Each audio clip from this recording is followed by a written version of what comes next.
colour to the rest of the room. Maybe this is his own place. Maybe he makes his own rules. Yeah. I mean, Maybe you got scolded for feet on the wall. I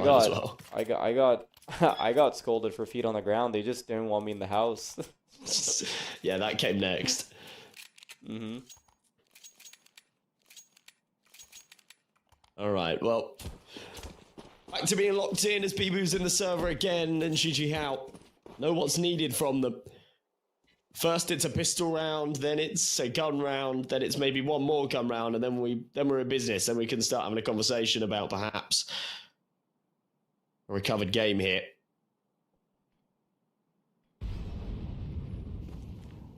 Obviously, the bare minimum here is the pistol round. No mistakes allowed. Need to make sure you can have it under your belt. But so far, everything we've seen from JiJieHao has been largely lackluster, not exactly very confidence-inspiring. And so are getting ready to send their resources out middle. Smoke's going to disallow Kumao for doing anything, but he does have a nade at the ready. There it is to pop the smoke. Gets an opportunity, takes it by both hands, and now they're stuck in between a rock and a hard place. You're stuck between B, middle. They have to deal with players on all angles, and Agile and Muterus, they really have their work cut out for him, but Muterus is still fighting. That's a double.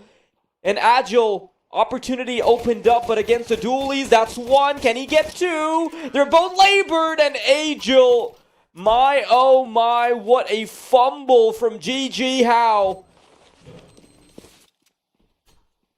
They had everything. Look at that, Kumao. Yeah. With the opening, with the nade, heads on a swivel as the T scramble to try and get onto B. So many missed shots as well. Bibu, on any other day, just connects the head at the end there. But I think sort of letting the fact that he's really struggled in this map so far get the better of him. Play on his mind that nothing's connecting. And left, right.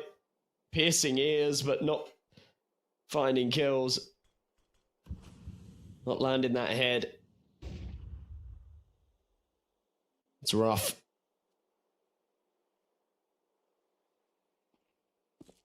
Tyrus is going to work his way down.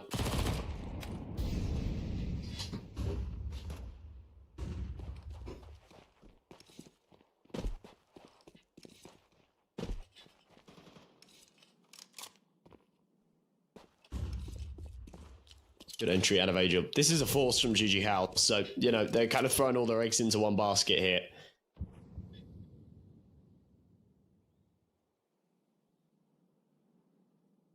I don't really blame them. I mean, you have to try and stop anything beyond double digits, right? And even if you don't immediately do that, you'll still have weapons in the next round because they're not going for exits. But yeah, I think they've already been pushed up too far against the wall to back out now. Like, they're up against the ropes. Punches coming their way. Little room to duck.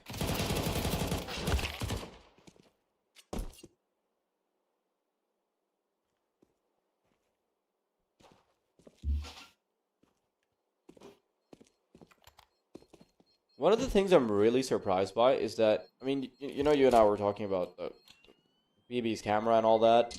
BB's camera, I mean. And why does no one play Subway Surfers on their phone during text? I don't get it. Yeah, why did he immediately open Google and not watch Family Guy clips instead of the stream for 2 minutes? That's what I'd have done. I'm watching Family Guy as we speak. Nah, that's a joke, by the way. Please don't fire me. I wouldn't blame you. It's okay. I think it would be a lot easier to focus on the game, though. Talking dog's really funny.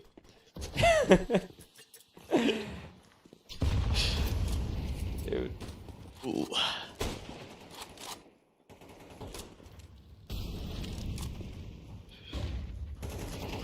I totally lost my train of thought from that dumb conversation we just had.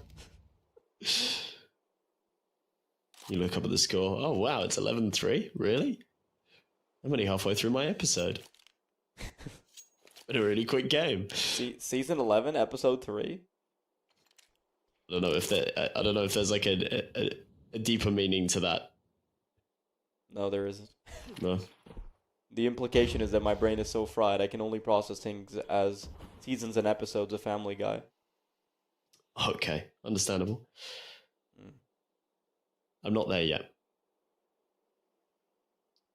I can't afford it, so I have to just watch the compilations on YouTube. I don't know what seasons you have are money. for. You have money for the big screen. I have to watch it right on Instagram. Yeah.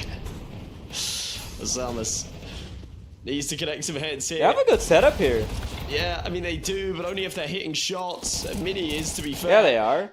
Kumail's got to come in. Oh, dude, 2v2. That's disappointing, especially with how things were starting. Right, Mini was able to clothesline them on the way in. 2v2 now. Scout Rifle misses a shot, and of course you can't do anything beyond that. Instant connections onto the final player, and saw 12-3 as JiJieHao have just crumbled under this pressure. And I was chalking this. I was chalking up the narrative as, at least JiJieHao have some comfortable ground to stand on before they have to go into the rest of the game, right? Like, it feels like Dust 2 was a bit of a non-negotiable, but the bar has been set quite low on Dust 2, so I think Map 2 is probably not going to be replicated. I mean, I guess, but it's Nuke up next. JiJieHao will get the CT start, which could then yield some rounds. I think CS2 can just be very volatile. If you're able to win the pistol, then you can take a fair share of rounds, even in a game that you don't have not bad for Mini. All too much equity in. But yeah, again, Mini's AWP is doing some great lifting. It's wild to think that he was 0-8. He's now 12-11. He's actually right up at the top of the scoreboard for his team. And one of the pieces of potential we'll never get to see in this game is what Mini could have done if they started on the CT side, right? Mm-hmm. I mean, started we still on might. The CT side and started with like a decent economy established earlier. It felt like round after round they were kind of forcing themselves at it, and the economy was. We never really got to see the dynamic between Mini and Story at all. Like that, there was never really a real op contest throughout the game. I mean, we might get to see it now, but that's after a while. And that's when they're up against the wall. 8 rounds in a row is an ambitious task when you've got half of that across the entire game.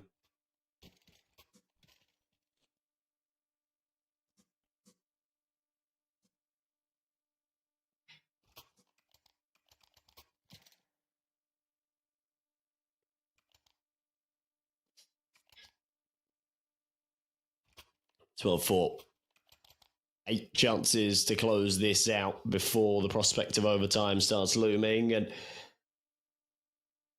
therefore Sora are going to go for a little bit of a funky force buy because they've got a margin for error. They've got rounds to lose if needs be. So 2 Tech 9s, a Galil, an AWP, and an AK. And it'd be cruel if they can finish it in this kind of fashion. Double AWP setup out here for JiJieHao too. It is one of the maps that it is really viable on. We saw Saw wield it on their defensive half as well. The only issue with it is, there's a lot of long-range angles. It is very viable to have an AWP sort of leaning towards mid and one towards the A site or long. However, if you lose B and you're then trying to play for a retake and you got 2 AWPs, it's really tricky. To be honest, you lose either of the bomb sites, you're trying to retake with 2 AWPs. It's awkward, but B especially. It doesn't look like there's sort of a rifle on speed dial in the CT spawn to swap out to, so you just got to hope that one of your teammates dies somewhere convenient enough. So much slower start to the round though. Saw with a minute on the clock. They're just patient.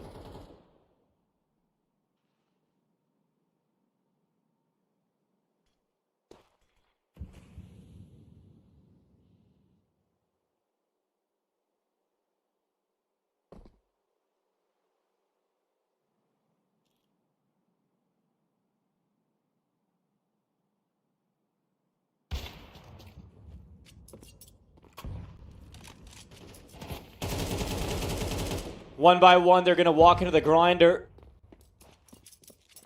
And Saw... This probably feels a bit new, doesn't it? Yeah, really. Especially losing around in that kind of fashion. All 5 staying alive for JiJieHao. They'll get a freebie in this next as well. They'll be against a full eco.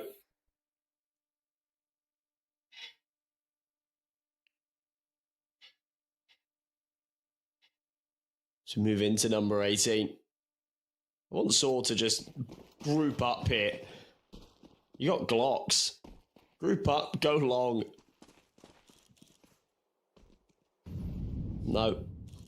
My prayers aren't answered. They play their default with Glocks.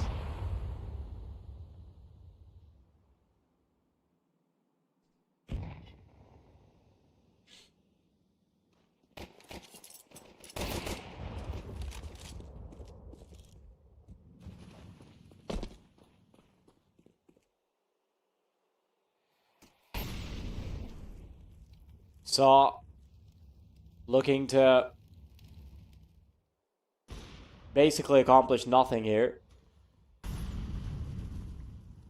Wouldn't be surprised if they're using this as a bit of a faux timeout. Get a bit of the conversation flowing. And I can see JiJieHao still being relevant in this game purely because now the individuals are actually shining. But if they had let themselves have a slightly bigger margin, then that conversation would be so much easier. Like if they win the pistol round on the first half as well, you know, just at least a little bit of buffer would have been nice. Bibu. Quick to take the fight. Easy does it. Most of JiJieHao is, most of Saw is just going to evaporate out of the server in the first 5 seconds of contact. 6 rounds to go now. The slow climb. And interestingly enough, Saw aren't going to have all the bells and whistles. They're also being a little bit desperate about this, aren't they? Yeah, they are. They're sort of jumping the gun with the buy a little bit. Lacking on the util, lacking on the AWP. It does seem like a change of setup, at least with how this round is starting. Mini, oh my god, super aggressive into the lower tunnels. I think that scope might have just been heard, but they give him the fight anyway. Try to go for the double peek, and Mini's just too quick, and he's already out of there. Blink and he's gone. He's causing them some real issues, and, you know, as you alluded to earlier, what could have been if they started on their CT side? What could have been if he'd entered into this game with this kind of performance? It does still feel like 6 rounds in a row is a bit of an impossibility, but oh, he's making it seem plausible. This is really tidy stuff out of JiJieHao. Yeah, the CT side is so much better than anything we've seen. The comfort level is absolutely different.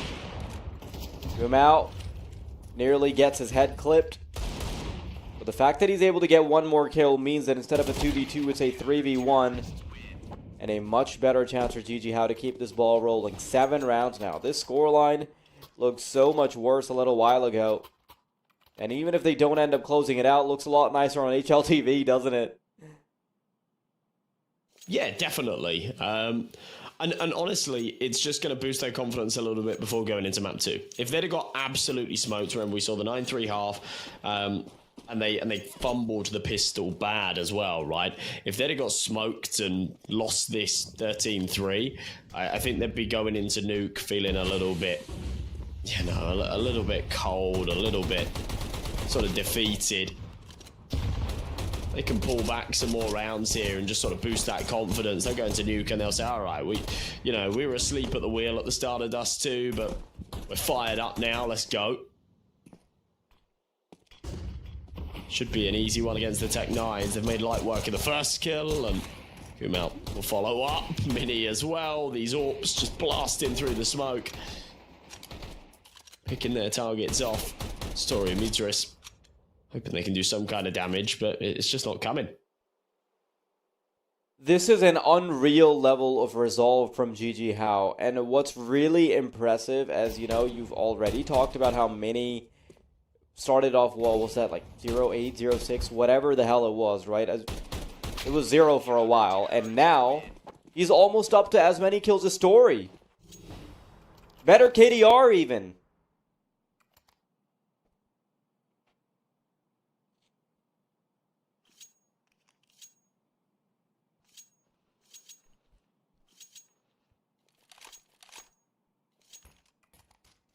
He's going 17-4 after the first 8 deaths. Unbelievable. Yeah.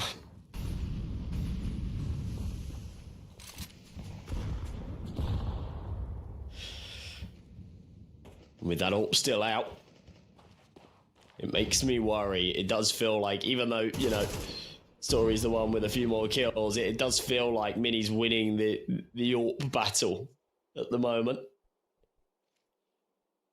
And Story with his own's probably shaking a little bit right now. Worried as to where to take the contact, worried that Mini Sniper's going to be waiting on the other side of it. Oh. Can't quite land the shot, but Bibu's there. Ready for the Xbox jump. He's not found too many kills in this game. That's an important one. As will this be for Kumao if he can connect it, and he does, as does Mini elsewhere.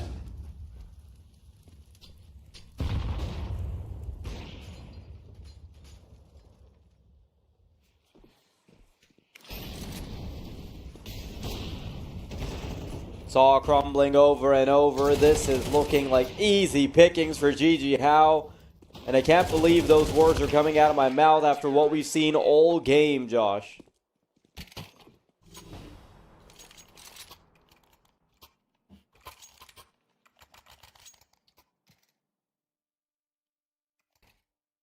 Money's weird again.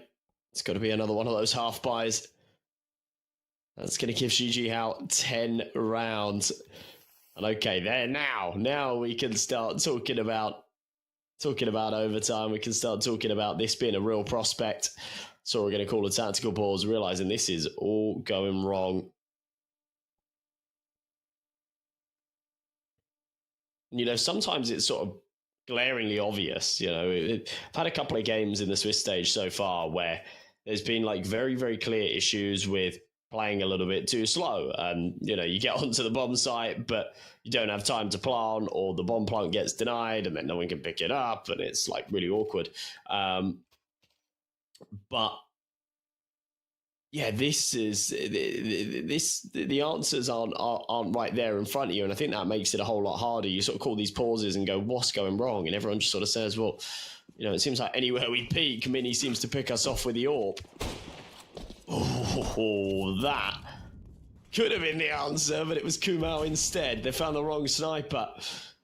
The threat still looms, but it's a great early advantage.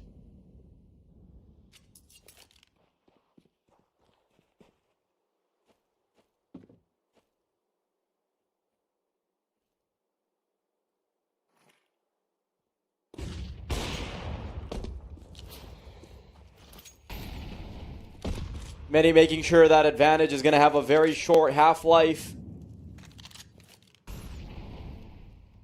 And there it is, man. That's the point I was talking about. Story and Mini now tied for kills, with Mini maintaining much more composure.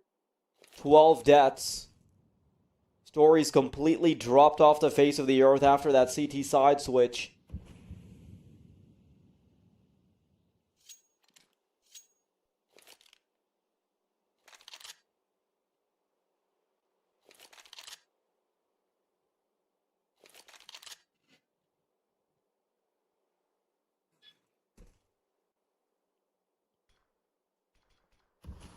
Back into a 4-on-4.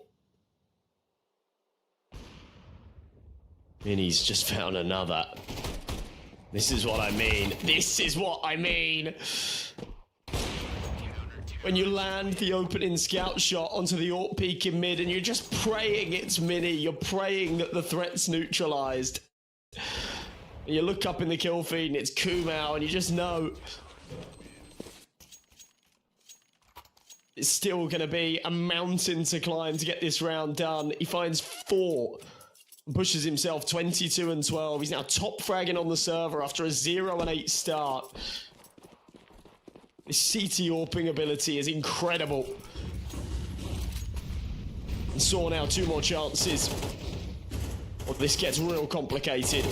Aragorn trying to play around the smoke. Does find a Samus. Oh, no. This could be where it ends. That's the issue, man. Well, you've got no margin. The chaos can suddenly culminate into an end, even if you're playing the better game. Just a couple of kills going awry. Molotov to flush out the Opera Mini, being spammed with bullets as he tries to back away. Still wants to stick around, knows that if he lets them get control without killing someone,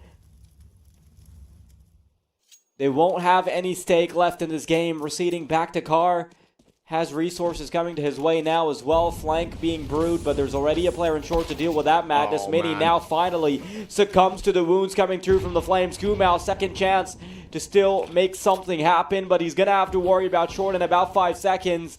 This feels like a checkmate, especially with Muterus on the case. It was such a valiant effort from JiJieHao, but all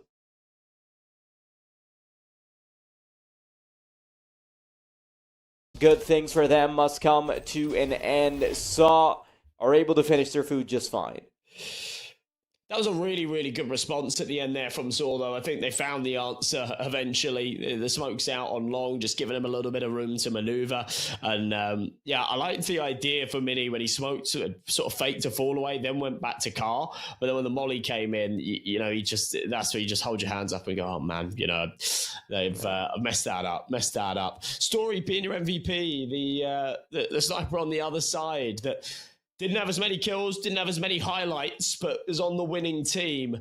And yeah, just consistency out of Saw throughout the entire map is really what gets that done for them. So winning their opponent's map pick should put them in firm contention for a 2-0 here and a Nuke victory to go with it. But I do feel like JiJieHao, as I said before, they're a little bit asleep at the wheel in the first half, but they're fired up now, and maybe they can give us something interesting, especially considering they're starting off on their defense on Nuke. Yeah, I mean, with what they've shown us on Dust2's defense, like, they've absolutely made a good case for themselves heading into Nuke. I'm really looking forward to watching it. And I think, like, give it enough margin. Like, I think JiJieHao would have absolutely overpowered Saw. Like, that was an abysmal start, of course. But, I mean, both pistol rounds lost. And also, that pistol round was like a 4v2 that they ended up fumbling. Like, if those fumbles don't line up in the spectacularly bad way that they did, we would have seen a different result from JiJieHao. But I'm really happy to see that, you know, Mini's able to get that composure just fine. Osamu's has a step up towards the end. Bibu looked okay as well. This is still a very interesting game on our hands, and I think you're right. Starting on the defense is going to make Nuke so much more exciting. But, of course, that's going to be after a break, so we'll see you then.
fantastic job at least telling us that, you know, they're here to stay, they're here to be relevant in map 2, and although they're not quite able to get the win towards the end, although the choke doesn't quite finish the job for that map 1, I think map 2 and 3 could be a lot better. I think with Nuke on the table, starting on the defense, this is going to be a fun game. It should be. Yeah, it actually really should be. I have... When we started off Dust 2, and when we got to sort of the end of the first half, and then the pistol was lost and it was like 12-3, I had very low expectations for Nuke. Now I actually have very high expectations for Nuke. After the resurgence that we saw out of JiJieHao's CT side, I think starting off on this defense could actually yield them a lot of early rounds. But we'll see how comfortable they are on the power plant, because I haven't really seen all too much from them here. They've completely given up the outside control in the pistol. They're stacked up towards the bomb sites themselves. Had a lot of presence on A early, but they have started to disperse a little bit now, as Sort have really started to stretch their legs. It seems like the destination is the lower site, but they're kind of all over the place right now.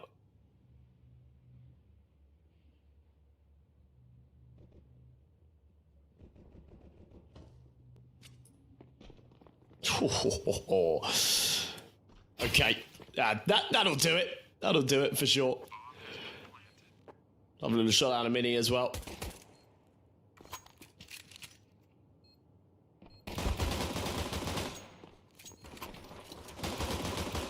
I think that's probably going to be... a little bit of resistance here, but the kills need to come in a little bit sooner. Bomb halfway tick down. Look at how they're playing this. They're bringing both of their resources back to heaven. Mini starting to stick the bomb.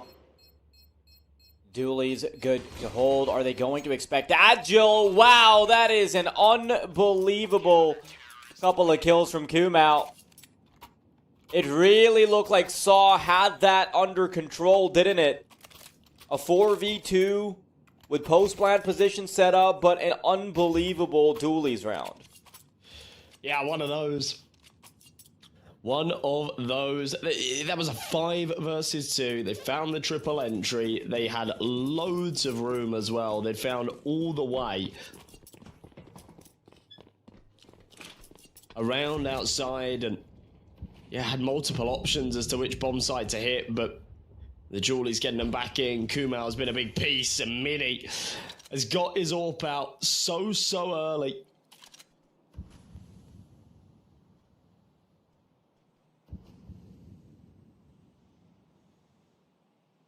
And that's now real scary.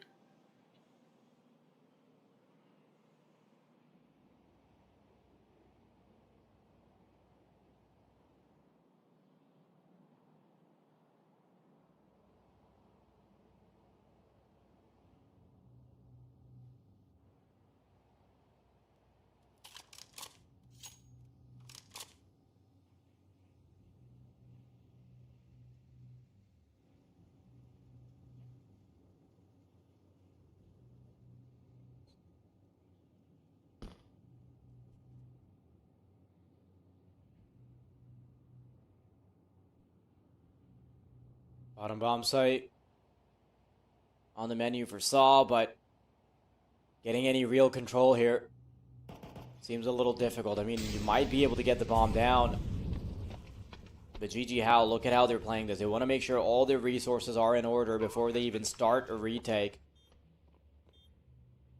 This 5v3 is going to be difficult to hold on to. Someone needs to make a move here from Saw. Agile needs to get up close, maybe try and at least thin the numbers before this becomes a bigger problem. That's Osama's with 1. Miteris wanted to circle around. Does try and provide some pushback, but holding on to it against 2 is an exercise in impossibility, and it's just a matter of time before they get on the bomb and get this job done. Agile doesn't expose himself till the very end. Bomb's planted behind the silo. It doesn't matter if he can get the kills. JiJieHao, 2-0 start.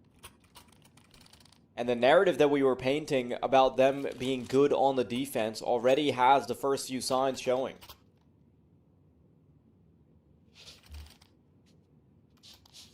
It really does. It really does. And you've got that AWP out round 2 as well. Mini just finding massive impact with it. I think that's the scariest prospect for Saw right now. Seems wild to put so much weight on like one individual and one weapon that he wields, but it's just the impact that he was having with it on the CT side of Dust 2. Things getting a little bit sloppier on the A site though. No kills being found, and it does all fall onto Mini. I think 1v5 is a little too much of an ask.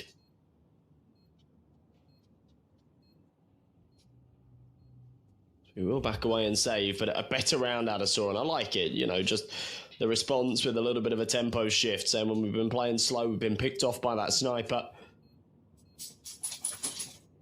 Let's run it down, not give him the opportunity.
Okay, sorry for the slight hiccup, folks. Just figuring something out on my end.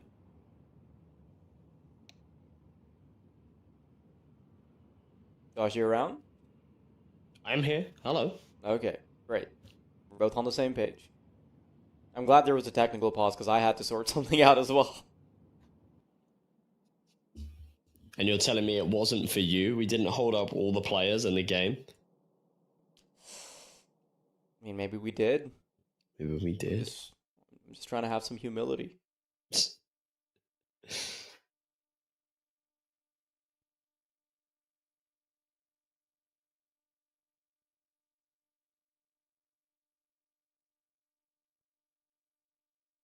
Unfortunately for JiJieHao, they're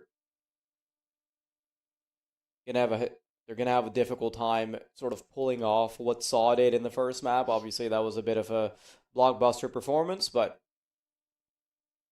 with the way Mini is playing at the moment, and with the way Mini was towards the end of that first map, I think his game is still far from over.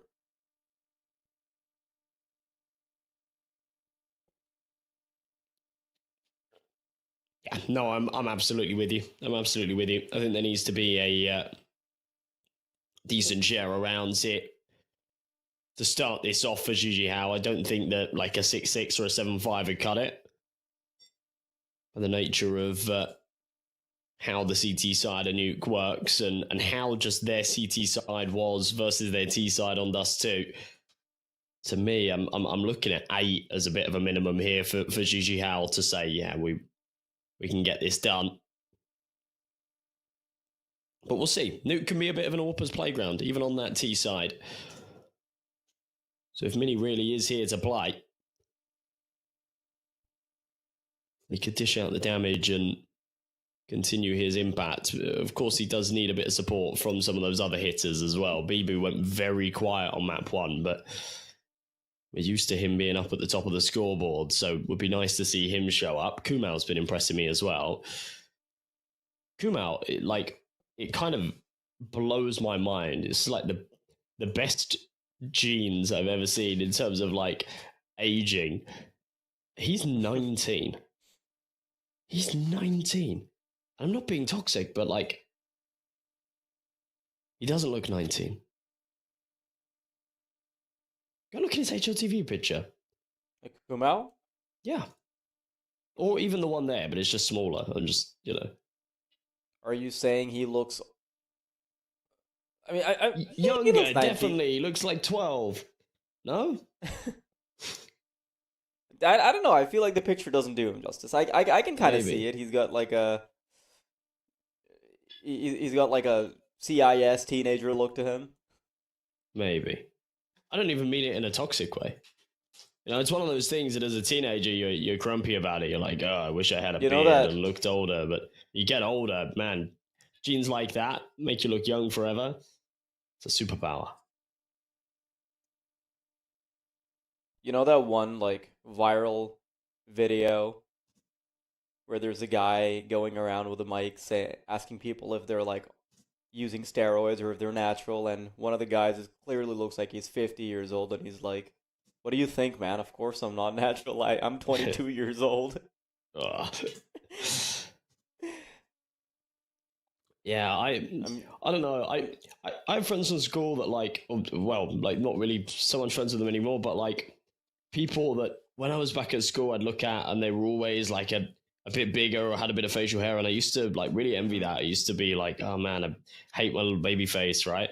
And now we're like in our mid-20s and they're like fully bald. Like yeah. they look like 40 odd. I've been like lucky in that department as well, because like my parents also have relatively youthful genes, and we tend to retain a full head of hair for a very long time. Like you can tell I have a surplus, so if the hair fall starts now, it'll still be a while. Yeah, you'll be good. Mm. Dude, one of the Unless like your hair starts receding. You know how weird your hair would look if like your hairline started receding, and I guess like I guess like the I guess, fuzziness but could just cover it over. yeah, that's what I'm saying. Like, so I have like a pre-receded hairline. So my hairline already starts like pretty far back, and it's been that way since I was like 12, but it's not gotten worse. And I Right. can just like my curls just fall over it anyway, so it's like it really doesn't matter. Dude, Yeah. like if we're talking about like age and CS, the craziest revelation to me was that Chopper is my age. I'm like, what? No way. I was like, I genuinely thought Chopper was like in contention with like the 55. Carragans of the world. Yeah, no, I also would have guessed. I also would have guessed like 30 odd or something. Mm. That's crazy.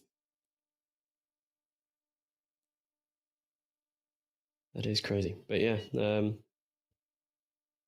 yeah. As I get older, I'm happier with the youthful genes. My I'm hoping, right, because there's a couple of different ways this goes. Because my dad's dad is like basically bald. He's like an old man with, you know, you get like the old man hair where it's just receded so much, so you just have like a little patch on the top kind of thing. Mm-hmm. Yeah. Um, but my mum's dad on the other side, he looks like President Snow. He hasn't lost like he's like 90 and he just has like long white hair that's like swept back. And I don't even think like it's not even like receded at all. It's crazy. So if I get those genes, oh my god, I'm gonna be like the coolest grandpa. That is so impressive.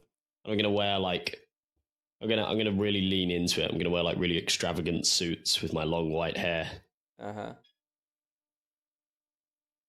Because it depends what kind of job I have or wealth I have at that age. Maybe it doesn't work me being in the care home looking like a baller.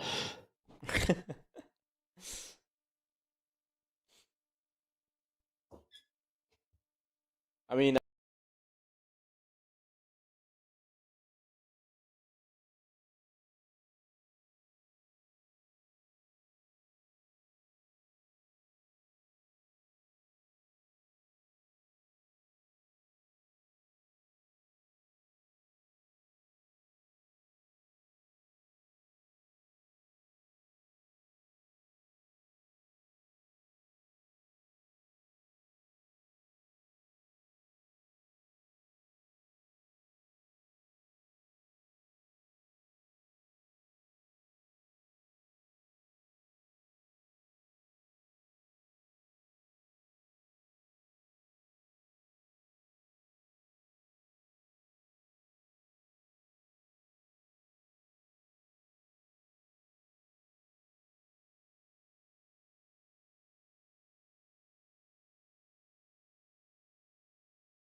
That is confirmation from the admins. It is going to be a forfeit. So Sora are your match winners. That's a real shame because I think JiJieHao had some real momentum going there at the end of Dust 2 and the start of Nuke. I think we could have seen a 3-mapper and something a little bit closer. But yeah, unfortunate. And yeah, thanks for sticking around with us for all of the yap and all of the comments in the chat and whatnot. That was good fun. I enjoyed that. But that does mean that Saw are going to be in the quarterfinals facing up against Ents, which should be a really good match, to be honest. Yeah, I think that's going to be a really fun watch. Shaping up to look incredibly good. So I'm really excited for this. I'm a little disappointed because I wanted to see more from JiJieHao. Like, and when I say that, I don't mean like in terms of performance. Like, I quite literally wanted to see more of the game, like actually be played out. Yeah, like because map 1 left us with such a tease, right? Like, what a comeback towards the end. Like, I wanted to see more of Mini. I wanted to see more of Osama's turn up. But unfortunately, Osama's quite literally didn't show up to the server on map 2. So that's a little bit disappointing. But any preliminary thoughts before we close it out for an hour-long break, Josh? I don't think so. As I say, thank you so much to all of you keeping us company in chat and bearing with us for that long technical pause. Sorry for the JiJieHao fans and betters. It's never a nice way for it to go, but yeah, sometimes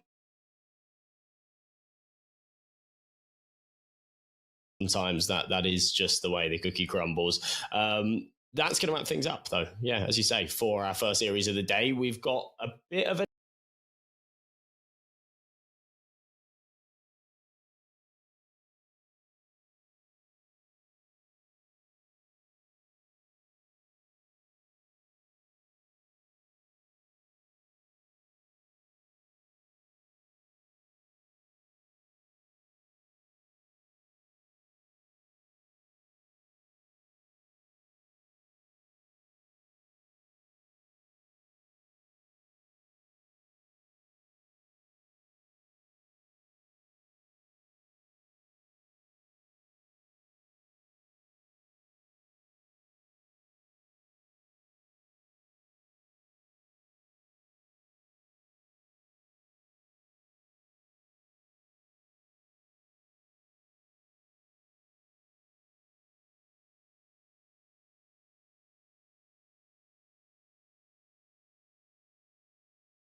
couple of teams that they have to play, right? For the most part, they shouldn't be struggling at all until they get to those semis, to those grand finals. We're going to have the Vito actually very quickly breeze through the screen as well, so we'll get a chance to talk about that. Dust2, Nuke, Mirage. So not really much of a change of scenery from the last game, although we didn't really get to watch much of Nuke anyway. Like, at the Vito was pretty much the same, but we didn't get to watch that second map. So it's going to be fun. It's going to be a fun watch. Partizan picking into Dust2. Already talked about how the Vito, I guess, could play into things a little bit, but for the most part, this is going to be pretty even coming into that first map. Oh, wow, we're already right into it. Things are getting chaotic early on. Magnolia's, couple kills found. But that favor will very quickly be returned. Yeah, Vlad and Kindo with the good trades. Oh, wow, they're going to overwhelm Boomich as well, who's just well out in the open and far too vulnerable. But yeah, the sort of first two maps in this Vito, I think Nuke massively favours BetBoom. For Dust2, it is kind of Partizan's bread and butter. It's their best map. They're really strong on it. However, BetBoom have also had good results here on Dust2 as well.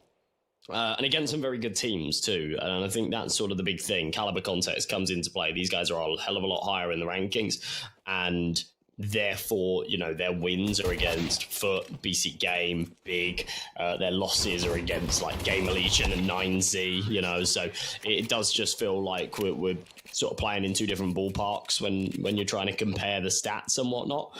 But yeah, it is going to be a good start for Partizan. They get themselves off with a pistol. And we'll go on into round number 2 with actually a BetBoom force bite. Honestly, with the way that last round started with Magno just getting the first couple of kills, like, I thought it'd go the other way, but Partizan able to pull it in just in time.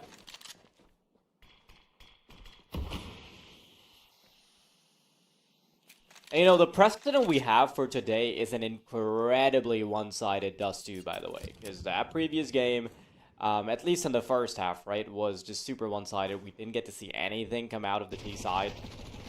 It was going to be nice to see if we can see a change of pace, but of course this is still a pretty underdog matchup. Very good shot by Boomich. Takes out the biggest piece of Partizan. Dragon, of course, the highest rated player on the roster. Hasn't really made a huge name for himself just yet, and I guess he is a little later in his career as well, at 25 years of age, but nice to see that he's popping off as well as he is for the Partizan squad. There's very few sports where, you know, the words towards the tail end of his career at 25 really apply, but you know, Counter-Strike is one of those. Scout connecting, Dilladez could be in some real trouble here as he's by himself and being pressured, but how? Has Collins not taken the opportunity there? The pistols are biting back. As Magnolias has found a second, Vladden's got a 1v4 on his plate. And whilst he does trade out Dilladez, he's taken a lot of damage in the process, and the bomb is actually on the other side of these doors. This is an unwinnable round, and he knows it, so we'll back away with 20 seconds, but Siren shows no mercy. He's there, ready and waiting to bounce. That rifle won't be saved, and it will be carried across instead for the CTs as BetBoom tied up at 1 apiece. That is a bad way to start the game for Partizan.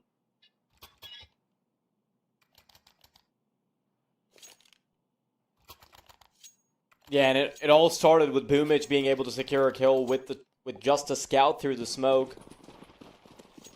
One of the conversations we had was that Partizan, you know, they could maybe flip the script from the last game by giving us a less one-sided game. If you start off like that, give up a big advantage, then things can definitely get really bad as things progress.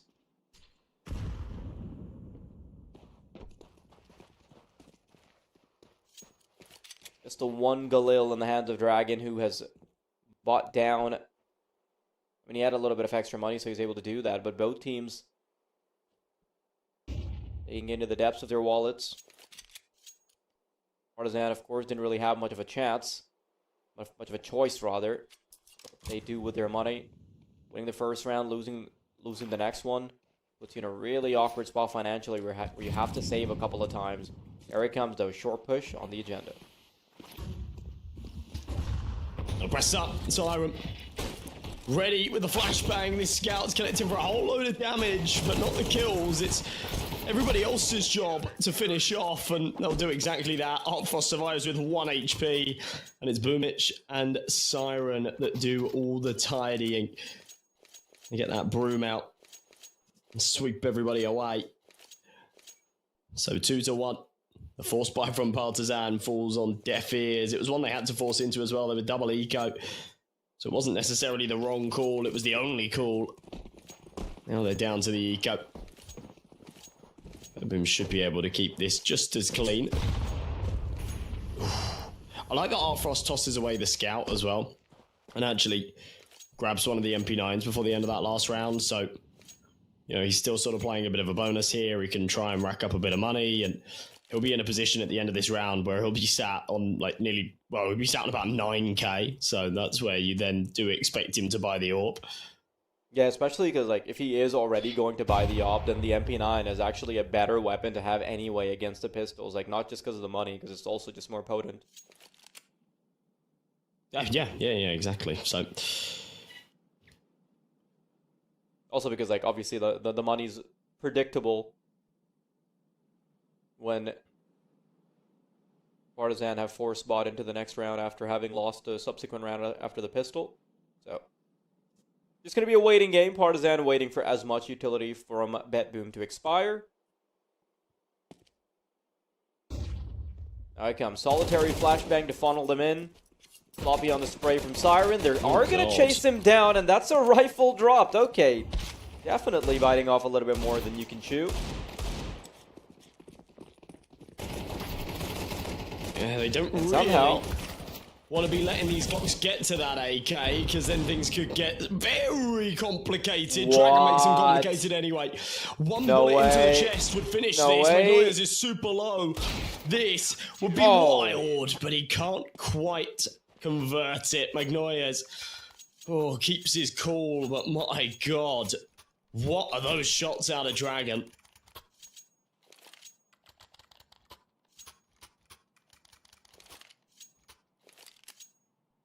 Unbelievable couple of shots, and you know, he is supposed to be the heaviest hitter for Partizan, so I would expect a couple rounds to go as much. But this is where the real test begins for both teams. Guns on the table, Artfrost out with the AWP, and look at how quickly Partizan are wanting to play this. Sufficient utility provided for the long player to pop out. But Boomich, immediately happy to provide resistance. Nade goes through. There's a fair bit of damage.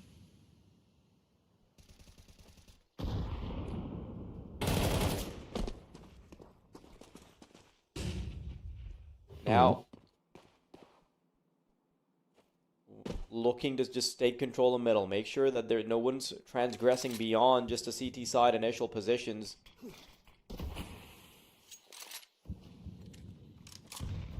Fully controlling short. Information unavailable for both parties involved.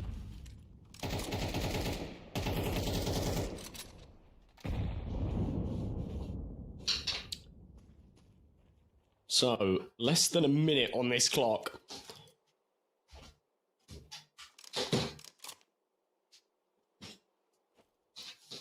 Now, 40 seconds, Partizan cutting this fine. Smoke comes into CT, they're going to be trying to route their way through. Kindo, does get it, but not before Diladez has found his teammate. We go into a 4v4, and there's just such little time left on this. Bond's going to have to wrap back through the tunnels. He's cleared, dealt with. Oh, this is getting really tricky, really tricky. This BetBoom just mowing him down. Vladin's got it all on his plate. Yeah, I just don't think he has time. Dude, he might get a lineup. Oh, a sliver in time where that could have all gone wrong. Boomich thanking his lucky stars that his head isn't immediately pierced by an AK-47 bullet. Tactical pause coming out from Partizan. They know that if this is not mended soon, then this could be a repeat of what we saw in the first series of the day.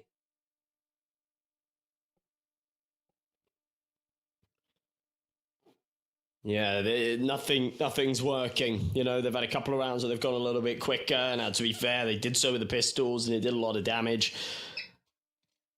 So the rifles try and be slower there. They had the mid-control. They've been inherently given mid-control pretty much every round except the pistol. They tried to go for a late B split. Betboom were just better in the duels, I feel. It wasn't even necessarily that they'd sort of outmaneuvered them or anything, because they hadn't. They kind of lost control of the site, and it did get a little bit messy, but it just boiled down to, you know, Aid Kit having the drop on them. They turned on him.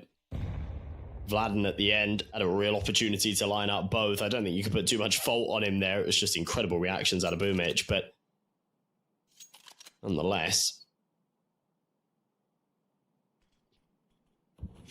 big work being done.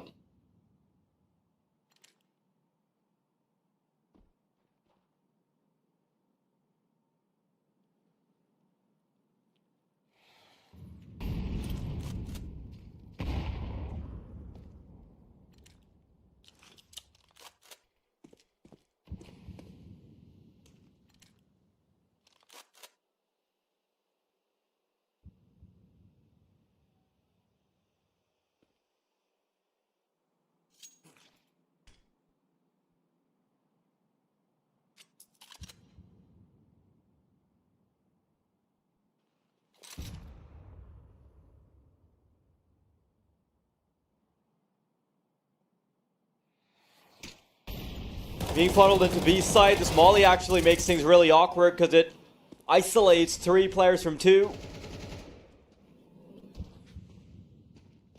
Dragon trying to be a problem here on middle, but this seems a bit linear. It feels like everyone's just walking to their deaths over and over. But Betboom are going to be allowed to build up a pretty sizable lead before Partizan can have much of a say. Guns being brought out again.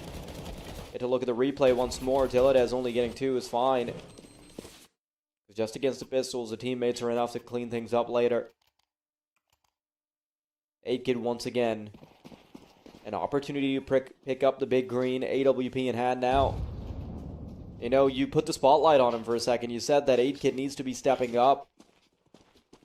Show that he's a good addition to the team. And his metal's going to be tested in just a moment. It's obviously very tricky. That off the ob tool favors the CT side a little bit more because it's just harder to peek into angles with the AWP. Oh, wow, Artfrost. He got shot down by a Galil, by the way. That was quite the duel. Vladden not taking any damage out of the ordeal as well. Somali's going to be insta-smoked. Boomich on the angle. Easy shot. This should funnel them into Siren. But it doesn't. Dragon's going to find a kill elsewhere. They'll back it up. Siren's going to get this information, but I'm not sure what good it's going to do them. Oh my god. It might do a lot of good. Ah, he gets ready for that. Wow.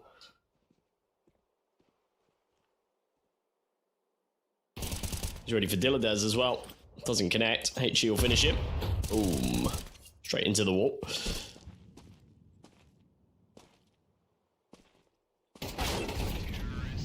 Okay, not bad at all. This isn't getting away like the first game.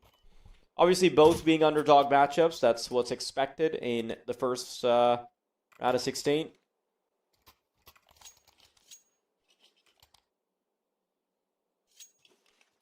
But I want to see how far Partizan can take this. It's not exactly been mountains of money for Betboom either. I think Artfrost was kind of the glue that held them together financially because he was saving as much money as he was. He was very quick to break the CT side economy. Magnolia's avoiding all the utility. Peeks out. Has the prior smoke from a teammate, and they are going to try and chase it down with some utility, but all's going to be well as everyone starts to recede.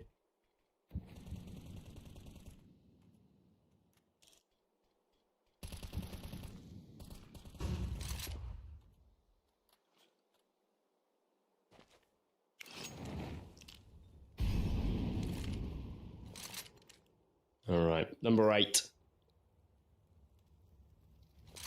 Redboom's still with money, but you can see just how fragile this really is. Dilladez, it's just down to a 5-7. There's no real cash in the bank after this one. Frost has hit a good shot to get things started. And off the contact, Boomic is happy to just drop the incendiary and fall away. They've already got the man advantage, so he doesn't need to be overdoing it here. And he won't.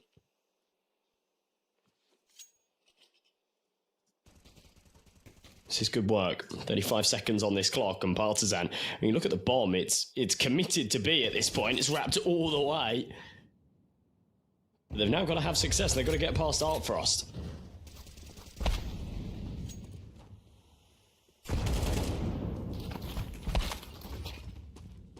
Oh, wow. They're just getting shot in the dark. Magno Jazz, that is so dirty.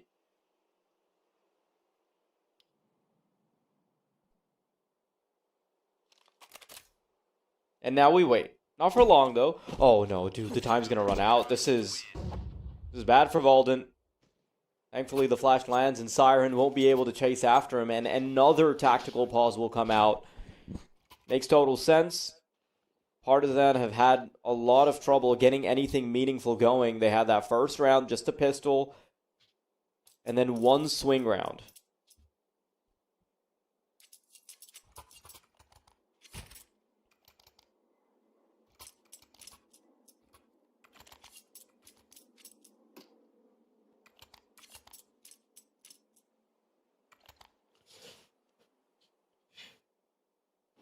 Yeah, the one little bump in the road. One little round of success from Partizan since the pistol, by the way. They won the pistol round. They lost the follow-up. They lost everything since. Just when you think, okay, right, they're sort of back in the driver's seat. They get kicked right into the trunk again. Dragon's going to try and progress fast out along. Ooh. It always worries me when there's that sort of head-down approach and just jumping around the corner, but bizarrely, it so often works. It just sends the spray going all over the place. They do get away with a man advantage. HG blows the smoke open. Frost able to follow up. Incendiary's going to stop him from getting up onto the side, so Magnoia's can start to maneuver around as well. You two used to cheer is just brilliant. This is so well played. We'll take one more. Back into a 2v2.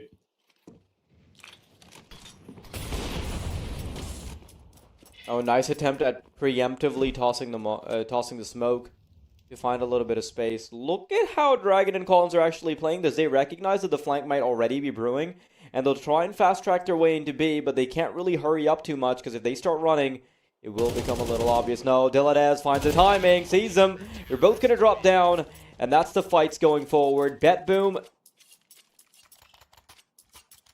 up ahead by a very large margin, and this half could end exactly the way that we saw the first game's first half transpire, Josh.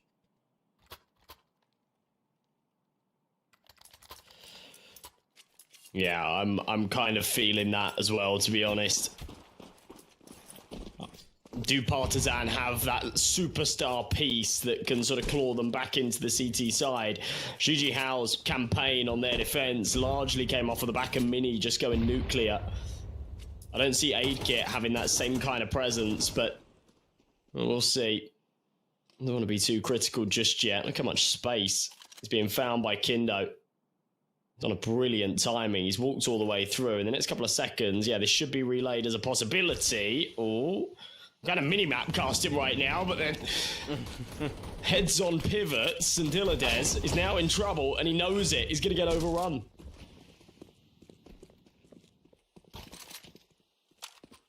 One of the first few times where Partizan have confidently gotten control of a bomb site, but even that might not last for too long. I want to see how BetBoom actually play around this, to be honest. If they can get that first kill without much damage, then maybe we can still talk. Oh yeah, labored spray, that's it. That's the makings of a retake about to start. Weapons exchange hands to accommodate for the lower HP on Siren, and now he'll be the one ushering them in as he scopes forward. 8 gets stuck in the corner. Bomb halfway takedown. Now they need to start hurrying up. Frost one to flash forward. and trying to create space for the door player as well. Arfrost, he hit his first shot. Good connection from Siren. Able to hold the line just enough, but as the timer ticks down, the beeps aren't making their case any stronger. Siren and Arfrost backing off, and it's still a pretty solid attempt at a retake, even if it doesn't work out. Yeah, not bad. Not bad, but one that they're still not going to be super happy about losing. The context of it. An overrun by the Tech Nines, letting Kindo find that gap in middle. I think that's a gap that they won't leave open again. Partizan, off for the high of their B success, want to run it back, and once again the entry goes the way of Dragon. And they're here relatively, not for free, but you know, they take it pretty easy. Yeah, no real pushback, and I love the fact that they're preemptively going for a little something, making sure that mid's going to be absolutely spotless. But Bad Boom have the cognizance to know that this retake is immediately off the table, especially when you let all 5 players in.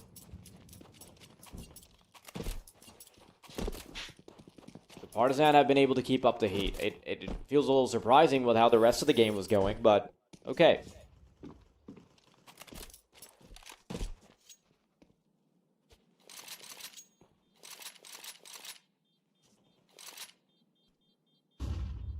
By the way, it's really it's really easy to overlook Magnajez sometimes. Like if you're just like, you know, if you're just like looking at the top players, you're looking at the top teams. And obviously it doesn't help the fact that he has Artfrost and Diladez on his team who are just absolutely crazy performers, but Magnajez does his job so damn well. Like, he has so much potential in those opening duels. He's just an incredible entry. And when he's having a pop-off game, right, like he looks like a bit of a Donk Jr. Yeah, no, I'm with you. Probably helps that they also play together a lot. On Face It. He really disappoints. Aid kit. Oh my god. Alright. I just don't know where this has come from out of Partizan, but gladly accepted. Puts this game back into contention, makes it interesting. Boomic only allowed to finish one with an aid, and that's all we really see. Had a bet boom for the 12th and final of the half, unless Diladez can give us a show. Posted up and ready for him is Dragon, a second sniper on the T side, and really seems to know where Diladez resides. Shuts it down, Partizan onto 5, and yeah, I'd say really good recovery at the end there.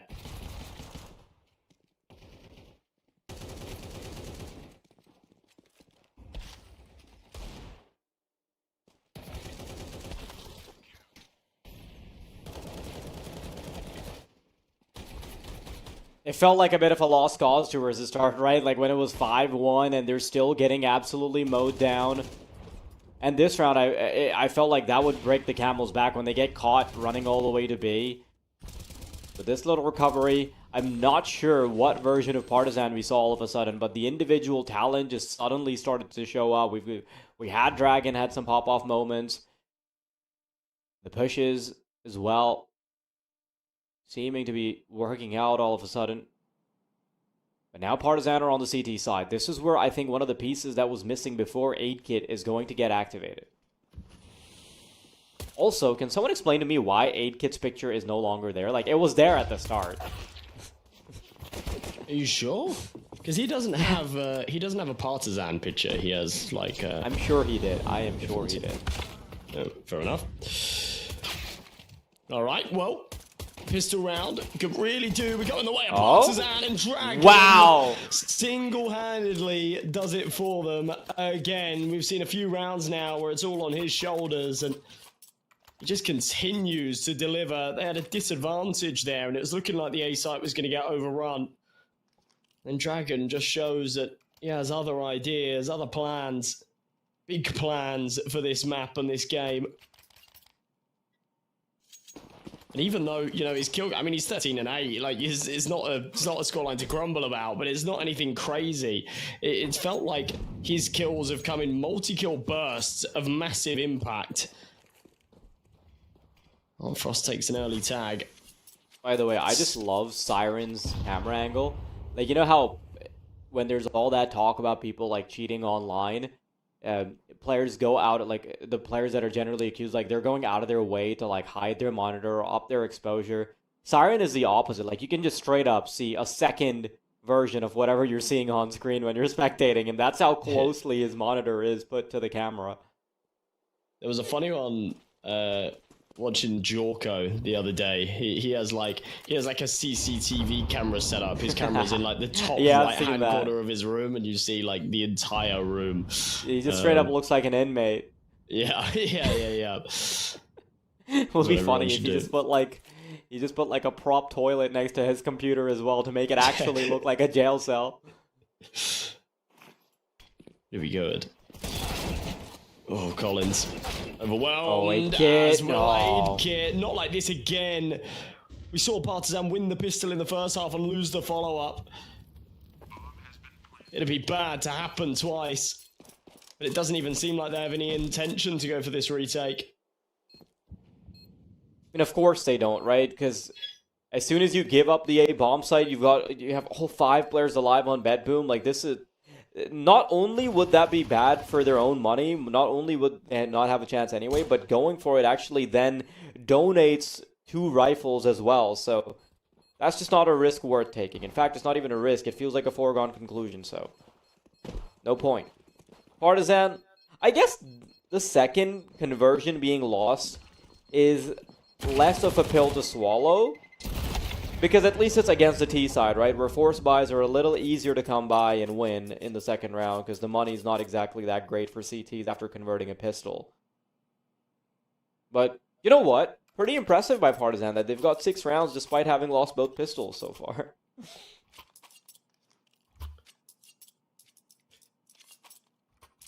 Yeah, I mean, there is that. I mean, Partizan have won both pistols and lost both follow-ups, but...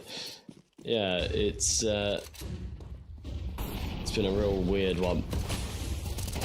Noyes. Oh god, that is criminal. To take down Dragon of all people as well, the one that's doing the big damage. Collins tries to keep this one going, and my, he steps up in Dragon's absence. He doubles his kills. It's formerly the weakest link. Boomic manages to sniff out Vlad, and now a 2v2. And kept guessing a Partizan. But Collins adds another to his tally, and Artfrost with 13 HP has got to clutch this up.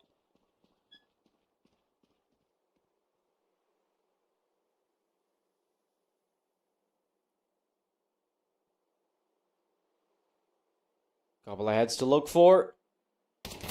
Possible 8-kit. Oh, dude, he's looking away, and now Collins with little HP to his name. He's going to be trying to come back. Wow, Artfrost doesn't even wait. Yeah, he doesn't even bother trying to, like, play for the plant or anything. He knows that the second he finds that kill, there's going to be a desperate rotation coming over, and he's absolutely right. Really, 8-kit should have connected one shot with a USP there. But it's a little bit messy. And the AK is allowed to miss shots. The second AK actually starts taking damage. You know, the aim punch then becomes a real problem. He just had a USP and armor in that round. The weapons that they had in hand were the ones they saved from the last. They didn't decide to force around it. Which could have been a real difference maker there if he had a little bit of Kevlar and, you know, the opportunity to pick up one of those guns, because they were scattered around. Kind of surprises me that he didn't walk down long and pick up any of the rifles. You know, there's a whole plethora of rifles down towards pit. Wanted to play the numbers game, didn't pay off. BetBoom onto 9, and this should be an easy 10th against the Eco.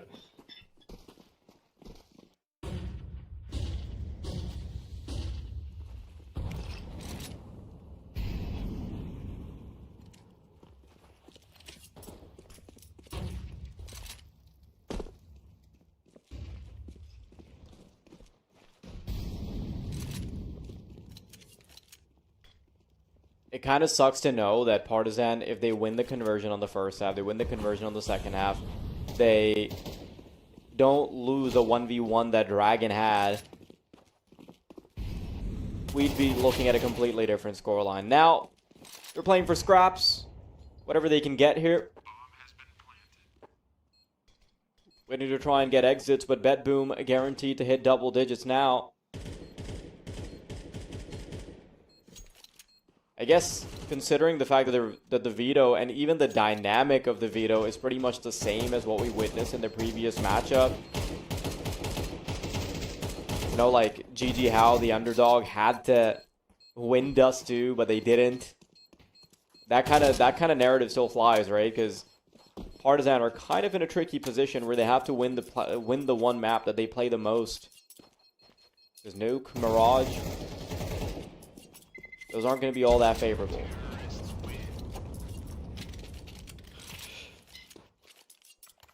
Yeah, honestly, I think the big win condition here to have any chance at this series for Partizan is recovering Dust 2. I think if they lose Dust 2, I really don't give them much of a chance on Nuke. BetBoom are a very good Nuke team, and even on their T side, they're actually pretty formidable on Nuke as well. So yeah, I think that this becomes like a real problem if Partizan aren't able to convert this first map. And again, that falls into the caliber context of it where, yeah, BetBoom aren't just a good Nuke team, but they're a good Nuke team against complexity, Big, ENCE, BC Game, Z10, OG, Monty, you know, some of these bigger names. 9Z has a recent win there as well. So, like, you know, when you compare that to Partizan, who struggle on it and struggle on it against a much lower caliber of team in general as well, yeah, that gets tricky. Early trade though puts it into a 4v4, and Magnoia's again popping heads on the entries. He's 19 and 8. He wants a 20th kill right here. I don't think he'll get it. In fact, they'll line up again. Round after round, we're seeing BetBoom take early advantages. And then a heroic multi-kill play from somebody on the Serbian squad to claw it right back. And there it is. They just line up. They make it so easy for them.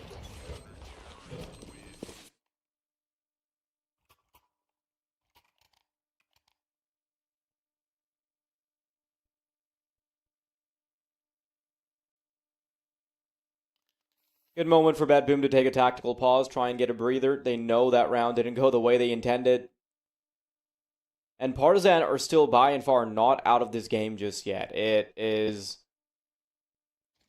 for most of the gun rounds, most of the game, Partizan have actually looked like the better team. It feels like BetBoom are just better in those 1v1s, those swing rounds, things like that. So I think from like a team cohesion standpoint, Partizan are doing a really good job standing tall against BetBoom.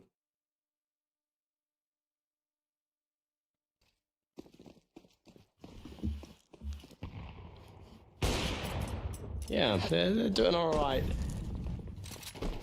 This round here would do them a lot of favors. It has felt like Partizan, almost all of their rounds, other than the little string that they were able to take at the end of the first half, have come in single figures, you know. We've not really seen all too much sort of form where they've been able to string together a few, but this could be the start of something. Dragon has gone big in lower mid, as has Collins. They've mopped up 4, they've left Dark Frost by himself, and there's so much time still on this clock, he surely can't really be thinking it's all too plausible to save. I mean, there's nothing else for him to do, but just the likelihood that eventually they will sort of converge in on him. A whole minute to kill.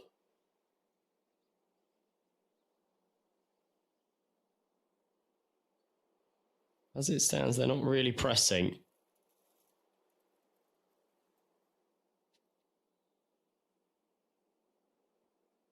Oh, I thought they might start to, but yeah, maybe they do just let him get away with this sniper.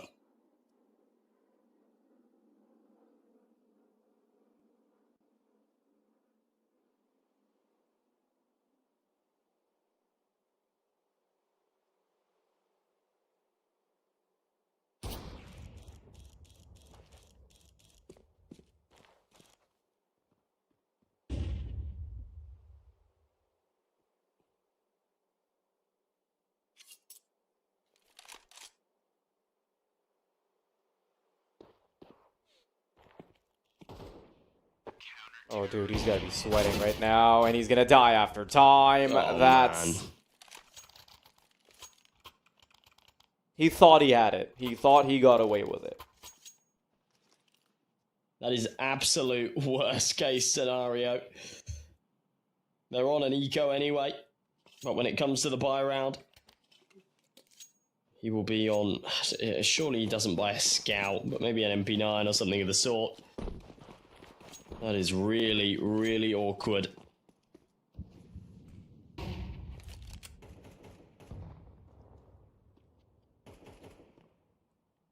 As we go into number 19, Partizan almost dead set to make it 9 on their tally.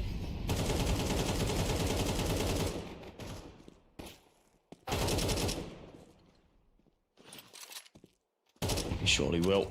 Oh, white sheep. Almost finishes Art Frost. But it doesn't, and he finds a kill. Almost 2. Oh my god. Could have got messy. That was fun. Yeah. And I think the narrative that I was building earlier, that Partizan have actually largely looked better in the gun rounds, better team-wise, is continuing to now play out, especially on the CT side. Most of Bad Boom's success have come off of swing rounds and the success they've built on top of it. And what once looked like a mighty lead on the grand scoreboard for Bad Boom is now quickly cut short.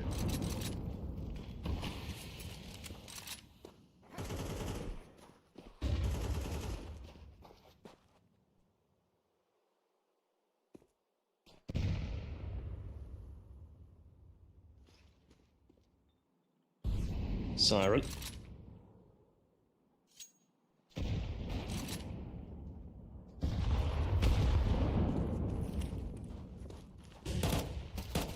We're going to try and find some space out. It's Boomage to take the contact, but he doesn't find the head. And oh, he can't find the head of the second either.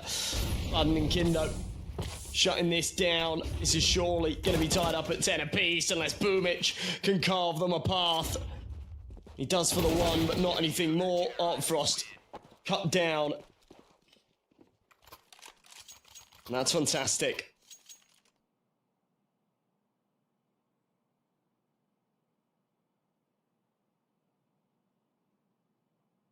A real shot back at this now for Partizan, as they'll actually be able to take the lead here at a crucial time.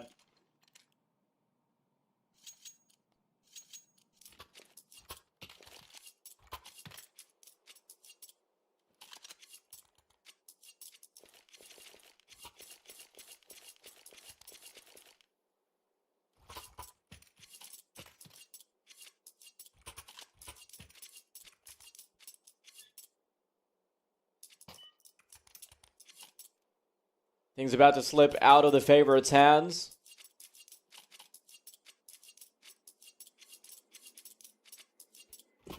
It's a monstrous performance from some of the individuals here from Partizan. I mean, they've definitely looked really good as a team unit, but you've got Dragon on 18 kills, Valden 20.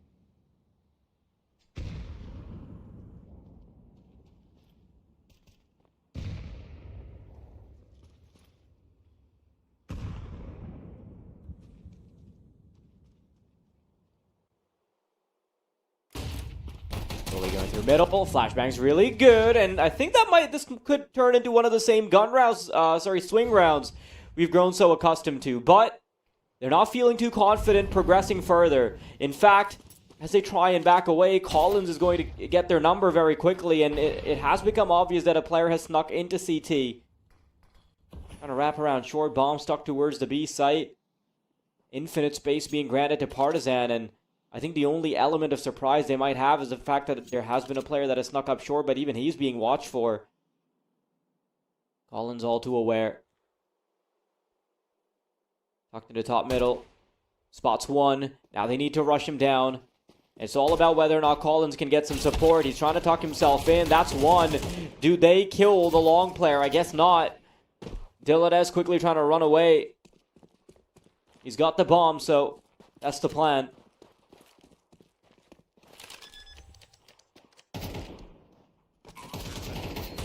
Oh, the bomb plant will do him some favours, and you know, sometimes you just kind of pray to a higher power that those Tech 9 shots hit, and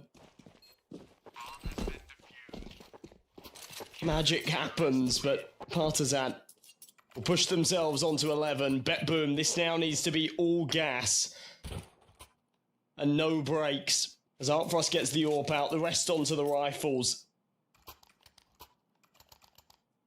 There is no longer a margin for error. It pretty much needs to be perfect.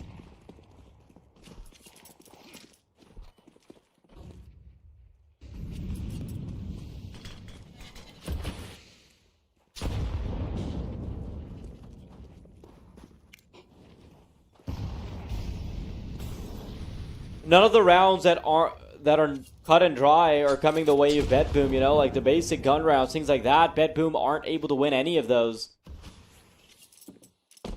And it was a nice attempt at a swing round in the previous one as well, but now that Partizan are in the blue uniform, it feels like Bet Boom has just completely run out of gas.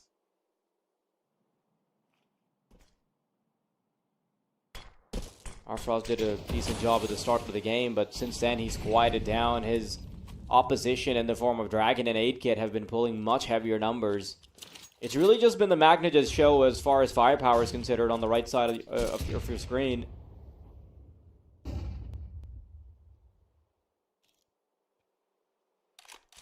They've actually managed to sort of find a bit of room through the mid doors, though. Partizan are trying to get aggressive into the tunnels and not seeing anything.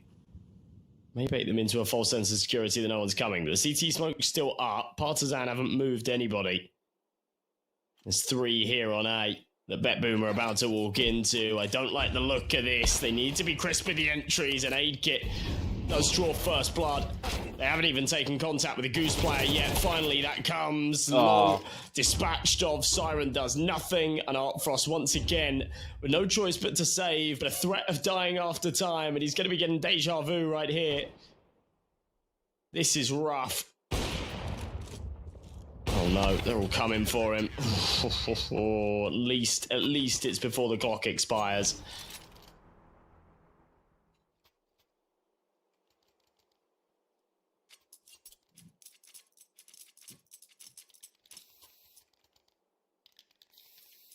And I'm trying to think back if we've seen anything crazy at all from Bet Boom on the terrorist side, but I guess not, right?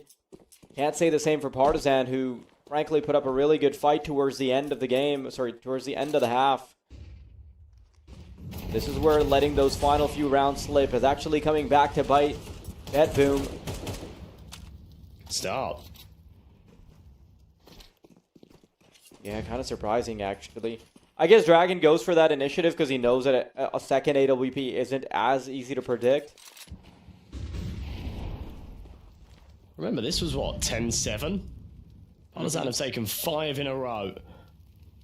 And right when they get to the finish line, they lose the only man advantage, they lose their big hitter. Actually, it's kind of been Vladen that's been putting up the bigger numbers in the recent rounds. Dilladez expects the close angle, pre-fires it, still can't find the kill onto Kindo, but Boomich does. Trade there regardless, 3v3, Vladen cleared, but only after he's found the one, as Artfrost follows up to 1v2, Collins. Oh, I thought he was going to go for the pot shot through the smoke, that would have done the trick. HE goes in instead, falls short, or misses, oh, that's so good. And oh god, he's connected the bullet. They're both now super low. Collins decides to just dial this right back. Is he going to wrap all the way? No, he's just sat put. He doesn't want to play the 50-50 of having the player peek in from window or door, so instead he just backs off completely. Now he's given the impression that he's rotated through tunnel, so this is going to be so hard for Siren to predict. It's perfect. Collins has played him. Collins has played him like an absolute fiddle, and now Siren is so worried about tunnels that Collins should be able to find him with no issues. Oh. And that's it. Partizan, they've done it, and what a beautiful sequence by Collins that was. I'm going to take you back a bit. Collins, in that 1v2, He uses the nade to pop the smoke to bring their attention to the doors as he peeks in from window, and then he does a fake wrap around, lets Siren clear him, and then comes back from the same angle. That was some really good, amazing micro there from Collins that gets them over the line. Beautiful stuff. Yeah, that was fantastic. Absolutely fantastic out of Partizan and Collins at the end. And just an incredible recovery. You know, we said the win conditions at the start of this was the individuals popping off. And we said two names, Vladin and Dragon. And they both came to play. They really, really shone bright and were just truly exceptional. That was some amazing, amazing work out of Partizan to recover a map that was looking lost. You know, they were 10-7 down. It did not look good. And yeah, they fought hard. They fought hard. They had some big moments, and yeah, massive congrats. So they'll move on to Nuke with their heads held high. I still don't have massively high hopes for them on Nuke, but at least they've got that margin for error. It won't be a 2-0. They'll have the luxury of a third map. Yeah, I think this is going to be a really, this is at least now a really fun watch, right? I didn't want to go into another underdog game where they just get absolutely thrashed. So I'm really excited for what is about to come. In fact, we kind of got to see a replay of that first JiJieHao Saw game, but with the underdog actually completing the comeback, right? Hopefully, we also get to see that continue on Nuke and, you know, have the players connect on the server this time. We'll have to wait and see. It's going to be a real fun watch. Stick around.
in the fact that they are going to get to play on the CT side first, going into Nuke. Yeah. Like, this is really teed up to be a Partizan win if they can rest on their laurels and actually show us a good defense on Nuke. Yeah, I mean, to be honest, my sort of prediction towards this largely boils down to the fact that I don't think Partizan win Nuke. I just don't. That sounds quite negative, but BetBoom are a really good Nuke team, and Partizan are kind of especially bad on Nuke. So I really don't see that happening. But when we go to map 3, we're on Mirage. And I think I actually favour Partizan a little bit there. So, yeah, I think this could get really interesting. I'm almost guaranteeing that we're going to see a third map here. But, yeah, in terms of which way that third map leans, it really wouldn't surprise me if it goes to Partizan.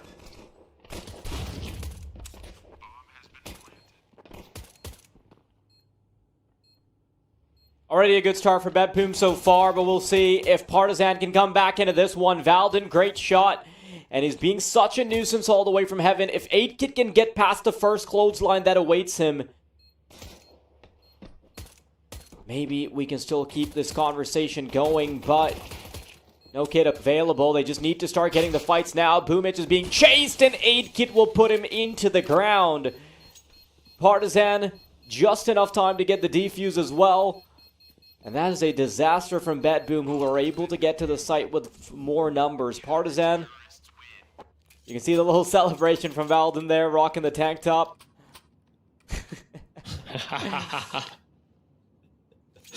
Look at that, yep. Tactical pause, yep. BetBoom are in trouble, and they know it. Scary stuff to come. Valden has been really crisp, to be honest, throughout this series, and the fact that he comes into the pistol and finds a 3k just adds to that further. BetBoom got to take a little breather. Cook something up for this subsequent round, because this is really a must-win for them. And in multiple different contexts as well, not just in terms of, this map and this series, but then, making an early exit out of a tournament like this. These guys are in a really, really dangerous territory in terms of where they are in the rankings. They can't afford losses right now. They need wins. They can only really get wins. I believe, in Europe, they're ranked 20th. Yeah, so they're right on the edge, right? They're right on the cusp. And every single one of these games is, has the weight behind it of an RMR final. We've got to be really careful. Losing Magnolia's early. Ooh, it's a good trade. Dilladez right back. Dragon is here, but he'll take the low HP man. So I think BetBoom will be happy to sort of use that as bait.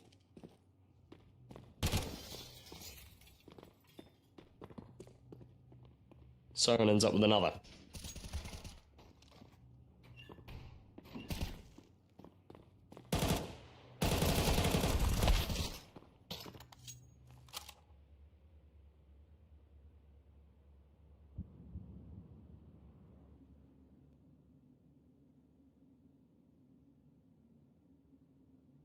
One v 2, and Siren doesn't really have much space to work with, but obviously he's still going to give it an honest crack.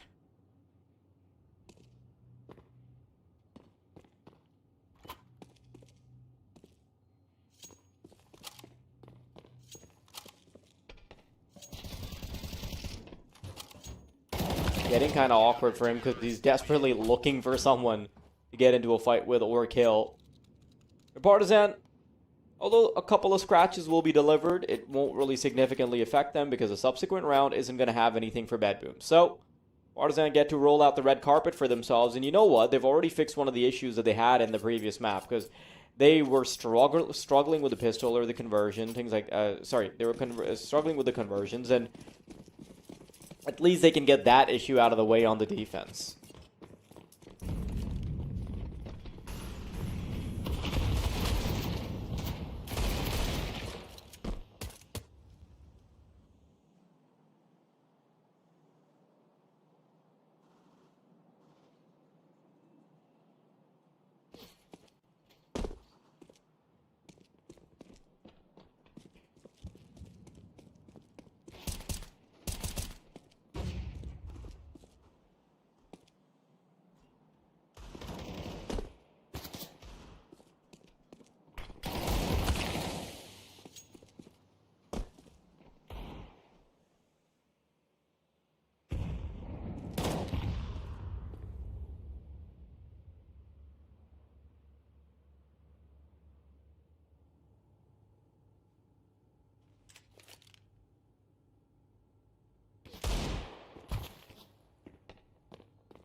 Partizan. This could have gotten a little messy with 8kid having as little HP as he does, but things have been kept alright. Our Frost, in between two angles, is certain to die, but hopefully he can get at least a consolation prize out of it. Nothing more. 3-0 start now for Partizan, and now the onus is on BetBoom to make sure that they can maintain composure on this offense. You said that BetBoom are just a monstrous nuke team, and for Partizan that they're especially bad on it, but it really feels like with all the duels they've been winning, they've woken up on the right side of the bed. The individuals are firing off. And I think one of the biggest difference makers is going to be whether or not 8kid can actually step into play, because most of the time in the previous map, it was Dragon and Valden doing most of the heavy lifting. Also Collins with his clutch as well. But if 8kid can activate early in the game, then outside control should be so much easier to get.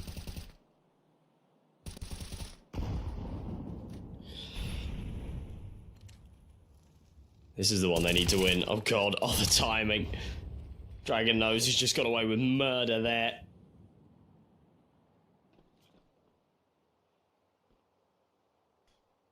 A man advantage.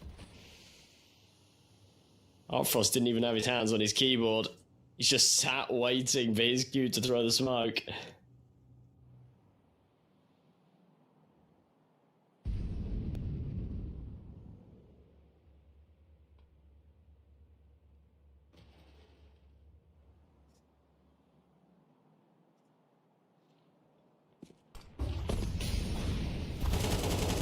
Oh, nice entry out of Umich.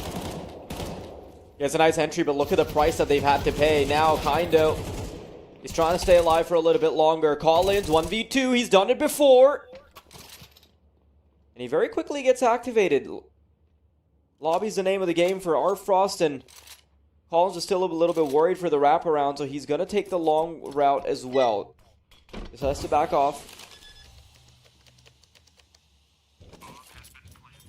Down in defense, Artfrost knows where this final member is now. It's all about whether or not Collins can get sight of him without getting shot. Oh no, Artfrost, this has gotten awkward, but comes out of the smoke. And the swing is unexpected from Collins. The 4-0 will be avoided by BetBoom. And they live to see another day with their money looking alright.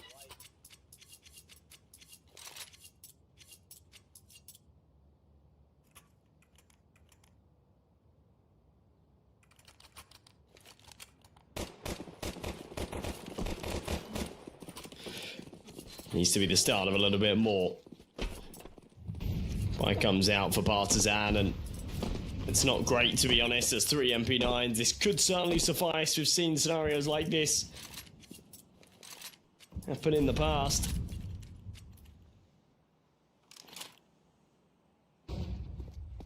So Flash goes over the top.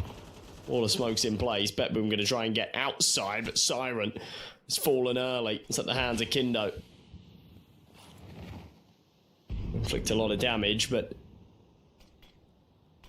crossing into secret, waiting for that second smoke to bloom. Then it'll start to walk across. I'm surprised no spams come. So tiptoe down to the lower side.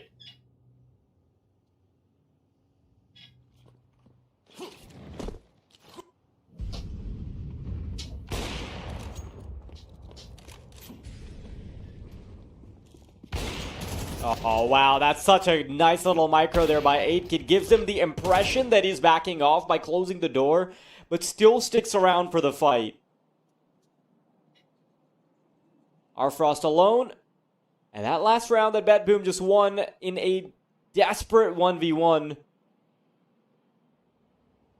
will be left as nothing but a speed bump.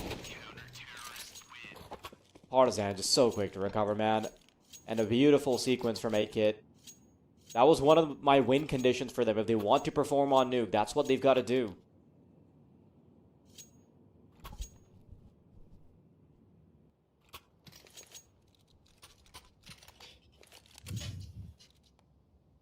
Man, that is just not a round to lose, is it? Against MP9s.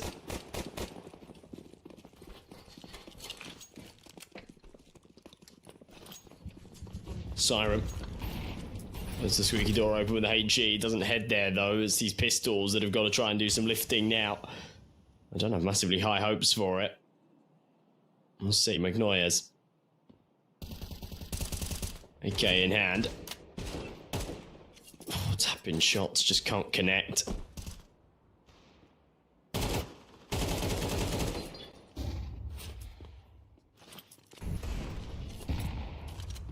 They're kind of overrunning ramp a little bit here, so maybe they can take some space.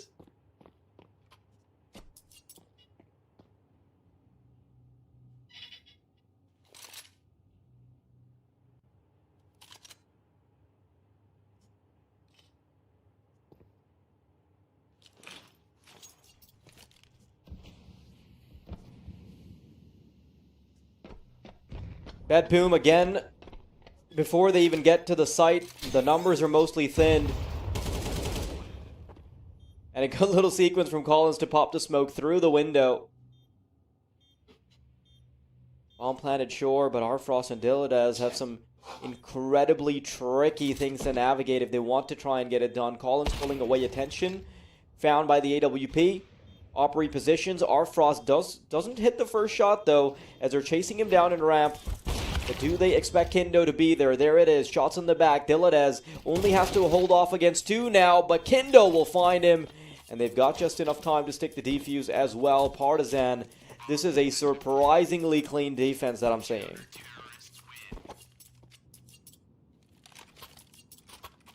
Yeah, I don't know where this has really come from. When you look at their previous matches here on Nuke, it hasn't come from any of those statistics. I think it's this sort of fight or flight instinct. Knowing that they're in the playoffs, they have to give us their best.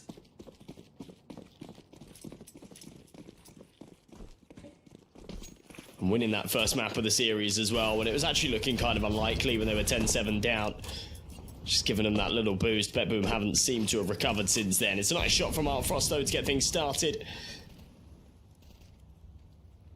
I think BetBoom, like, you know, I said before, they're all right on their T side, but they're really good on their defense. So for me, it's about them just getting to 4 or 5 rounds, and then I think they're sort of somewhat in the clear, but at this point, that's not even seeming likely.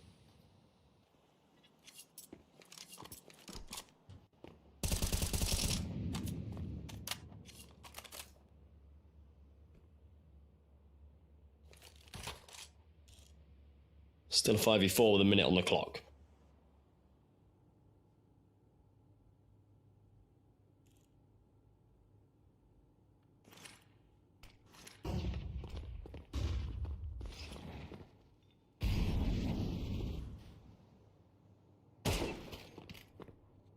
Oh wow, good shot from Siren.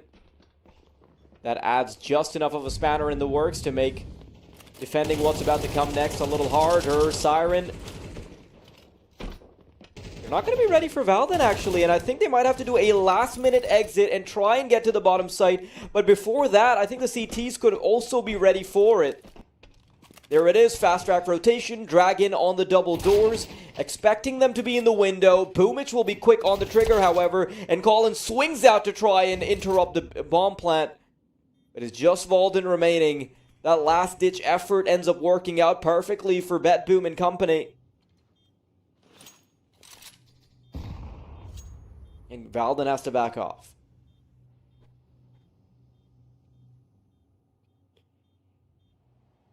Good to see BetBoom at least offering some resistance here. It's kind of similar to how Partizan started to make their name known in the last map. Towards the tail end of the first half, and if BetBoom can do that, if it has to be a recovery that gets them up back on the scoreboard, sure, more power to them.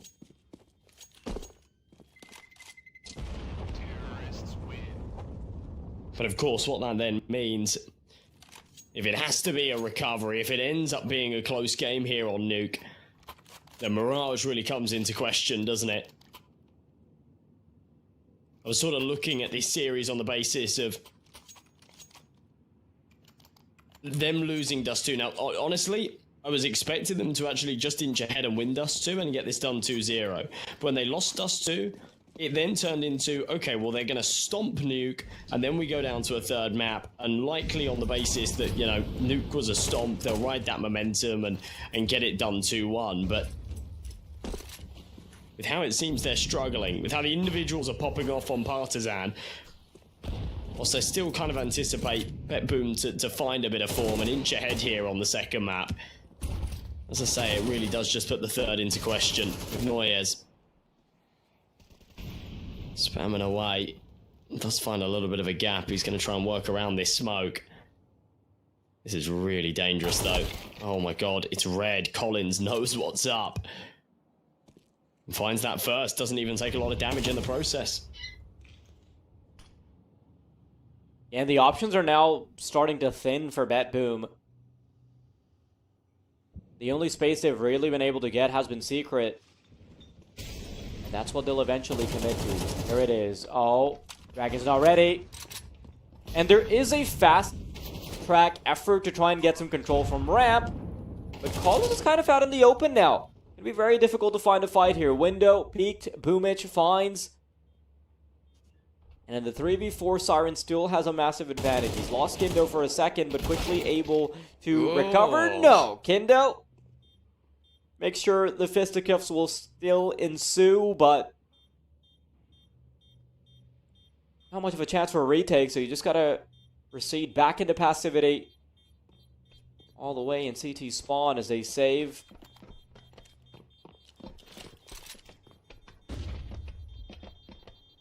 Yeah, it does feel like a bit of a replay of Dust 2, doesn't it?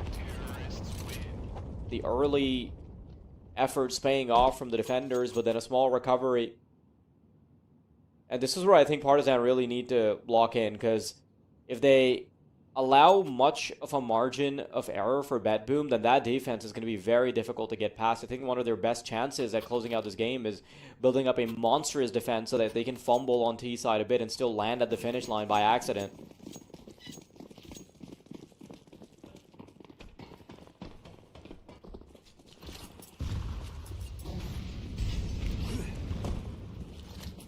These rounds are just coming a little bit too close, right? BetBoom, even when they're winning them, it feels so scrappy. So, not unintentional, but sort of, you know, a lot of these key gunfights, these easy gunfights, not going their way. Finally, we actually see a bit of conviction out of them. Something more convincing. Dragon and A-Kit will back off and save, especially that AWP.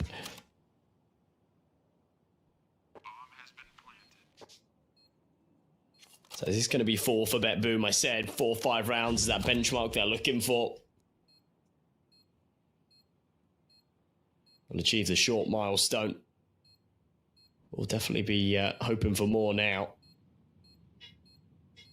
And yeah, they're into their groove. They're looking a lot better.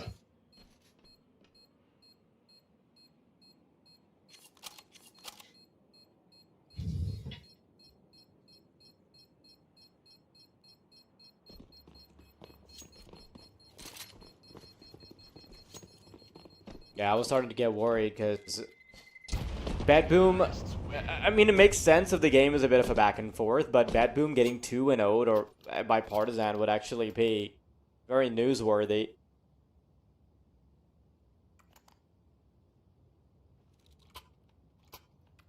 But you've already stated that Mirage is one that you can see going either way, right? Because Partizan, they look pretty incredible on it. BetBoom, they've had their own struggles. But let's see if Partizan can continue the fight to try and still close it in 2 bites. Not over just yet, still pretty even. Small recovery from BetBoom, but they already put themselves in a position where the defense is now manageable. Fast track into 8. 1-for-1 trade's not bad. Golden trying to sneak down, but Boomich will sneak through. Dragon manages to burn Dillades to a crisp. And with Collins still being activated, not letting Arfrost join his teammates, this is still a very doable prospect. Boomich remaining now, the IGL, left with the responsibility of finding 2 heads against 2 players that have already found 2 kills each.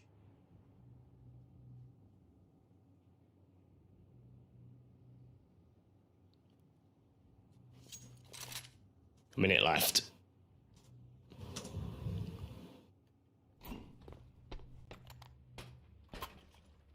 Boomich, this feels very winnable. Now that he's got the bomb and a bit of space out onto the site, I fancy his chances at this. Dragon's on 5 HP and Collins is kind of miles away. By regressing and closing the door, he really does keep them guessing here. He's expecting someone to be coming up the ladder. It's not the case. He thought he had the drop to try and break this into 2 1v1s. He doesn't. Instead, they're both coming in from ramp. The timing, is really key, but he's been seen. Dragon's up on top of the silo, doesn't see the feet, drops down. Oh, this gets really messy and quite complicated as the door's now closed. He goes for the spams to deny, but it's not going to connect. That is sloppy, and Partizan takes 6. Now, the good thing for BetBoom is that they're not running out of cash anytime soon for this half. With Boomich and Arfrost having built up $10,000 apiece, they're going to have just enough in the tank to keep this engine running. Interestingly enough, it's a tactical pause from Partizan. It's not BetBoom trying to clear the air. Partizan wanting to make sure that they end this half strong. They know that there's a T side that is very difficult to digest coming up ahead.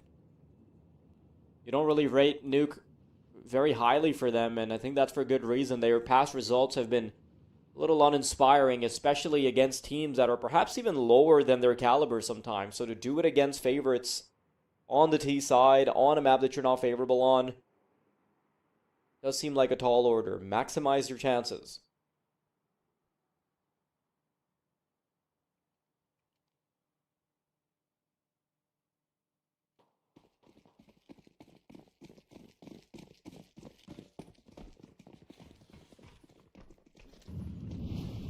Well, Partizan have already secured themselves a split down the middle at half time. They've got 2 chances to extend that a little bit further and give themselves a lead. Boomich sends it right down secret. He's very fast. Dragon is going to back this up as Magnoias has found an entry onto Collins. Dragon returns the favour, and this gets interesting. 4v4, but BetBoom no longer have that snake in the grass. The man behind enemy lines down on the lower site as 8kit picks off Dilladez. The numbers flip the other way. We're going to a 4v3 with BetBoom not really having any map control.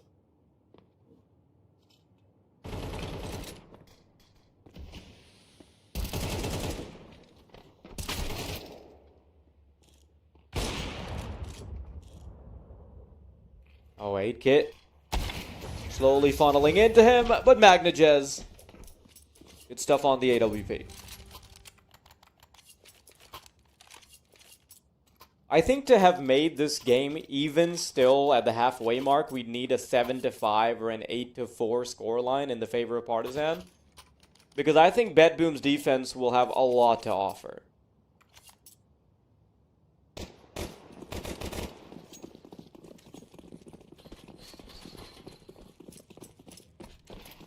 Last round before the halfway split. Great recovery in that last round. BetBoom, despite the fact that they got off to a shaky start. Trying to go for the vent dive here is pretty bold. And we'll take the 1 casualty as a result. Dilladez, collateral damage. Kindo finds not BetBoom, Boomich as well. It's just such a fitting name for the team. But Magnoias is going to be the big piece, the big player, the flank on the lurk. His teammates just need to stay alive, and he can have big impact, and there it is, Dragon gone, and he can now confirm that no one else is coming in from ramp. Oh no, wait, there is one more, hang on. Oh yeah, Magnus is still around. Oh my god, he's been checked. There's no way Collins checks for that. That's he ridiculous. Thought he could follow them in, stab them, uninvited. But Collins double checks the door, knows that vampires need to be invited in. Sprays him with garlic.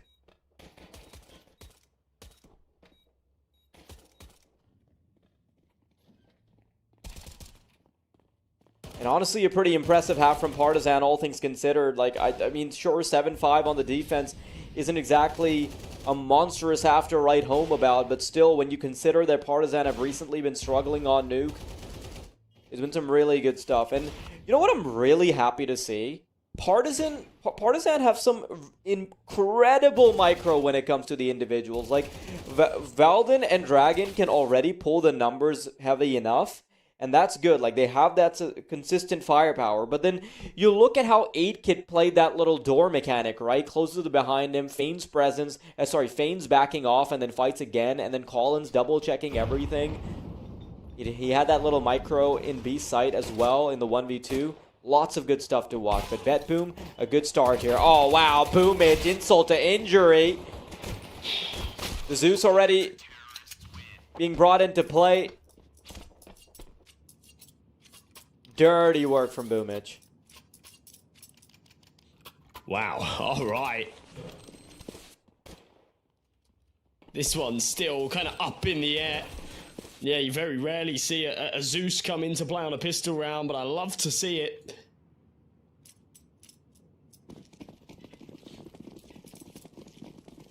So we will see a full eco out of Partizan now. No bomb plant, not really all too much at all, to be honest, out of that pistol. What is the plan here? They're running around spawn as if it's not live, but it is. Just using this as a bit of a chance to talk, perhaps. Work out what the plan is for the round upcoming.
Okay. Just burst that one under the rug. Easy. A faux timeout established by Partizan. And I want to see what they've cooked up on the attack.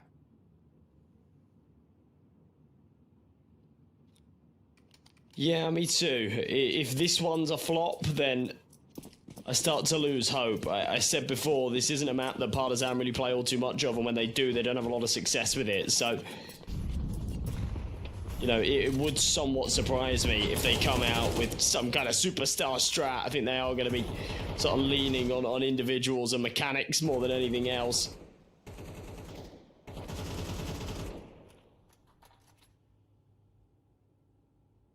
Spam's come through. Actually, no real damage dealt, but as I say it, 8-Kit finds a head through the smoke. Vladin's ready for the aggression as well. And BetBoom playing this very dangerously, but well, they do find themselves back into a winnable position. Oh, God. Siren's got to fight his way out of a corner. He can't. And a 1v3 for Art Frost. Oh, dude, he has to go absolutely nuclear, but Collins is so damn good. You know, I haven't really watched too much of Collins before, and he's looking incredible. Like, I know that just in terms of the pure numbers, he might not be at the top. Like, I mean, he is for now almost, because 8-Kit's right a little past him, but it feels like what we see on the server in the eye test for Collins is so much more than what just a rating would suggest. Great swing potential from the guy. Partizan back in the lead. It's on the T side as well. This is scary stuff.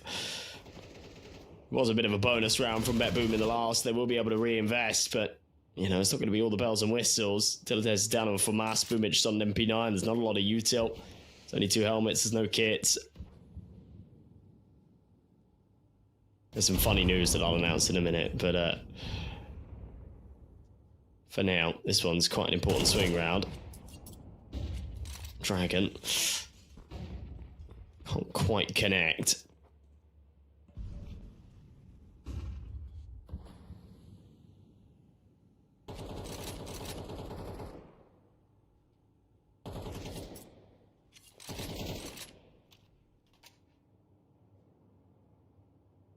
Partizan playing this real slow.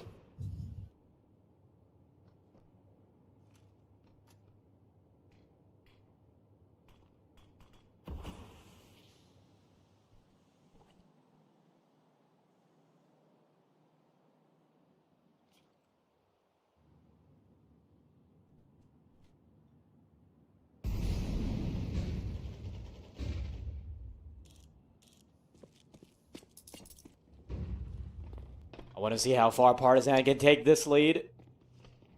Bottom bomb site. Almost booked. Valden's winning on ramp.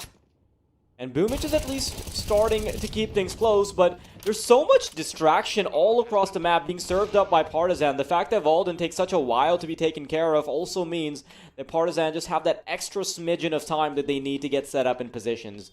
But it is still a 3v4. It is difficult to hold the B bomb site. Who's going to win that first fight? No one on the T side wants to be the first one to crack. They're having trouble looking for anything. Colin stuck into the corner. That's Boomich with the first fight.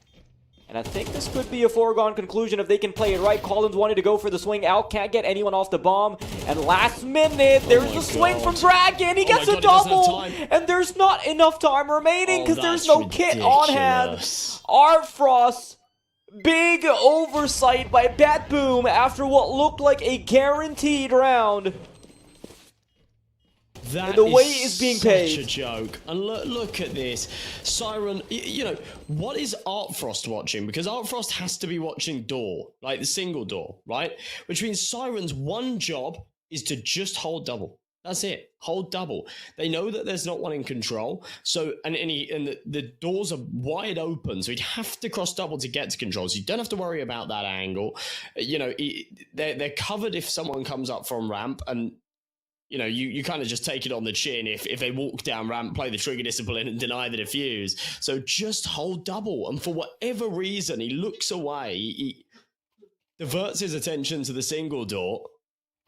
And the peak comes in, gets him off the bomb. And at that point, it doesn't even matter if he finds 1 kill, 2 kill, 3.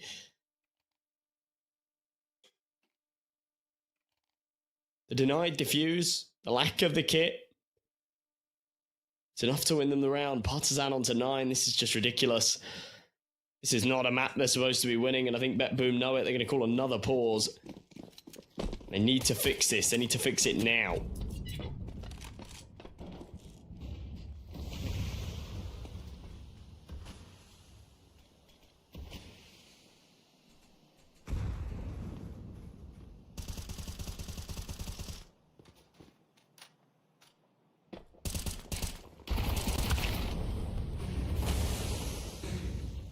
So much space taken by Partizan over and over.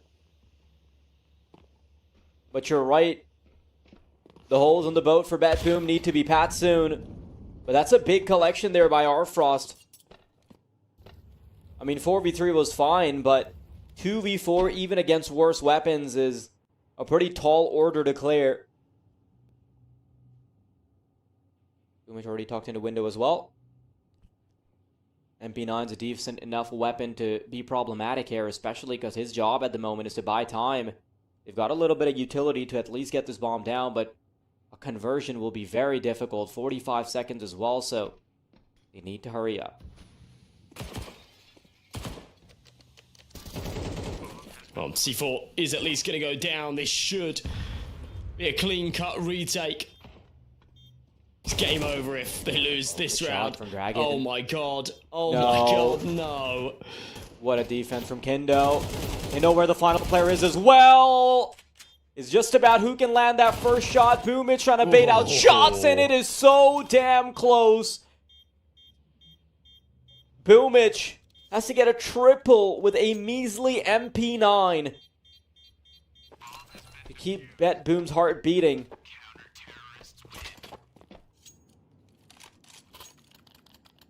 When Kendo gets the kill on the Rampler, I thought that was it. That was booked. That was over. Like, Boomich versus Dragon, when Boomich has an MP9 and Dragon has an AK-47, even if Dragon startled from the second window peak, like, I just didn't favor Boomich at all. Yeah, I kind of feel it too, to be honest. Partizan to get stopped in their tracks, though. That would have been a pretty crazy one to pull off.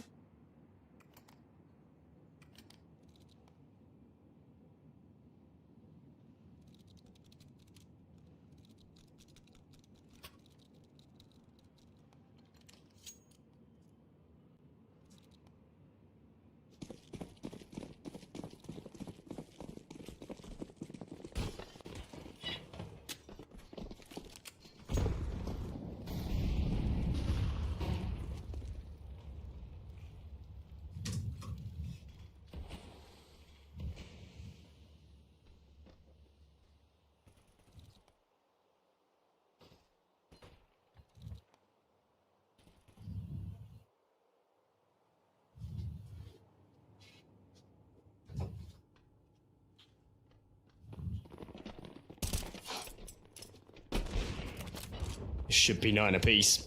Just about trying to keep this round clean. Don't take casualties. Beautiful shots from Art Frost. Little warm up. Oh, God. They've given up an AWP. I mean, yeah. At this point, if Kindo just decided to keep running and go all the way to CT spawn just to wait out the last minute, I wouldn't even hate it.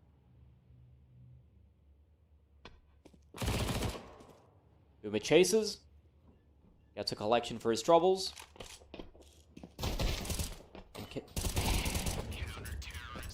And it was a nice attempt there. If they're able to get the site control, then maybe they can actually at least get the bomb plant, but good stuff there.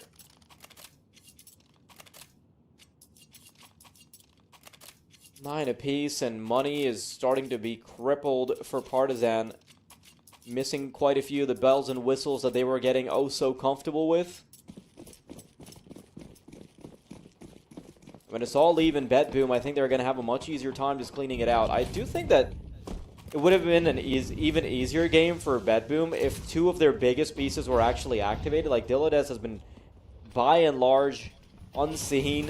Magnojazz as well. Arfrost really just being the glue that keeps this team together at the moment. And Magnojazz is going to fall in the 1v1 against Dragon again.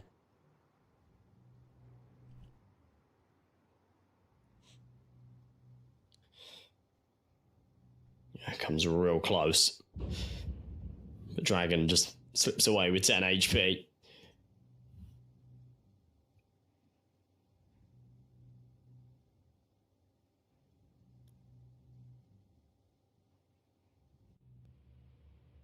They do want to progress any further down onto the lower site, though. There is a nice little crossfire in place. It's going to be difficult to beat Art Frost and Boomich in the positions they reside. Creeping up. Oh, I think Sora might have seen the AWP on that jiggle, but does he realize there's one super close to him as well? Timing is absolutely everything now.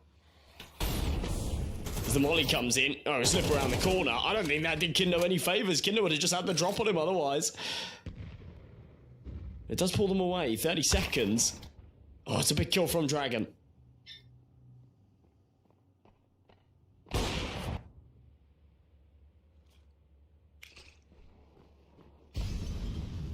Final real line of defense here. Siren. They're going to have Dilodes tucked into the back pocket as well. But the connections being made by Partizan are swift. Dragon really living up to that rating that he's got on HLTV. Even when faced against strong opposition like Bet Boom, now Partizan on double digits. And the thing I put in the spotlight was Partizan's money that could fall apart. But instead, it is Bet Boom that's going to be grasping at financial straws to make something happen. And Bet Boom know that this tactical pause is much needed. You know, it's a really interesting point you made earlier. You said that it's like these games feel more like an RMR because of like VRS points, and I totally agree with that idea. Like, I think the VRS system, one thing it's really done is that it's made every game relevant. Like, you can't bow out of a tournament and think, oh, okay, yeah, well, that tournament was bad, or like that sucked, and then live out the rest of your Counter-Strike life? No, like, that will follow you. So every game has to be given the respect it deserves, and that's why you see big teams like BetBoom buckle under pressure, because they know that VRS rating is going to be affected.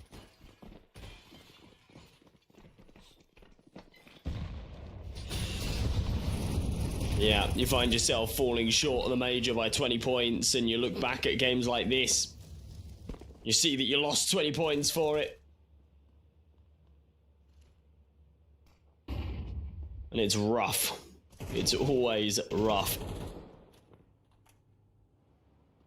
This would actually be a pretty big hit for BetBoom. These two teams are so far off in the rankings that actually, yeah, they'd lose 27 points. Partizan had gained 31.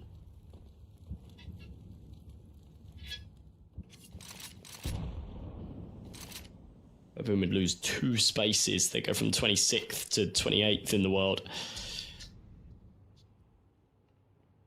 Magnoyas finds an early head. It's an important time to do so. There is a lot of weight behind this round. So well-timed incendiary comes in as well. Util responds. Artfrost gets his gun back out. I like that. Doesn't want to be caught with a nade in hand. Needs to provide the support to the MP9 as it takes the contact. He's there. There's a little bait and switch just to confirm a second advantage and get out of there. 4v2.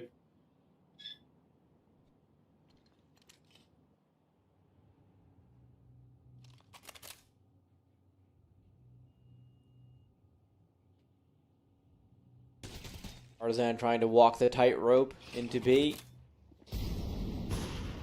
Molly's going to give them a little bit more space, and Magnus is actually going to burn to the Molly, so a reasonable chance at keeping this engine going. Valden first kill.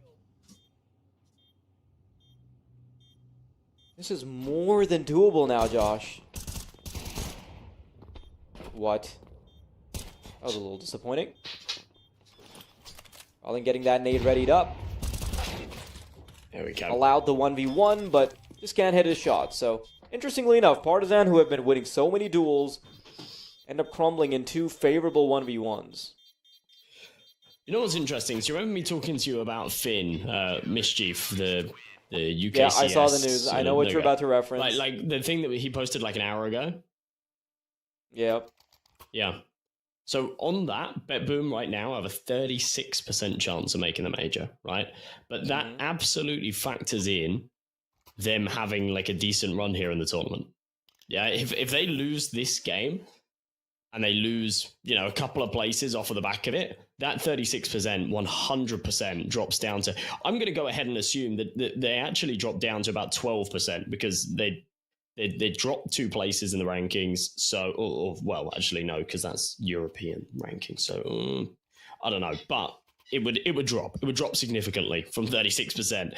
So this is kind of tying into exactly what we were talking about. There is so much weight behind these matches. You can't sometimes just chalk up a tournament and go, oh yeah, you know, that one was bad, but on to the next kind of thing. There is a hell of a lot of weight behind all of these games. Nuke, it's supposed to be a map that is oh so strong for them. Looking like a real weakness right now. Every single round that BetBoom are able to take feels far from convincing. It's always just a scrap to get it over the line. This is only to bring us to a 3rd map as well. This isn't some kind of crazy victory. They go for the spams through the smoke. They're a little premature. These ones will not connect. Tiny bit of damage dealt. Actually, Magnoyas takes Kindo, so that's a good man advantage. And info as well. When you find a kill like that, it's then information. Yeah, they were crossing. They are down secret.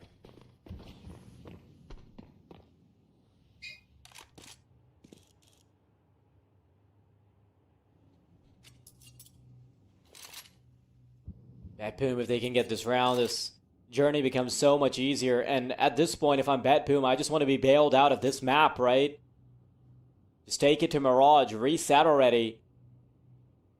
It's already been an arduous enough journey for them. Just getting a little recovery going in this map.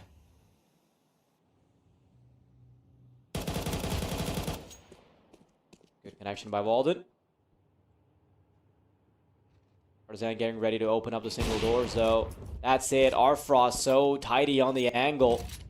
Actually getting this bomb down seems like an exercise in impossibility now. Collins quickly rotating upwards. Sees a player in rafters. That's a fight. Doesn't go his way. And Dragon's just looking to die before time somehow. And just about makes it. The way seems a little paved now for BetBoom. Yeah, especially with the broken economy on the seaside. There is now a little bit of breathing room, isn't there? A path to victory, you can certainly call it.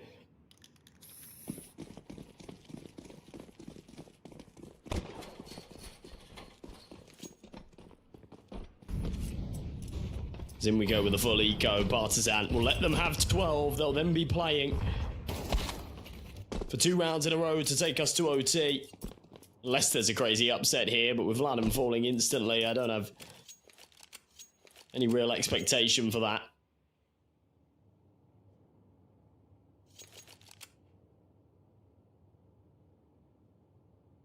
So we'll just have to wait and see. But another slow round. You can see, you know, like Kindo's got one hand off the mouse. It looked like he was talking, getting vocal. I can guarantee you they're not talking about what the plan is with the Glocks here in the 22nd.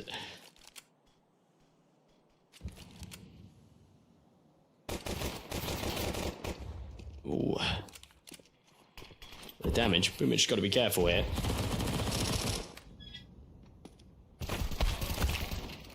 Ah, there you go.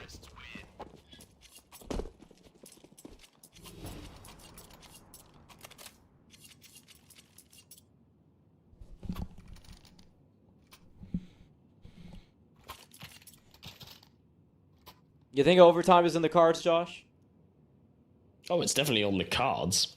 I don't think it's going to happen, I'll be honest. I know I felt like a hater this whole map, but really I just want to see a third map. But it's definitely on the cards. I'd say it's a 60-40. There are still 2 buys left here, though, for BetBoom. I think that's a big factor that sort of comes into it. You know, there's this one. They can afford whatever they want. But Mitch decides to not upgrade into a rifle. He is just sat with the MP9. Feels somewhat unnecessary on the basis that Artfrost could have dropped one, but he was saving money for the AWP in the next, I guess. And he might need one, because it's an instant entry out of Vladen. A good return back, 4v4. Oh, I think... Did he just see the head? No, he didn't. He didn't. He's going to get overrun. Wow. Oh, that's a good connection by Boomich. Keeping them on their toes, but Aid Kit is doing the same, returning the favor. Aid Kit's going exploring, wants to try and find the fight outside, but BetBoom is going to return. 13-10. And things become a little less complicated now. The reset's going to happen, and we get a chance to look at the scoreboard and see who was actually pulling most of their weight. I think there were moments where Nuke could have actually been closed out by Partizan, but they fell just short. And when we're talking about that AWP dynamic, there's no reason to assume anything other than Arfrost having won that engagement and winning the overall score. MVP for a good reason, 24 kills towards the end against a 16 of Aid Kit. And I think that difference actually does account for enough of a difference to make to count for those 3 rounds. Yeah, Artfrost was good. Artfrost was a major reason that they even won that map. But overall, as a team, I don't think BetBoom looked great there on Nuke. That was a lot less than what I was expecting. And moving on to Mirage, I think they should be a little bit worried because Partizan did seem fired up. They did seem scary. Some individuals were still hitting shots, and even going into the end of Nuke, when they did drop the ball in a couple of key rounds, which was a shame for them, I guess. They felt like... yeah, just generally, you know, like they were winning a lot of their gunfights and in many of those rounds were the better team. So moving on to Mirage, which is a map that they actually have really strong fundamentals on, this could definitely go their way. But we'll have to wait and see, I guess. I think this is going to be a banger of a decider. Yeah, I think I'm really glad that the precedent has been set for a chaotic decider, though, because I was a little worried that the game could get one-sided if Bedboom were showing up like no tomorrow. Because like that game gets hard, but then you also have to consider that Dilladas and Magnages were basically nowhere to be found, right? Like that's a much easier game if they're on, if they're actually performing the way you would. And I feel like Partizan had, even though they ended up losing, it's not like they had one of like their biggest pieces just completely fall apart or anything, right? I think it was just like an overall lower level performance from the team as a unit. So it's nice to see that at least a precedent's been set going forward, and this decider is going to be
absolute fight against Bedboom, and it has been an absolute treat to watch.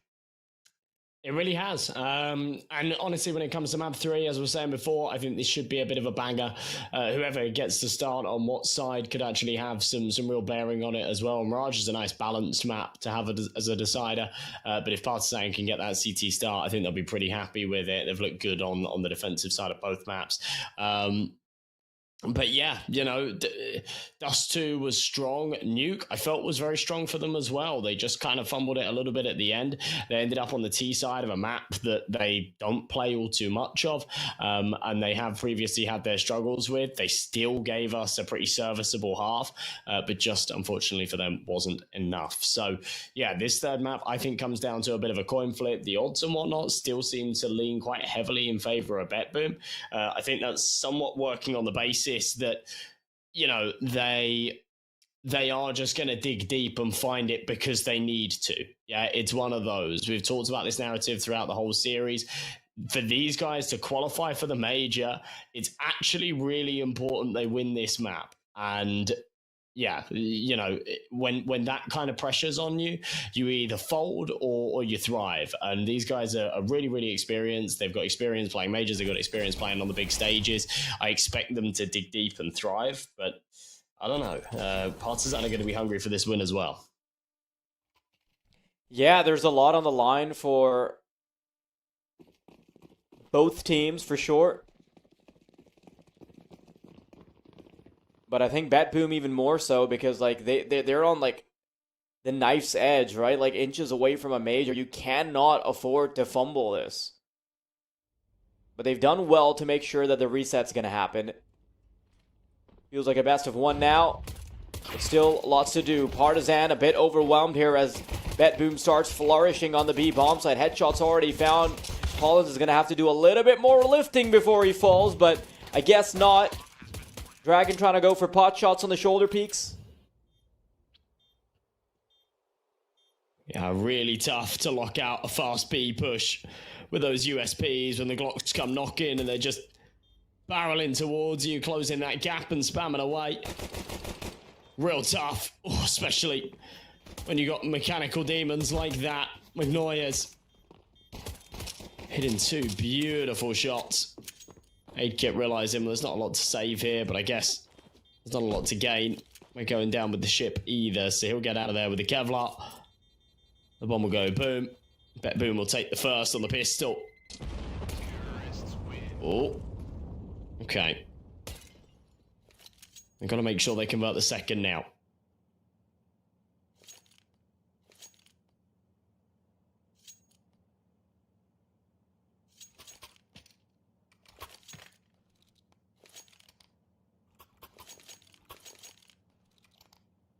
I think the best chance for Partizan was obviously to close it out in the previous map, right? They had such a monstrous start on the defense. And a couple of rounds going their way, like a couple of 1v1s could have actually just completely sealed the deal, and Bedboom's chances would be oh so affected by a bad performance, a bad run in the proving rounds. That crisis has been averted for a little while longer. 8kit waiting to receive as they scale up connector. Enough of a distraction has been served that 8kit can find one. Valdin doing a little bit more, but Siren and Magna still have the better weaponry, so they still can be an issue. Siren might walk into the sandwich player though. Kendo has not made himself known for the longest time. So this will be a freebie if Kendo tries to proceed further. There's also a flank brewing up, so no matter what happens, death could be at Siren's door, but it's all about the timing here. Does he get caught as he starts to back away? Oh, man. I can't believe I actually sort of foreshadowed this. Said they need to convert the second round, you know. That's always just a given. Mostly, often comes for free. Partizan say no, they force up, they shut it down, they put their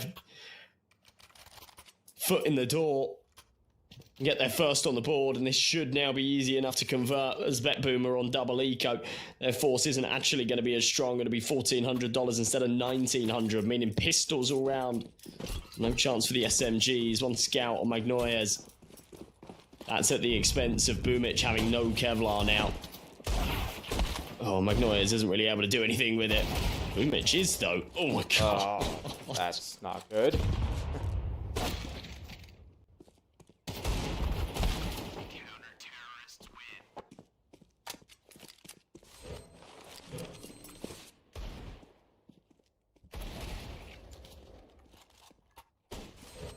Partizan were the ones that were struggling with conversions before, and they have turned that storyline around. It is going to be BetBoom instead, who have to suffer the 3-1 start, as it gets a little bit awkward early on. You know, you've already brought up that Partizan are a good Mirage team, and that it's been a bit of a struggle for BetBoom, at least within their own caliber. Scaling up perhaps not a good idea for Dragon. I mean, obviously he doesn't anticipate that he gets absolutely one-domed. But still, not much of a decisive chance here for BetBoom to convert. Just the M4 being recovered by Magnadez. And now we wait.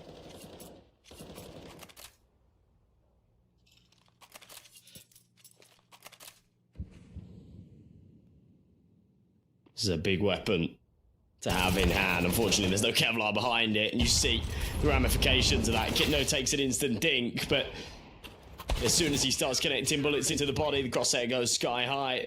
The second bullet won't connect. Third on the board for Partizan.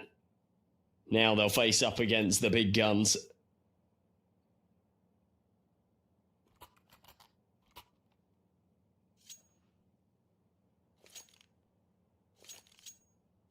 And I say big guns, but I mean, Partizan are the ones with a much stronger buy. There's an AWP out on aid kit for BetBoom. There's no such luxury for Arc Frost. There's not a huge amount of util either. Look at this, fast boost into apps, I like it.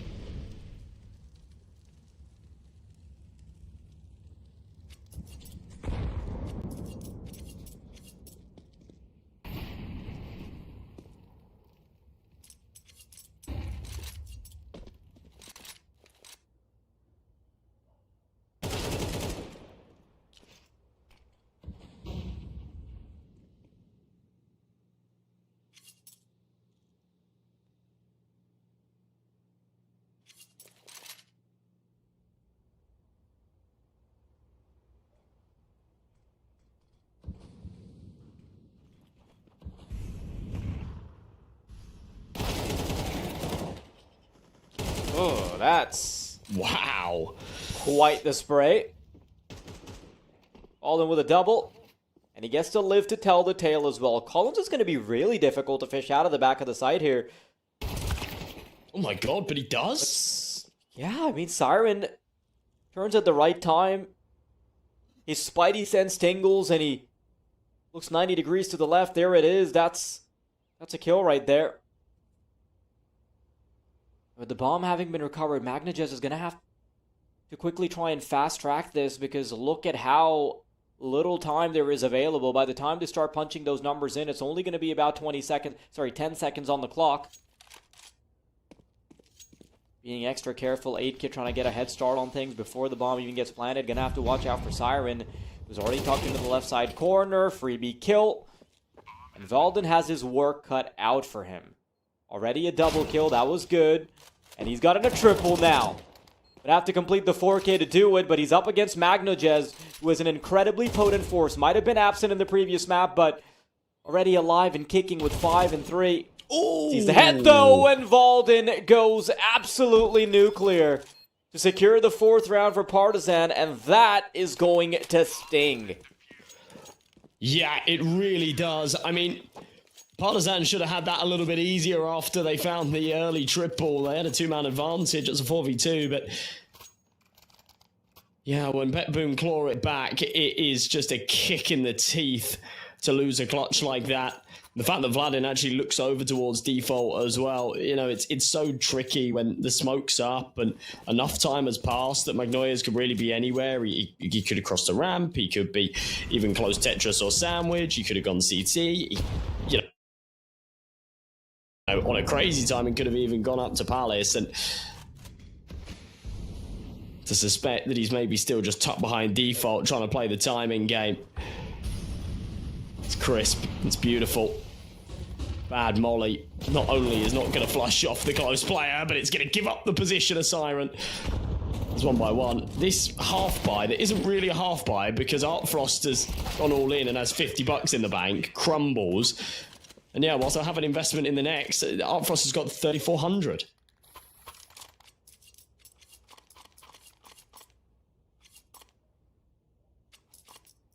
Things are not looking up for BetBoom at all. If this defense gets any better from Partizan, there is a load of points to be lost for BetBoom, and they know exactly what is on the line.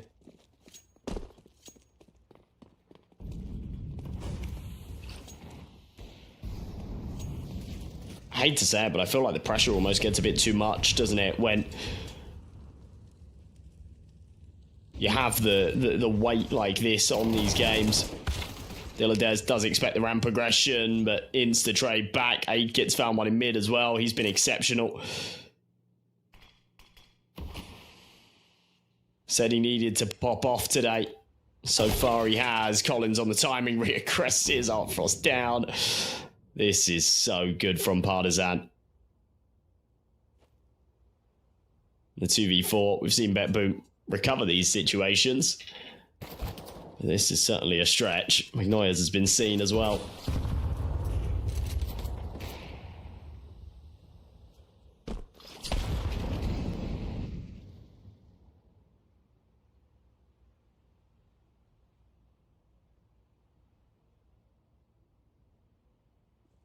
BetBoom are being toyed with. Partizan look more like the favorites than BetBoom do. Good kill from Siren, 35 seconds on the clock. Kind of a doable round. He's actually slowly carving a way out. Just a 1v2 remaining. The only thing that's really against him is going to be the clock. His aim is looking ever so crisp. And Dragon does not want to be on the receiving end of it. There's the peak. Timing is perfect, and Siren will fall. A valiant effort that won't provide any results. And back to scraps. Tactical pause, of course, right? You barely have $4,000 in your bank account. It's just Siren that barely creeps past it.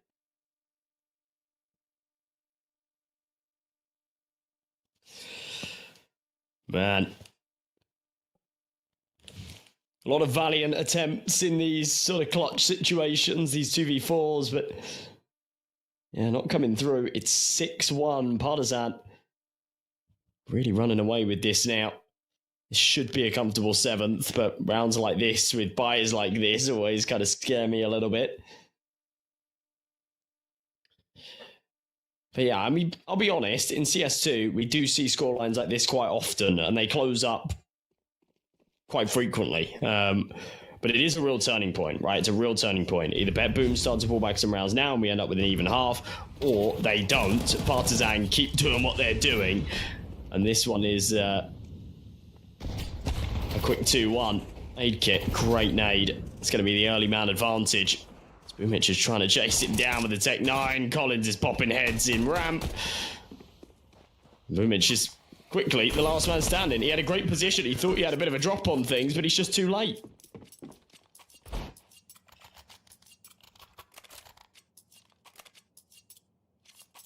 By the looks of things, with this kind of defense from Partizan, the floors of Mirage are going to be wiped clean with the faces of BetBoom's team members.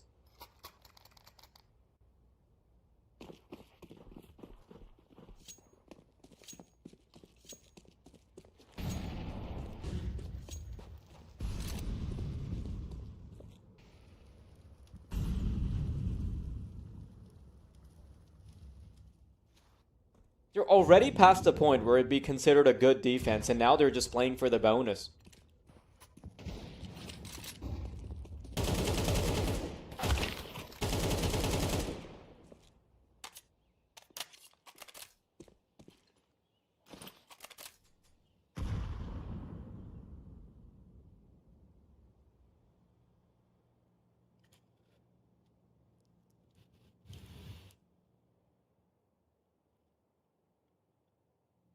Finally. A bit of something from BetBoom. Partizan have sort of sat in the wrong site here. It does beg the question for me, when this bomb goes down, are they going to go for some kind of retake? Because they're miles away from it. Yeah, they're not in position to play for this round at all. But there's also so much money. No, Vladin's got 11k. You could definitely justify just sort of having a stab just for the sake of it. Kindo's found that kill. He just can't end up with another, but Vladin 2v1, yeah, you know what? He's done it once. No, he's playing for the exits. Alright, I don't hate it. Maintain control of the map rather than looking desperate. But it will be 7-2. Finally a bit of resistance out of BetBoom. Dude, honestly, I would not have hated it if Walden stuck around just to keep taking pot shots, just to try and get those weapons out of their hands. Like, do a last-second effort, run onto the bomb site, full suicidal, make sure they come back and explode to the bomb.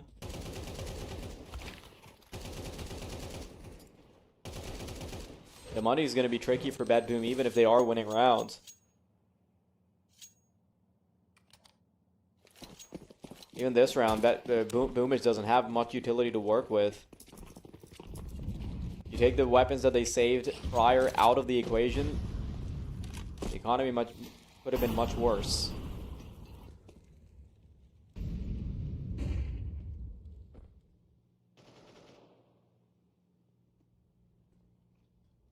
Go from Kendo. Mm-hmm.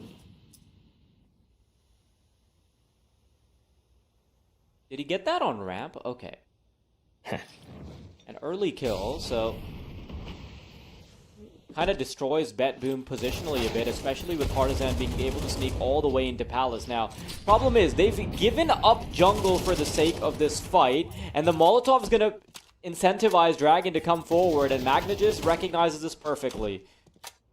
But with full control being taken off Palace, getting this bomb down is going to feel very difficult. Boost being readied up, Collins doesn't want any smoke, and is instead going to elect to make sure that nobody can cross over. A very turtled up defense from Partizan that's only going to activate late after the bomb's already been planted. In fact, I think the player that pushed all the way into Palace, Kendo, might not even want to wager his life for it. A save is totally warranted.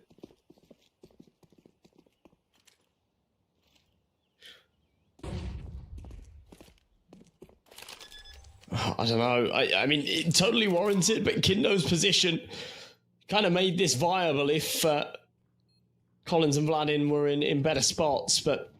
Does Kendo have a kit? Okay, he does.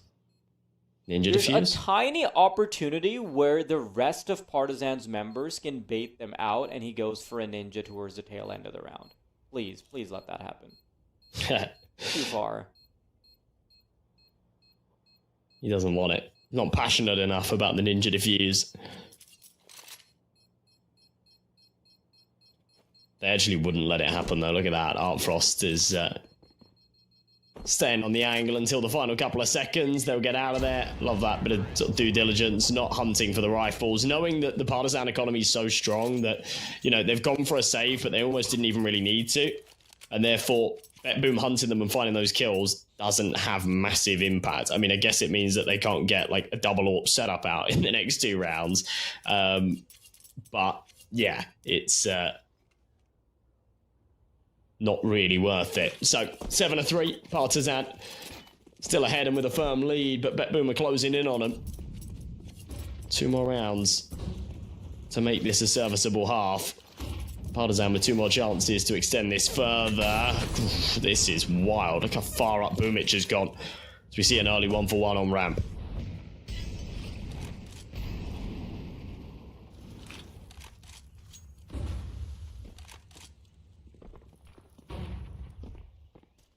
Oh wow, 8-Git is going to be so trapped. Not sure if they're going to watch for him early. Here it is, peeks out, gets to safety. We watching Connector as well. 8-Git has done such a marvelous job at navigating the trenches of Palace. Dragon lets Boomich walk in. That must feel like a punch to the gut.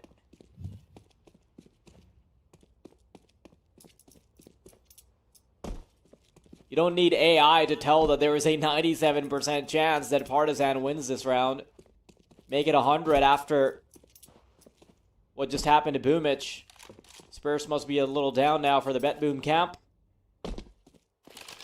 But Arfrost still wants to give it an honest crack. AWP in a dream, bomb planted. Gets that 10-second start as well as they start the rotations. But cannot afford to miss a single bullet. Oh no, that's info.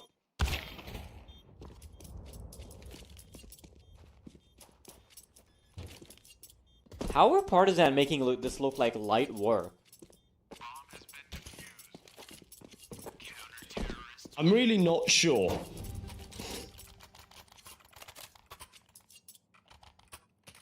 I am really, really not sure.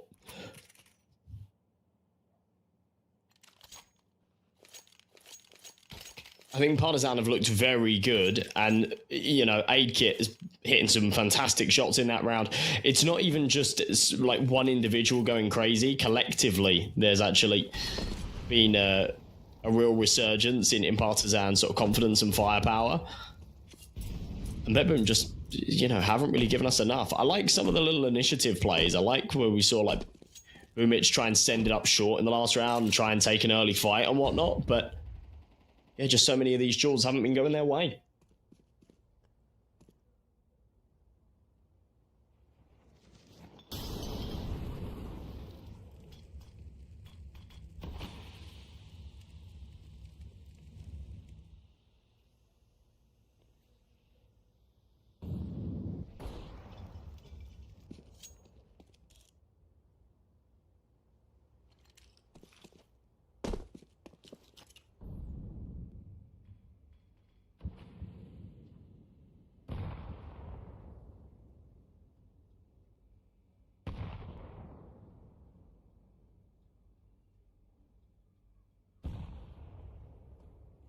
Single round away from making this a nigh irrecoverable half.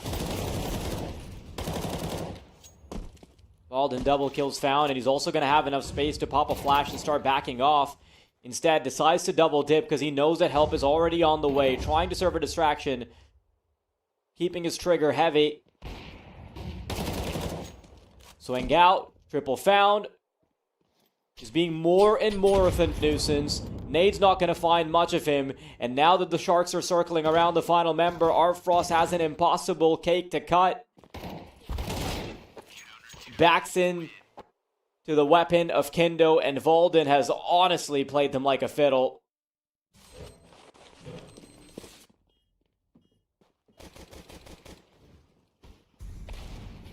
So clean. The fact that AidKit is able in that position to just, you know, swap out to the pistol and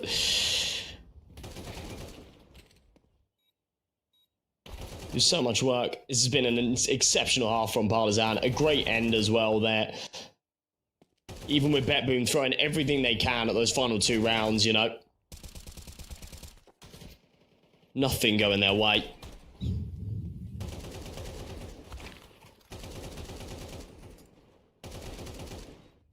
Honestly, this is just a Partizan highlight reel. Every single one of these kills in the replays seem to be superstar moments. Out of the underdogs here, who are now surely the favourites to take this map and series, send BetBoom crying as their major hopes and dreams slip away. The pistol round could certainly solidify that. Dragon's already out. Oh, that's messy. Okay, much needed start at least to the pistol round. Are they going to expect Siren? I guess not. He gets a chance to clean up both. And AidKit is left high and dry.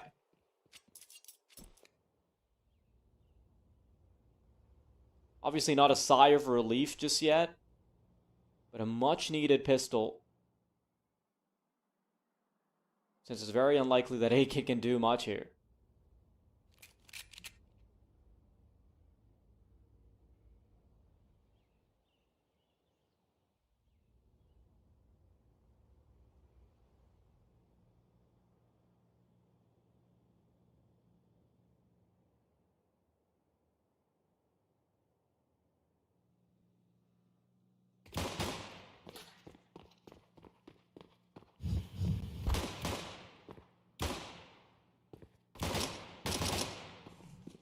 Aidkit hoping to try and do any kind of damage, and also wants to die here. And look at this. They don't want to kill him until after time. Eventually, Siren will come and put the bullet in him. But yeah, the way that that was going, I actually thought no one was going to peek. Yeah, that would not have been the worst idea if they just all backed off. You didn't even have to kill him after time. Just let him survive. It's still a death sentence. Yeah, what are you going to get away with? Half the Kevlar and dualies? Who cares? Yeah. Yeah, this is a round they want to be ecoing so they can buy into the next. Otherwise, this lead starts to fall apart. That margin for error closes. And immediately ecoing also puts them in a really good spot where they're likely to go up against BetBoom, perhaps forfeiting a round because they have 2 MP9s. It's not like Boomich and Siren are going to toss their weapons to immediately buy up M4s after this.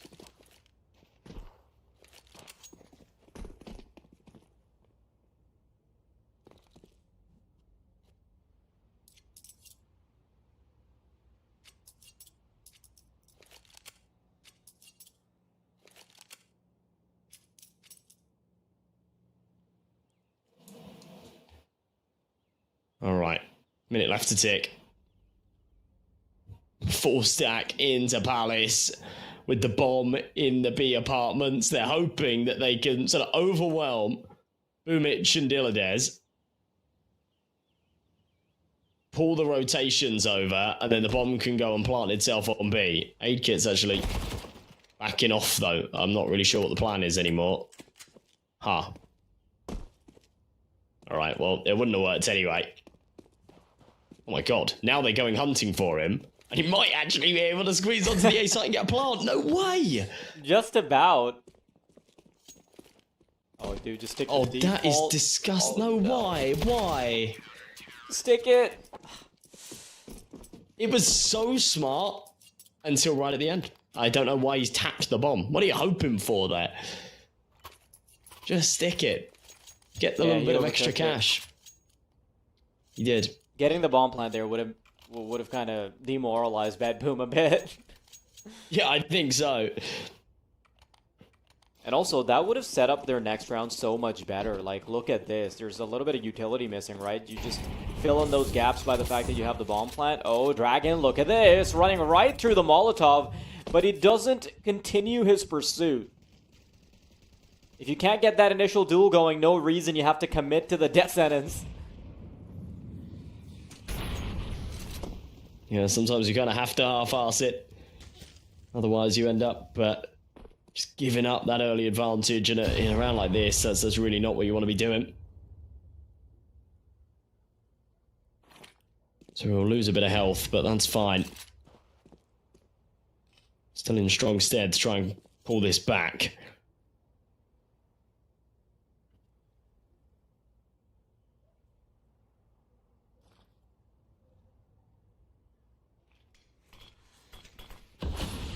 Smoke's going to go into mid. Vladen. Boosts over it. Sees the head. Oh, that was a real opportunity.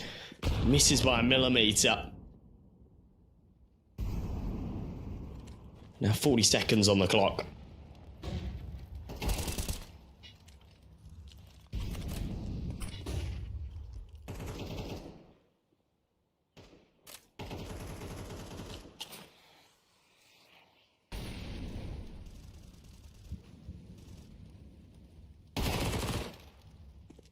Boomich, good fight. And the wall's slowly starting to close in on Partizan. I really like what they've done here, actually. After losing the first 2 members, they're going to posture themselves in a spot where they can actually take these 3 rifles into the next. I guess the only problem with that is that then the rest of their money isn't quite aligned, but with Collins and Kindo being able to buy Galils for themselves, they still have a pretty reasonable shot at this. Or both of the players committing to full utility and MAC-10s, like, that's also an okay option.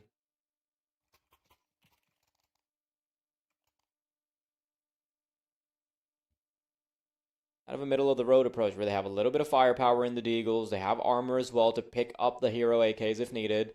But they have full util. That's good.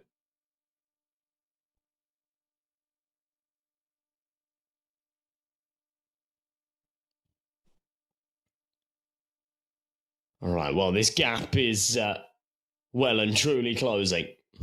3 to now separate BetBoom from tying it up at 9 apiece, and Partizan don't have the best of buys, but this could suffice.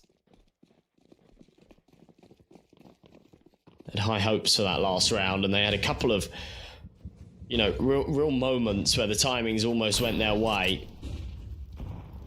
We did really see that, you know, when Dragon tried to go for the early aggressive play through the molly, and then we saw the boost over the smoke as well in mid that just missed out. Like Noyes with a great start onto aid kit. Oh, Dragon's gone as well. It's a nice trade back from Vladin. Oh, that so nearly connects too. But they're left again with a man disadvantage.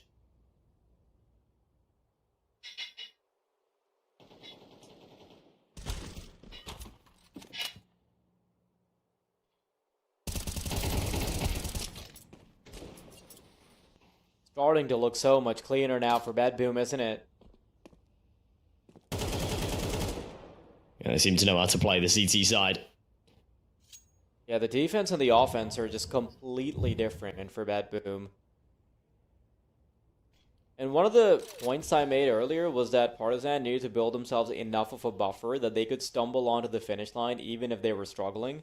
And despite building up a monstrous half for themselves, a 9-3 finish, that finish line still seems a little bit out of reach. Yeah. They've actually left the bomb recoverable here. So Vladin's going to go and grab it in the ladder room, but there is only 20 seconds left, so he's just he's taking a little bit too long doing this, and therefore the round's just done. He's going to go for the save. I think he was just expecting danger to be close. He was expecting BetBoom to still be defending that C4, and they just weren't. And that'll be that. 9-7. Vladin not dying as well. Kind of puts him in an awkward position, but I guess it's $750 if he doesn't spend any money here. Rest of the team can half buy. They've got max loss, so he'll still be able to invest with the rest of the team in the next, and that's why I think he was kind of happy to save, but yeah, it's awkward, isn't it? It's not really what you want.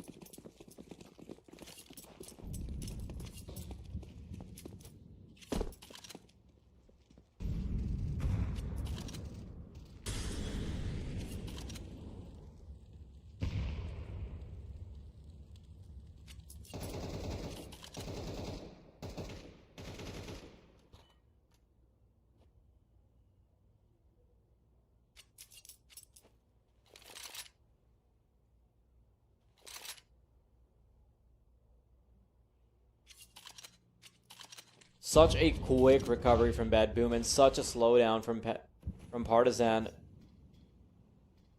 Make control on the way. Slowly creeping up underpass. Still it is. Not sure if he caught vision of one of these players in the smoke. But regardless, the big advantage in terms of weaponry does give them an avenue to play relatively passively. Partizan have expertly used the smoke to nudge a player into the corner. And it's all about finding a good timing.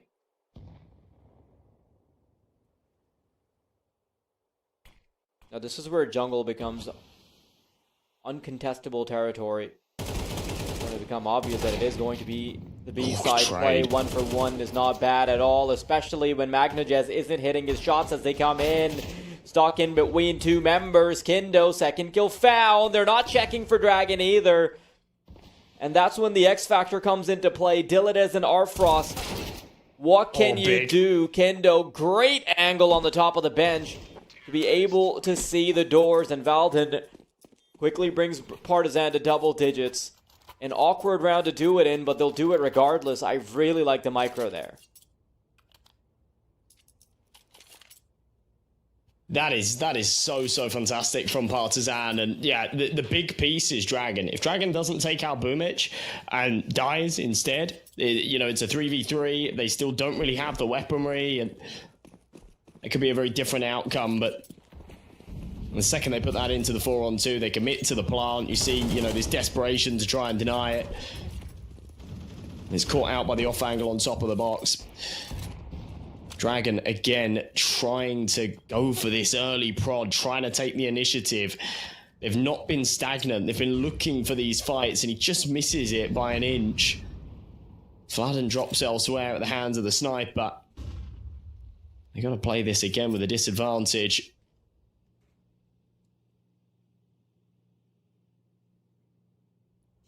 This would be a bit of a tilter, a heartbreaker for Partizan if they don't close it out after the exceptional start that they had.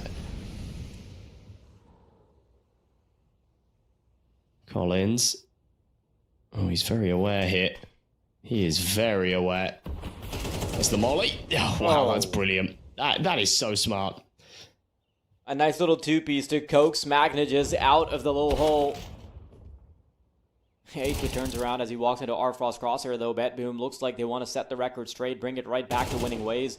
Kindo, he's just been so on fire, sees the head, good flick, but pulls the trigger a little too early. Dragon, second chance at knifing? No. But a 1v2 is more than doable here. He's got the chance to recover the bomb and get into 2 separate 1v1s. I was being watched like a hawk. Think he might have seen a sliver of an elbow. Being extra careful. He doesn't have time for this. He needs to go get the bomb first. Needs to get into a fight soon. No, he's saving. Why? I don't know. I actually don't know.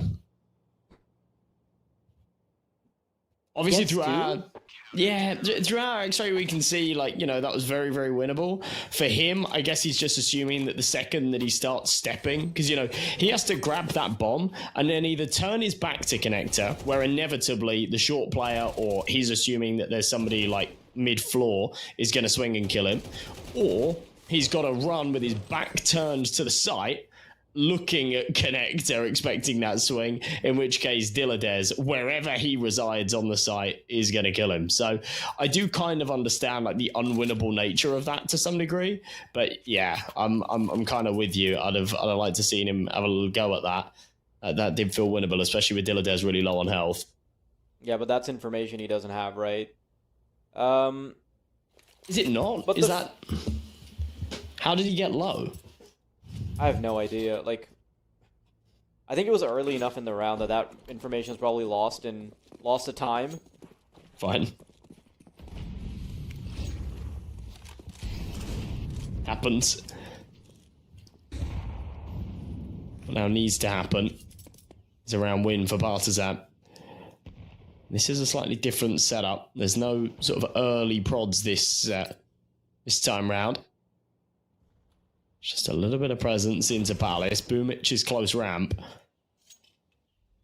Where is Artfrost right now? It's actually leaning over towards Be Sure.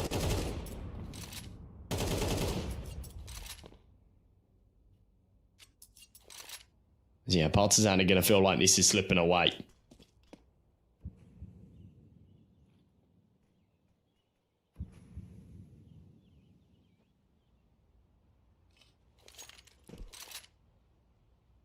It might feel like it is slipping away, but I know that Partizan have the individuals necessary to get enough swing rounds pieced together to win this whole damn thing.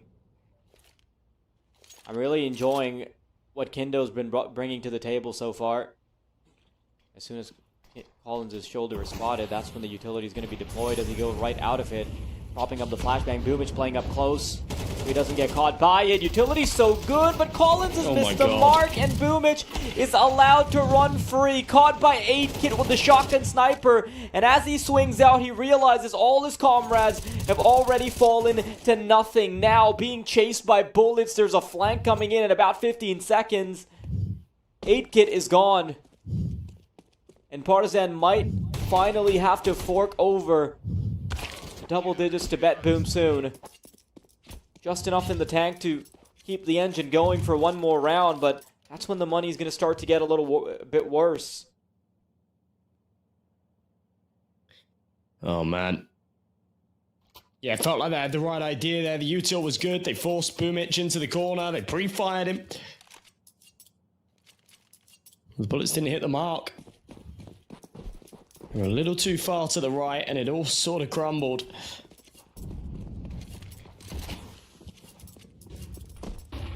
It's another buy up here for Partizan.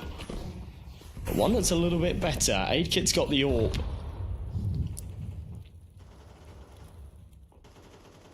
Dilladez still finds Dragon early. There is an insta-trade back. It's Kindo. Dragon's had a bit of a hard time here, I feel, on the T side of this map, or just this map in general.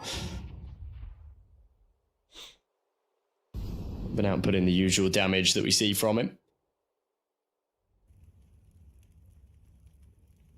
Fladden's just waiting. Waiting for his moment. Sees the head, can't connect it. Now Aidkit's coming up from short. He's going to press it. Oh, that's beautiful. That's huge. Oh, wow, dude. It feels like every time Partizan get one of their wheels stuck in the mud, there's someone ready to dislodge it.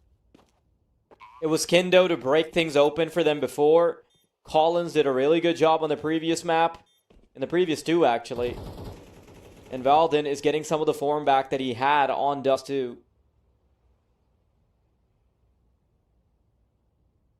You know, one of the things I put in the spotlight in the previous map was that Aidkit and Artfrost, that dynamic was being won by Artfrost. So if Aidkit can actually return the favor, I think that'll be a great way to finish off the series, because Artfrost is completely absent. 17 and 14 is his competitor, while he himself goes 8 and 14. More than double his kills. You see where the desperation's coming in? Yeah, a little bit. Yeah, I see it. I see it. It's a famous Boomich MP9. It's the double AWP setup here as well. Good nade, actually. Not sure who that comes from. Spam. Yeah, I guess it was spam. It seemed like a nade, but yeah, there wasn't a CT nade that actually went top mid. So yeah, that was spam.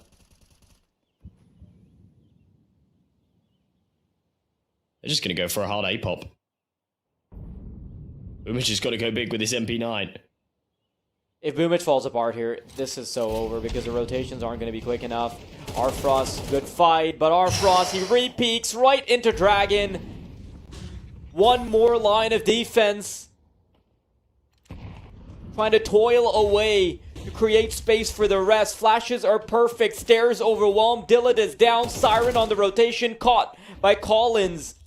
And these weapons need to be tucked into their backpacks. They are much needed in the next round because Bad Boom have nothing in the bank. Nades chasing down Magnajez. It feels like insults being hurled at him. Although he gets to live for a little longer. Question is, for how long? He's in such a rough spot where even running away with the AWP is actually an exercise, an impossibility. Go down middle, there's a rifle waiting for you. Come back into CT, there's Valden. You go into the site, there's a player on ramp. Like, what was he even supposed to do there?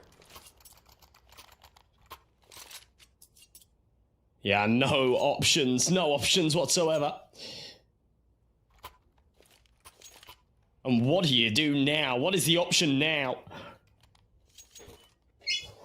A force, it has to be, but it's pistols and MP9s. This is the best chance that Partizan have to close this one out, bag themselves a spot in the quarterfinals. It just seems so bizarre, so unexpected. From a team that, yeah, it has to be said, they've looked exceptional in this series. But the way it started, I actually thought they were going to go down without much of a fight. I thought it was going to be a 2-0. How that has been so far from the case.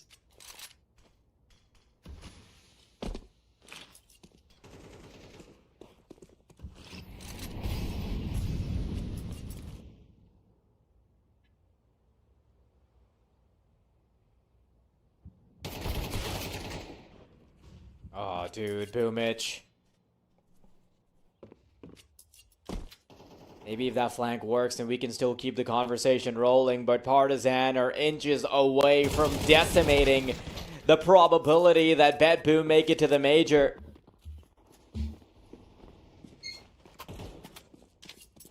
Magnajez firing off some pot shots, but Valden waiting to receive ball the way from ramp. Magnajez, how is he still making this competitive?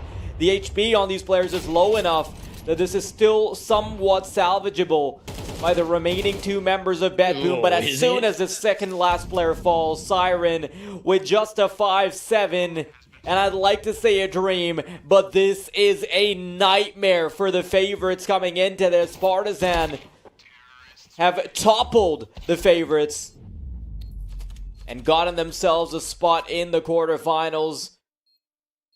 What an abysmal showing from BetBoom. Yeah, but a much deserved not victory. Good enough. For sure. I thought AidKit was fantastic. Vladen had some incredible moments there towards the end of Mirage 2 to actually get that over the line. And, you know, you were talking about the dynamic between Artfrost and AidKit and the AWP battle that was taking place on map 1 and 2. Often it was Artfrost coming out on top, but when it really mattered most in that third and final map, AidKit was the more potent sniper. He was the one finding the early shots, especially on that CT side, and it gave Partizan that lead, that margin that they needed to close it out, and they take it by the horns. That's going to be them moving on to the next stage. The quarterfinals against Foot should be an interesting one for sure.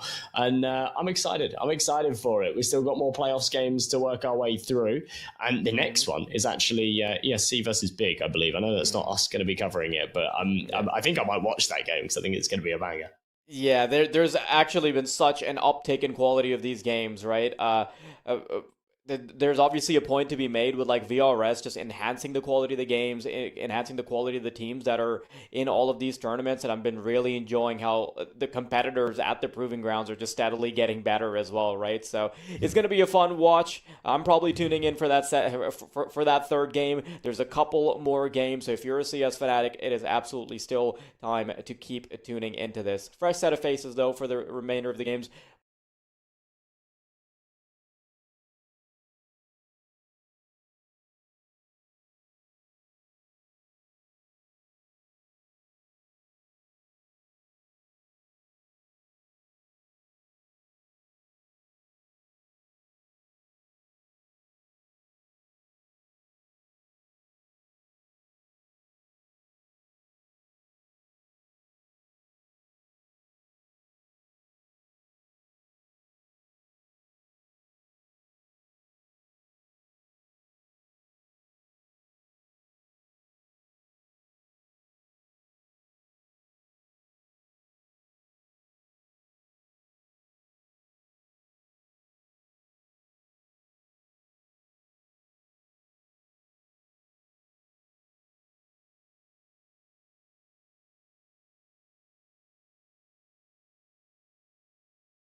final or a kind of remaining round of 16 matches. Obviously, I'm Zola, joined by the wonderful CMD, otherwise known as Charlie.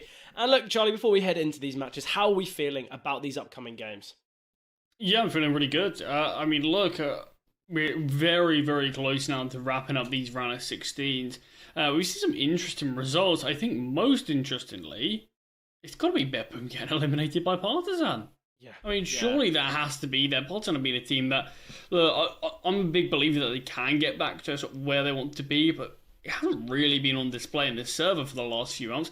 That result there is massive. You look at TNL losing to Patera as well in that very close fashion. There's certainly been some surprises here. I mean, Amiga sort of gaining some form back to beat this sort of inform Monty. That was a close fixture that we got the pleasure of watching yesterday. I'm loving this round of 16. I think things are shaping up to be really close, really hotly contested. And I think a lot of people probably could have come into this event and said, Beppoon the highest ranked team. I wouldn't be surprised if they can go all the way. Apparently not. And eliminated at the first step. Obviously, yeah. I think we're going to be talking about Beppoon and TNL and their kind of removal with the round of 16 for quite some time. But obviously, we do have 2 more round of 16 matches. Obviously, the first of which being Big versus ESC. And to end the evening, we've got Fnatic versus Gun5. And obviously, Charlie, we're a little bit delayed regarding the start time of this matchup, as the last game did end a little bit later than expected. So let's get into the kind of, I guess, the pre-show of things. Let's talk about the teams. We can bring up the rosters, have a little bit of a chat, because I think there's going to be a lot of eyes on this game for many reasons. Not just because Big, they're on some kind of crazy form where why are they playing so badly? Why can't they get these results? Why can't we see such positives from them? But in the same light, ESC have looked really, really good as of late. You just have to look at their win rate. It's ridiculous. They've got an 87% win rate. You know, they just look absolutely unstoppable. They are winning events. They are looking so, so good. And honestly, I think this ESC team, they're looking pretty unbeatable at the moment, aren't they? Yeah, I mean, honestly, it feels like the sky is their limit. And I think most interestingly, when it comes to this Big versus ESC game, I think a lot of people are going to be looking at Big in general and saying, okay, look, Big are on bad form. They're a team that has been struggling the last few months. They do get beaten by teams that Big historically should be taken down without any issues. But the issue is, things haven't been going that way. We have got a head-to-head of these two teams in the past, one of which, at the start of this month, Big did take ESC down in a 2-1 fashion. But just yesterday, Fred, ESC took down Big as a 2-0, where Big only got 9 rounds on both maps. Yeah, and obviously that was a semi-final match. That was where the pressure's at an all-time high, and potentially where you'd assume that Big, they are a little bit more kind of well-equipped when it comes to pressure. They played at a high level. They've got more experience, but ESC absolutely battered them. As you mentioned, only dropping 9 rounds, 13-2 map 1, 13-7 map 2. Whether either of those maps feature in the veto today, I'm unsure. I feel like it would be a crazy risk from Big to allow either kind of a Mirage or a Nuke, but they're going to have to... One of them is going to be seen. You know, you don't get 2 insta-bans, and obviously Big are notorious for not playing Ancient. But obviously this being the ESC roster, I feel like we've seen quite a lot of them. They've looked really, really key. Honestly, I don't think there's a single player here that you couldn't talk about. When it comes to individual ratings, it is just absolutely insane. And I think a lot of it is going to be slightly skewed because of the fact that this team are on a ridiculous win rate. But Charlie, their lowest rating is 1.12. It's Bajmi with a 1.12 rating, and that is their team's lowest. This is just absolutely ridiculous. How is a 1.12 rating a team's lowest? That's usually a team's best. That is just absolutely ridiculous. The reason this team not only are performing so well is because they've got great synergies, they've got great kind of contingency plans in place, and the individuals are just absolutely destroying. Yeah, it's been a bit of a tear here for the polls, and it feels like they just cannot be stopped. Even if we do see someone like Bajmi slow off a game, there's always 2-3 more players to pick up the slack, and it feels like that's been the case throughout the whole thing. I mean, even if you didn't know this team, you'd probably struggle to realise the Limp's in-game lead in it, just because he's putting up some serious numbers. We've seen some really nice moments from Rico. I mean, Simi's looked unreal at times with the AWP. I think we could spend hours harping on about this ESC team and how good that they've looked in the last few months. a lot of these guys are a bit more experienced. Though this isn't sort of their first team, is it? This isn't a massively young team, sort of averaging around mid-20s, 25 or so in terms of age. So, look, this team does have the experience, and now finally they're getting the results that they've been waiting for a long time. We've seen a fair few of these players sort of back in the day on the sort of your Gen team, on your Honor versus, and it feels like now this experience is finally starting to pay off as all 5 of them collectively are looking really, really scary up in the server. Let's take a look on the flip side of Big. We are seeing some nice individual moments here though as well from players like Crimbo, Process as well. The issue is I don't really think Big are going to be able to go toe to toe to ESC if ESC, all 5 of them are stepping up at the same time. I'm not saying that's necessarily going to happen, but we have seen it in the past few months. That has helped ESC sort of jump over the hurdle of some better teams at times. But there's a lot of question marks about Big at many times. Hype's a player that I still really want to believe we can see a promising AWPer within him. Results have been difficult these last few months. Statistically, hasn't had an easy time of things. I think when you look at the open duel between both teams, this is where potentially Sammy could look to capitalise and really hurt Big at times. Yeah, obviously, we haven't got Hype on the roster right now. He is on the HLTV, though. So I'm a little bit interested as to what's going on, whether Kyubi is actually going to be playing with this roster. I'm really unsure, because HLTV says one thing, the HUD says another. Wait and see, surprise. Yeah, I guess so.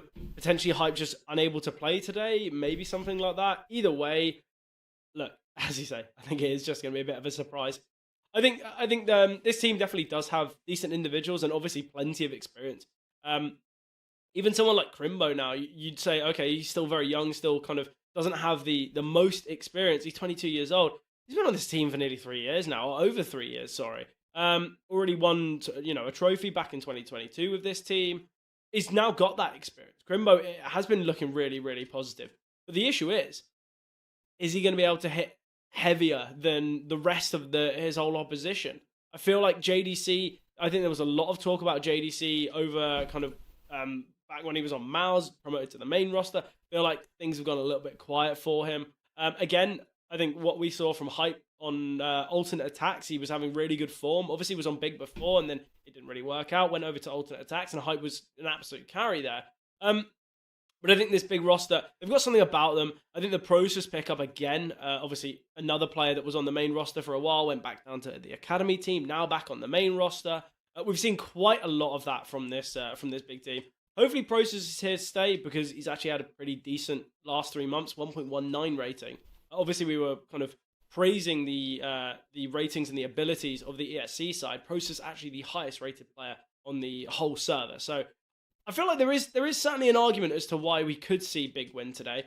But the real issue is the fact that Big did lose 2-0 to ESC yesterday, only picking up 9 rounds in total. Yeah, I mean, I think one big determining factor of that game was the vetoes. I'm curious what the vetoes today are going to look like between these two teams. Obviously, like we said, in the last series that these two did play, ESC did select Nuke there. We did see Big take Mirage with Dust 2 as that third and final. So I think the vetoes are going to be an interesting one, whether Big are going to allow for it to be the same thing. I think that potentially could be a bit of a mistake, but you could certainly argue as well that Big are confident in their own game, that they want to be able to still take ESC to their sort of battleground and not shy away from the occasion.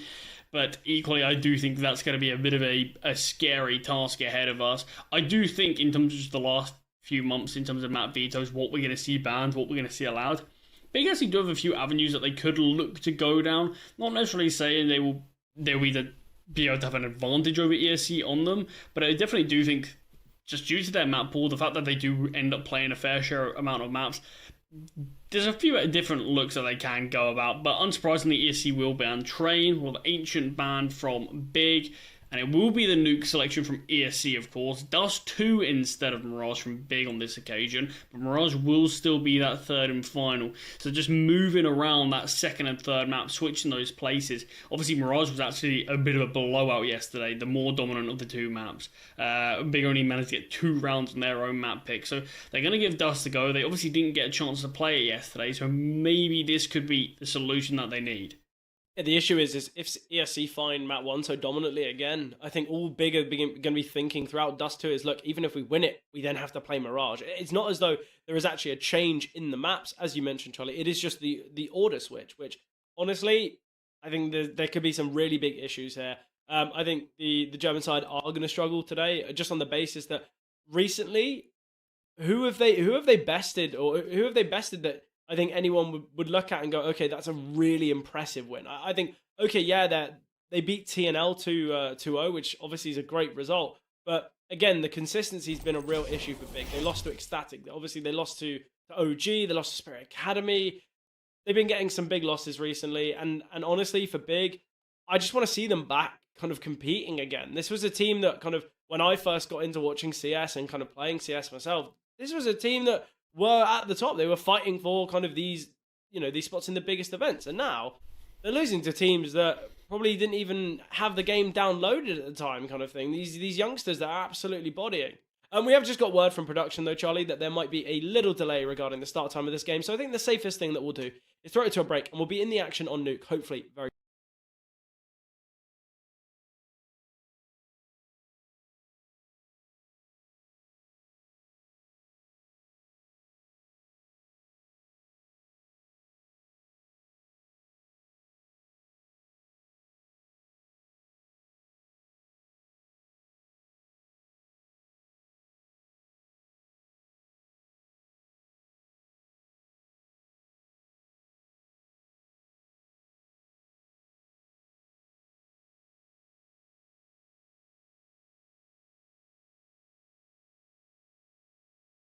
thing that I haven't asked you yet. It's a question that I feel like you already know is coming now. I've given the slight kind of preamble to it. It's the age-old question, the one you hate to answer. Who's taking the game? Who's taking the series? Where's this going? Give us your 2 cents.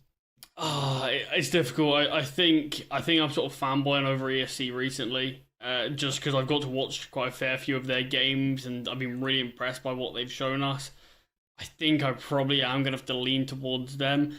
One thing I am hoping at least is it's going to be a good game between both teams. I'm hoping we can have a competitive one. I hope even if Big do lose, or even if ESC do lose, it's not going to be like the matchup that we saw yesterday from both these guys, where it's a bit of a blowout. I will give a slight favour into ESC, though. Just maybe because I've watched a bit more from them recently, and I've been a lot more impressed with them than I have Big at times. So I'm just excited for this one. I'm hoping that Big can sort of try to iron out some of the issues that they had yesterday, Fred. And we had a little bit of a closer game on Nuke. Maybe Big can do one step further.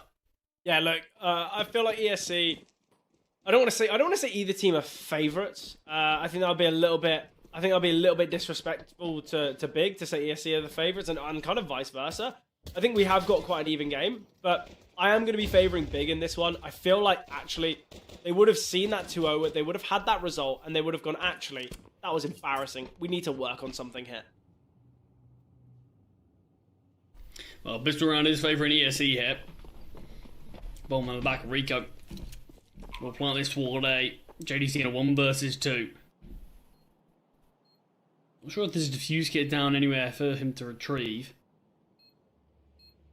And the long flank from Rico towards Heaven. Olymp in second vents. Timing goes against JDC. The wrap not even needed.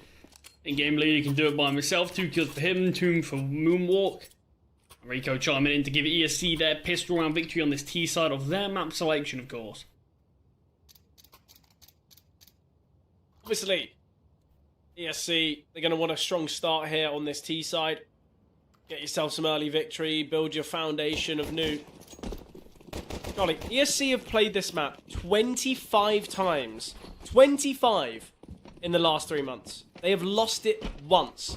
And their loss was a 13-11 loss, as close as it gets. This is by far the best team on Nuke at the moment in this Tier 2 space. I mean, it certainly does feel like that, doesn't it? Tabson here with the Deagle, though, will find a kill beforehand.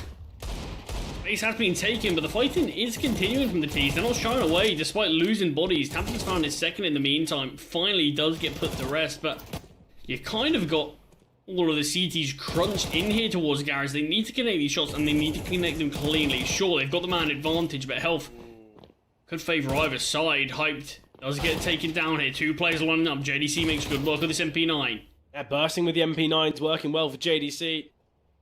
Obviously taking down Samey there, I believe. Reposition out of Crimbo. JDC gets another, and now Moonwalk 1 versus 2. This was a 3v2 mere moments ago, but JDC done a lot of good work in this round. And now this is where Big can just back away. But we've got Crimbo. He's kind of aggressing, having a look from lockers. We've got Moonwalk playing very disciplined there. Not wanting to give up his life. He's gained some valuable information, and peek out of Crimbo. Smoke down from JDC. Reposition out of Crimbo now. 30 seconds on the clock. I think the only way this round is won is if Moonwalk takes the risk of pushing through this smoke, but little does he know. Crimbo's already in the bomb site. 20 seconds. And there's nothing really Moonwalk can do. If he heads towards A, Crimbo's ready and waiting. If he goes down the vent, that's where JDC resides. 13 seconds now.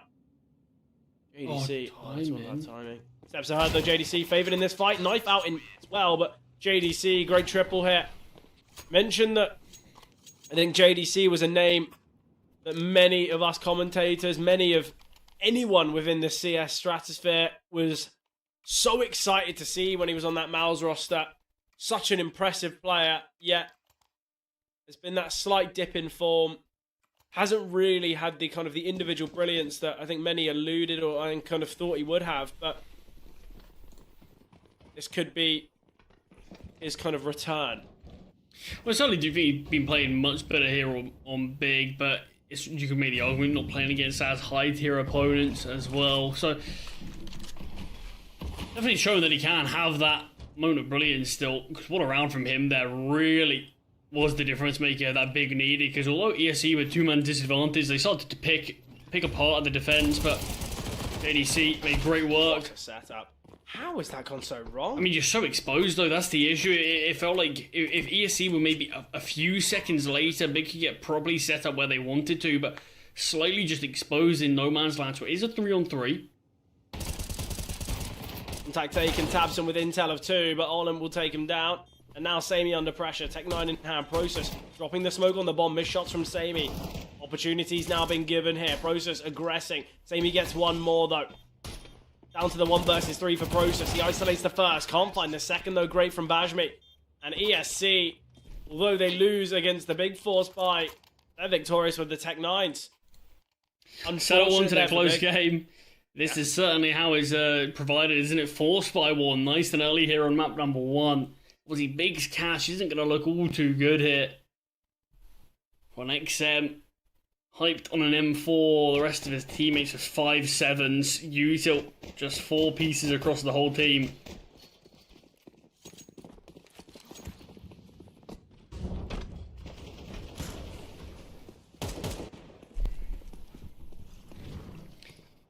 Util outside. Smokes have been thrown. We're not seeing the same heavy outside setup that we were beforehand from Big. Hype's the M4, this is the heaviest hitting weapon. He isn't going to be cleared. Oh. How many can Hype find? Taps away at 1, that's all he can get. That is awful. That is embarrassing. It's always tough, though. You're in those scenarios where you want to kind of line up 3 or 4, and in reality, you'd be happy with 2. Yeah, that's tough. He gets the dink initially, and then goes to the second, hoping he finds the kill. And tries to frantically go back. It just gets a bit messy there. AK, you can certainly see quite a different round, but it's not to be there for Hyped, but still a chance here. With the 5-7 and XM, it's dropped in a really uncomfortable spot. Yeah, really kind of just annoying.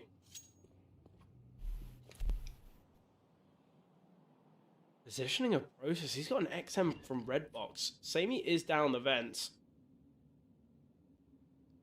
I'm swinging towards double doors here as JDC.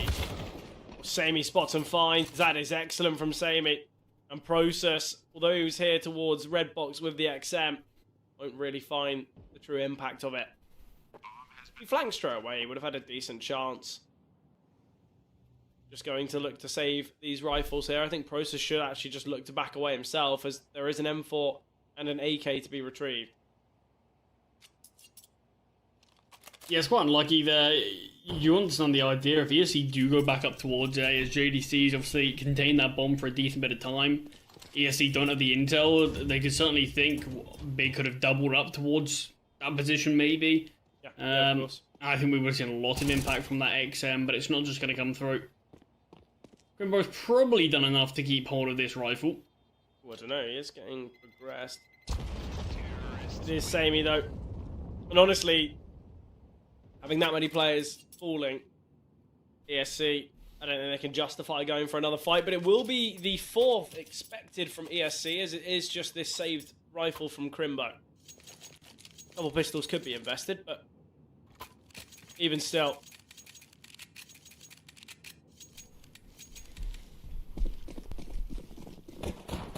Yeah, I mean, so ESC do sort of win the Force by War. They've only got Crimbo to worry about. As well as Crimbo's played, as good a player as he is, it'll be a tough ask for him to win this one alone. Hope Dan taps them both here towards ramp. Ashmi does get dinked down and will be finished off by Tabson, but it's a clean take of ramp after that.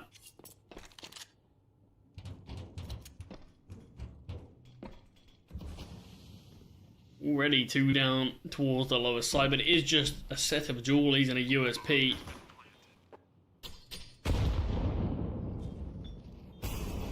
So this is where ESU should look to try to build some money on this T side. It's near enough guaranteed to be that 4-1 scoreline, which already is a brilliant start for the T's here on this map, but certainly can expect a little bit more. Just a couple kills would be great, but JDC falling. I don't think we'll see another. Falling for Process, Moonwalker. Not really the fight you'd hope for. It's interesting, yesterday when we saw these two teams play, biggest issue for Big on this map was their CT side, to be honest. Obviously, they opted to start there, as ESC did select the map. The issue is they managed just 3 measly rounds. They ended up losing the first half 9-3. They ended up getting a few on the board after winning the pistol and conversion on the second half, but by that point you're already down 9 rounds. You're against ESC on the favoured side of this map. It's only a matter of time, and that's exactly what we saw. So for Big, they've got to make sure they find more than just 3 rounds. Ideally for Big, I'd say I want to see minimum 6. I actually think Big need more. I think they're going to have to find more than just 6 here on the CT side. They're going to have to win the half. Crimbo, oh, timing is devastating for Crimbo.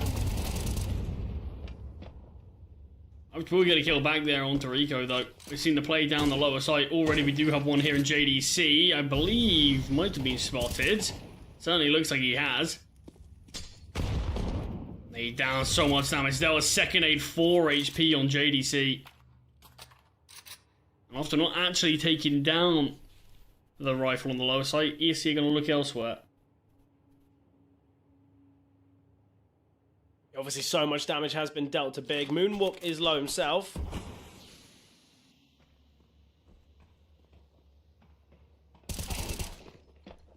Easy kill though when Hype's not even looking. Bomb can get planted, and Big, it's another round where I just don't really know if you even want to give it a go. We've got a low speed JDC, there's no defuse kit. Disadvantage. I think they are just going to call it quits, but this is going to be 5 rounds found for ESC, and it feels like they're certainly not slowing down from the previous games that we've seen. They're certainly not slowing down from the form that we've seen from them in the last few months. Yeah, ESC are playing incredibly. And I think it's just one of those ones where I think you've just got to sit back and enjoy it. I'm sure any opponent they face aren't going to be too happy. And honestly, I feel like when Big saw who they're facing, they're probably like, really? Of all of the qualifying teams, we get the one with a 96% win rate on Nuke. Like, really? I feel like the only chance any team has like a decent chance of besting ESC is if just their Instaban is Nuke. The Instaban's got to be Nuke, and and their own second weakest map has got to be ESC's Insta. Yeah, that's sort of the issue. Is big. Obviously, they looked about Ancient again, just like they did yesterday. But it's even if they did swap that ban for Nuke, ESC still have an 87% win rate on Ancient. They were on a unreal level of form. I think they were on like a 9 win streak or something, maybe an 8 win streak, before finally that being put to rest by BetBoom in a close game of Ancient. And Big equally haven't been great at the map. They haven't played a huge amount of Ancient in the last few months. So it's probably for them, they're thinking, well, we can play Nuke better than we can play Ancient. And it's a map that we play significantly more. It's our most played map in the last few months. Or we can take the risk and play a map that's sort of equally as good for ESC, but it's even worse for us. And you understand why they didn't do that, and they stuck with Ban and Ancient, but it felt like it was never a great spot for Big, and ESC were always going to get either Ancient or Nuke as their map pick, and that always felt like it would be a near guaranteed victory for them. So Big will have to make sure they can do it on Dust and Mirage. Both of these maps are good for both teams. So Big certainly on paper have the chance to do so. We obviously saw them fall very flat on Mirage yesterday. So I'm hoping for quite the turnaround from them there. Charlie, they have played 38 series in the last 3 months. 38. Yeah? They've lost 5. 1 to BC Game, 1 to Ruby, 1 to TNL, 1 obviously to Big, and 1 to Fnatic. They've played 38 series in the last 3 months, and they've lost 5 of them. Quite the stat. Yeah, that's a worrying one. It's a scary stat line. For a team that, sort of rightfully so, we've seen them shoot their way up. 36th in the VRS now, even higher than Big are. Do we think they compete in Tier 1? Do we think if they got to like kind of, you know, the bigger events where they're playing against the top 20 teams, do you think they've got a decent chance there? Or is this more they're just besting the Tier 2 teams, and if they played against kind of some real heavy hitters, that's when they struggle? I mean, that's always the question, isn't it? And it's the question that I think a lot of Tier 2 teams still need to sort of overcome. Yeah, we see plenty of teams in a similar spot to where ESC are now. They go for a great run of form. We even saw it with Sinners a little while ago, if you remember. They sort of went on brilliant form, sort of towards the end of Oscar's tenure on that lineup. We saw them shoot up to 36th in the world, very similar to where ESC are. Stuck around there for a little while before sort of slowly fading away. And it's a big step up from tier 2 to Tier 1 that some teams certainly can sort of take in their stride, but it's never a guarantee just because you play well here. So still going to be a lot of question marks as to what we see. I think one of the teams that kind of has really proven their kind of statement and stable in the Tier 1 scene now has been 3D Max. You know, a couple months ago, well, I say a couple months ago, about 6-7 months ago, we saw them in these kind of Tier 2 events, and yeah, they might be the invited side there, but they'd still be, you know, they wouldn't be guaranteed in those games, but, you know, nearly top 10. They've looked really, really good. I've been very impressed. Whether we could see something similar, though, from a team like ESC, though, I'm unsure.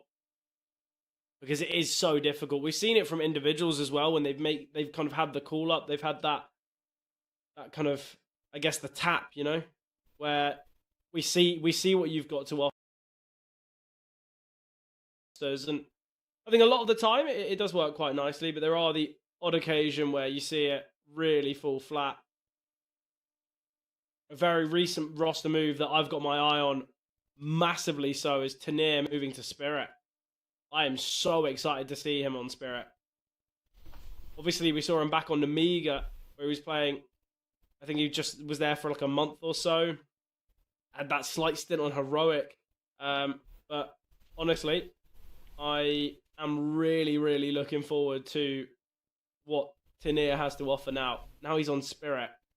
I feel like he's a player that, you know, any caster of kind of, you know, in the Tier 2 space will have known Tanir to be that kind of crazy fragger. Kind of remember him back on kind of P2N.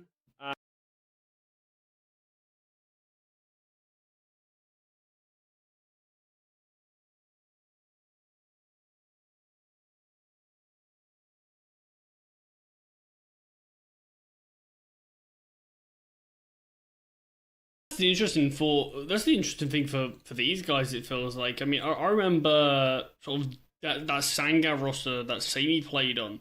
Obviously, we watched them be one of the teams to sort of shoot their way up through sort of tier 3 to tier 2, and sort of really testing their sort of grit against some tier 1 teams. And obviously, all their sort of lineup ended up moving to what you sort of felt like were bigger and better things there. Sort of players like Youngster, Heroic. I mean, basically the core of that team, Heroic, really. And then sort of Sammy felt like he was sort of left on the wings. And it felt a bit disappointing because he was a big part as to why that team had so much success. But it feels like he's been patient, he kept his head down and sort of just kept on grinding. And now he's starting to get some of the reward with this ESC lineup. And that's the thing. All you need to do is just wait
The DSC leading 5-1 here on their map selection of Nuke. You can see the weapons back in play for Big here. All him looked like he should have been caught out. He does one better and finds JDC. Partizan does well to find 1-on-1 point of health there. Very chaotic round, just 25 seconds in and already bombs down towards ramp. Players on the lower site and a man advantage for ESC. Hype does have the AWP, but not in the best position for it. Kind of feels a little bit in the open. Obviously, the bomb is down on the B bomb site. Just holding for vent for any rotation.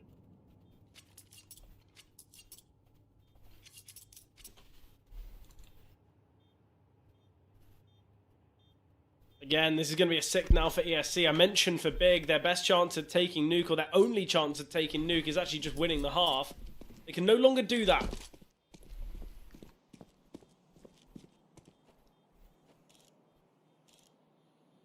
Yeah, I mean, 6 sort of needs to be found by Big here at least. Otherwise, you are going to be a little bit concerned by, are we just going to have a repeat of what we saw the last time these two played on Nuke?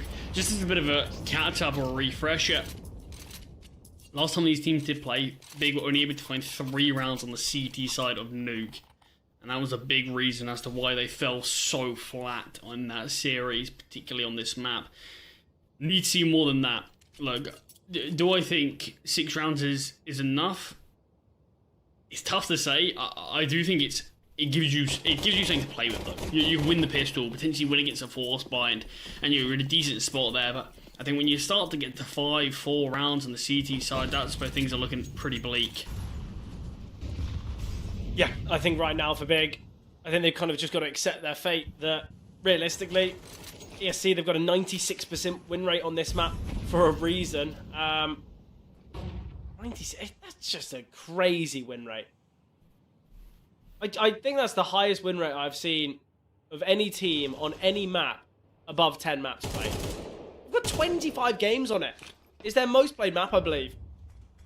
They've only dropped it once. Nice find here, though. Nice. Oh, JDC gets another as well. Rosis and JDC with the first 2. 2-man advantage here. Big. Got to win this one. I mean, it's a great spot for them to do it, and it's probably one of the most convincing rounds we've seen from Big. Well, particularly since sort of that initial second round force buy that gave them their first and only round.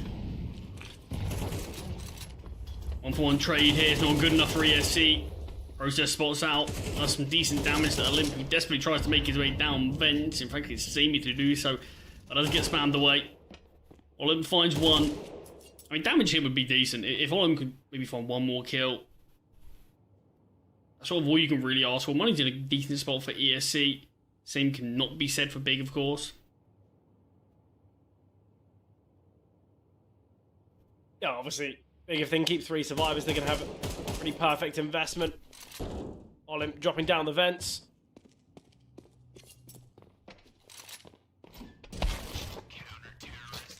Never going to expect Crimo's angle. It's a strong position to be played. And all the info in the hands of Big there.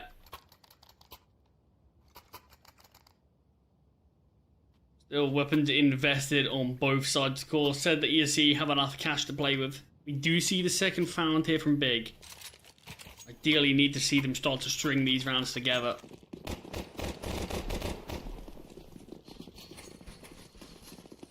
Can't just have the occasional round in isolation. Rico aggressive here. No flashbang with the process of position. Makes it look easy. Same be found as well. We see a fast rate play from ESC, but it feels like lacking a fair few flashbangs. Usually Basmi taking quite a nice bit of space here. I'm just sort of not aware of this, so nor are the players for Big. Mag-10's not the greatest of weapons for the occasion.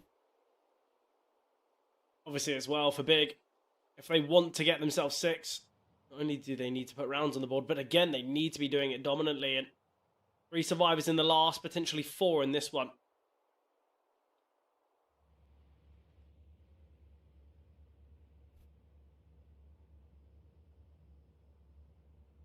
There is Tabson. Bashmi's going to spot out JDC very soon as well. We'll find the first. Mag-10 does find the second as well. Bashmi brings a 4v1 down to the 2v1. Already, this is great damage. And the opportunity of the round. 1 versus 2 for Bajmi. Very much in the realms of possibility, especially with his first being hyped to face. Missed shot from height. Swing from the Mac-10. We all know how that altercation can go, but I'm never missing that one. Far too easy for him. Rimbo with so many different AK choices there. Yeah, it's a nice attempt there from Bajmi, just for the Mac-10. Makes things reasonably competitive, but the actual execute towards A just not good enough from ESC. Falls a bit short of the mark. So we'll have to take the hit and go for the eco. This is where Big will be able to extend their lead more so than what they found the last occasion. At least 4 before weapons are back in play.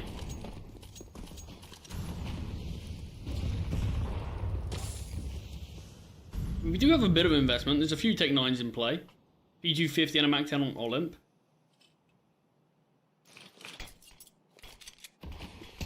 Thrown, we're going to see the peak. I don't know if that's worthy for Tabson there. It's a dangerous peak when you know the smokes are thrown. Players are going to be looking at that angle. With the M4 going 1 for 1. Only removing a Tech 9 isn't great. The Tech 9 of Bajmi gets perfect time on the JDC. It's a man advantage. Mac 10 has dropped down. Olymp will find, surely not Big. This was meant to be the easy one. And coming into this round with 4 pistols and a Mac-10, ESC are going to walk away with round victory. Bajmi could find another kill here outside as well. Process spotted, spot down low, but not able to be found.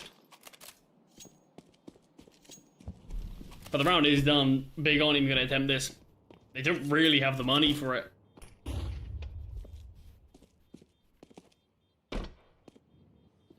Obviously for Big, they found themselves a couple more rounds, but Process does need to keep himself alive.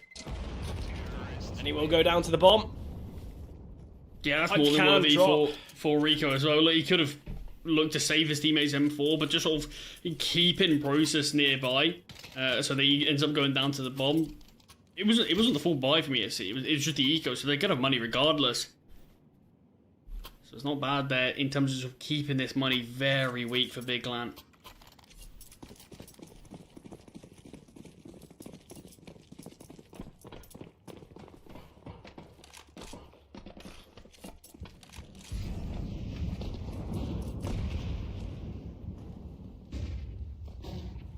Two rounds remaining in this half. ESC have confirmed they've now at least won this half.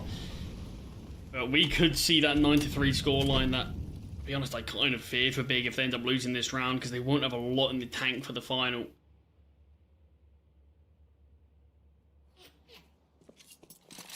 Can walk here towards outside. The smokes have faded and it's forced him back. The shots there from Zywoo just enough to keep him at bay. Or in lobby.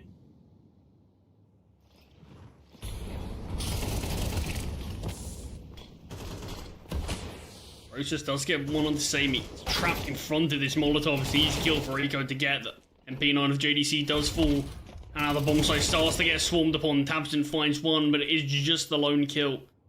Very quick here as Crimbo is being held by Bajmi and peeking into the angle. Bajmi comes out on top, hyped. In a 1 versus 3, ESC on track to find 8. The flashbang thrown and Bajmi perfect swing with it. Hype's not able to turn back in time. And you can see that with the loss bonus still being okay. I mean, Big, it's not as bad as it could be, but it's still pretty bleak. Obviously for Big, only 3 rounds found.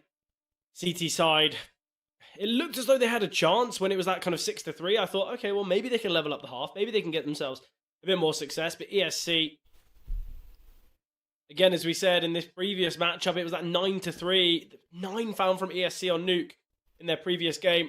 They could find that again quite comfortably. Yeah, jumping into a bit of a tech pause once again. Obviously, we had quite a hefty one here in this series initially, so fingers crossed it's not going to be quite as delayed. But yeah, like you said, it does feel like we could be seeing that 9-3 for ESC once again. And that's the issue. You look at the first round, that big one. They won that second round forced by But as they lose against ESC's force, that could be a really good opportunity for Big to be the ones to lead sort of 3-1 at the start. And then we finally see them win another round after what was that 6-1. They made it 6-2, 6-3, and then they're up against the Tech 9s, they're up against the P250, Mac 10, and that's when they fall short. It's just Big need to sort of stop falling short of these half buys, these freebies, it feels like. Because if they are able to come out on top of those, do I think it's going to necessarily be a great half of Big? Probably not.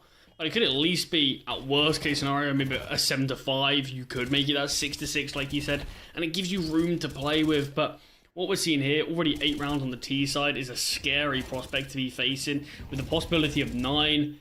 I think this is, again, where Big, similar to the last time these two played, you're probably already setting your sights ahead towards map 2. Obviously, as you mentioned before, yes, there's been kind of a reshuffle with the map selections, but it's still got Mirage featuring in this veto.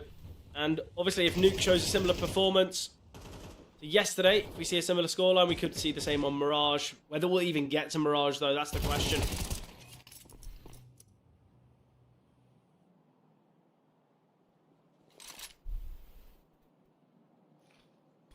There's a 1-for-1 early. Hyped has been tagged down. 10 points of health.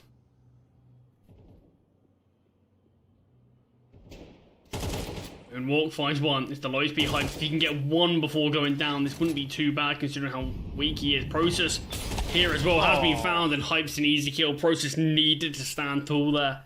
Yeah, I actually thought Process were going to swing off all the contact that Hype made. Nice find from Crimbo, who will get 1, but player on the back of the bomb site.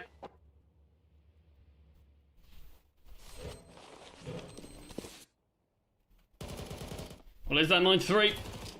And it is going to be ESC. Looking like they're going to have a bit of an easy time here on Nuke again. Such a tough one there from Hype. Well, that's a round that he's kind of replaying in his mind. Imagine if I got 3 or 4 on there, or, you know, maybe just the 2. You could have had a very different result, but what a half from ESC. And that's the thing for Big, isn't it? I think that's the thing that probably a lot of fans are annoyed about, because it's not exactly like Big are just playing abysmal Counter-Strike start to finish. That's not what Big are doing. They do have nice moments, but it's just they can't seem to actually ever get these nice moments in continuous rounds. It's, oh, they got a nice glimpse here, a nice glimpse there. You even look at the round that Basmi was in the one before, where he ended up finding a couple of kills with the Mac 10. That's not a very dominant A-side defense there. Just completely locked ESC out of that round, but just didn't see anything that strong again throughout the rest of the half. Play here from Big towards A. We've got Zeus on Samey will find a fur. You see quite a fair amount of them on Nuke, to be fair, and it's the exact same play. And it's a dominant one. Zeus sadly not reloaded for Samey. Crimbo in a difficult clutch here. And we'll get found. Yeah, I think the first time I saw it, I remember Rops was playing it there towards Hut, and you've seen a few players do the same thing now. Just you can get that quick kill, not even needing to aim for the head, and just try to sort of spiral it from there, and works out exactly as intended. I've seen it once towards half wall on Banana, but I haven't seen. Honestly, personally, I haven't seen it on Nuke. I was waiting for it to go wrong as well. You know what?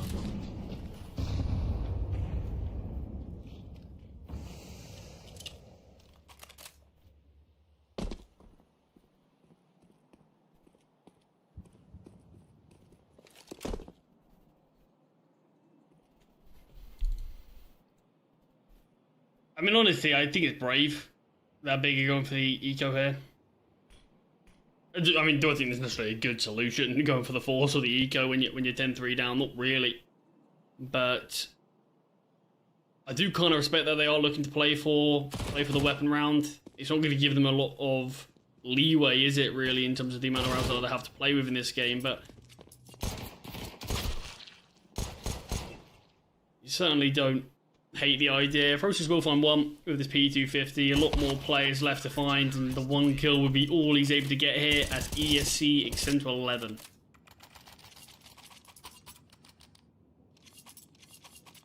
Big trailing by 8.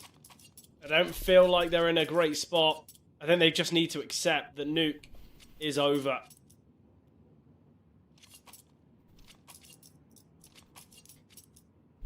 And I mean, this is where the pressure's going to be on Dust too. We obviously saw Mirage last time as Big's map pick.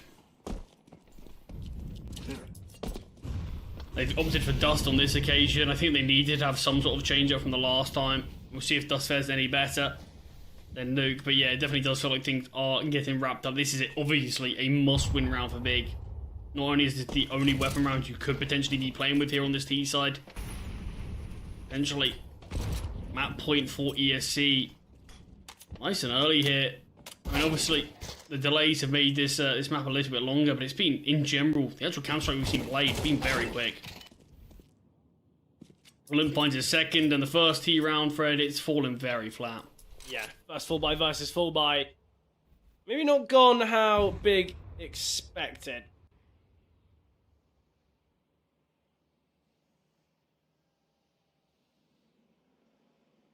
What do you really do here if you're Big? How do you try and get a positive spin on this map? How can you move to Dust and go, well, actually, Nuke wasn't that bad.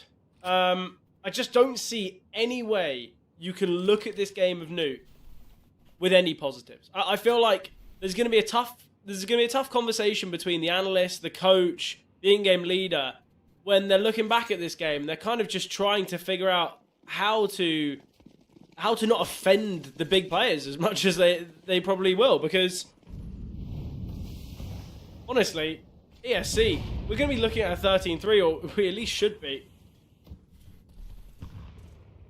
That's where things definitely are looking. Olymp's getting aggressive again. We'll spot out one. Doesn't get traded. His process is nearby. Bajmi peeks on out. We'll lose his gunfight to JDC.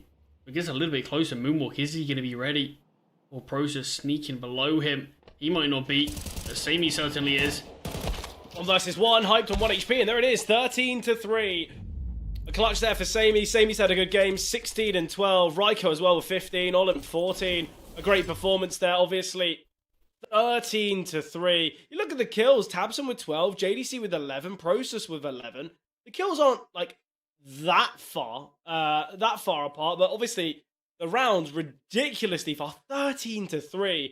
And now Big, they're going to be moving to this second map of Dust 2 with literally no positives. I don't know how you're ever going to think there's going to be much going your way. What do they do now? What's the plan? I mean, this is the one thing, isn't it? I think both of us came into this. I think a lot of fans at home came into this one when we saw the vetoes, knowing that Nuke was going to be on the board, that this could be a swift first map going the way of ESC. We saw it last time. Big did find 7 there, even less on this occasion. Most of the rounds actually came from winning that second half pistol on the last occasion. So as soon as that goes against them, it felt like an easy cleanup for ESC to get. But one thing that is for sure is Big are on a team with a lot of experience behind them. Whether that is going to be in the coaching department, whether that is going to be with someone like Tabson. Sure, there's a few younger players around them, but this has been a team that, at the end of the day, they have seen this before. This isn't going to be a first time they've been blown out of a first map in this series. It's always going to be, how can you bounce back? How can you respond? They've changed the map pool from Mirage. They've changed it to Dust 2. Maybe it will give them a little bit more to work with. On paper, though, Fred, Mirage and Dust are both pretty decent for Big and pretty decent for ESC. So it doesn't, for me at least, it doesn't make a difference in terms of what order we're going to see these maps played in. I'm just hoping that Big can respond, because it's about as disappointing as you can start off this round of 16 as you could have asked. Yeah, obviously we've got the change of order, but we might not even see Mirage, as Dust 2 could be taken by ESC. We know it's the pick of Big, and they're going to have some real change in kind of application of how they want to play Dust 2. Obviously, we're going to be heading into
last time these two played was Mirage. We've got a bit of a change up here with it being Dust.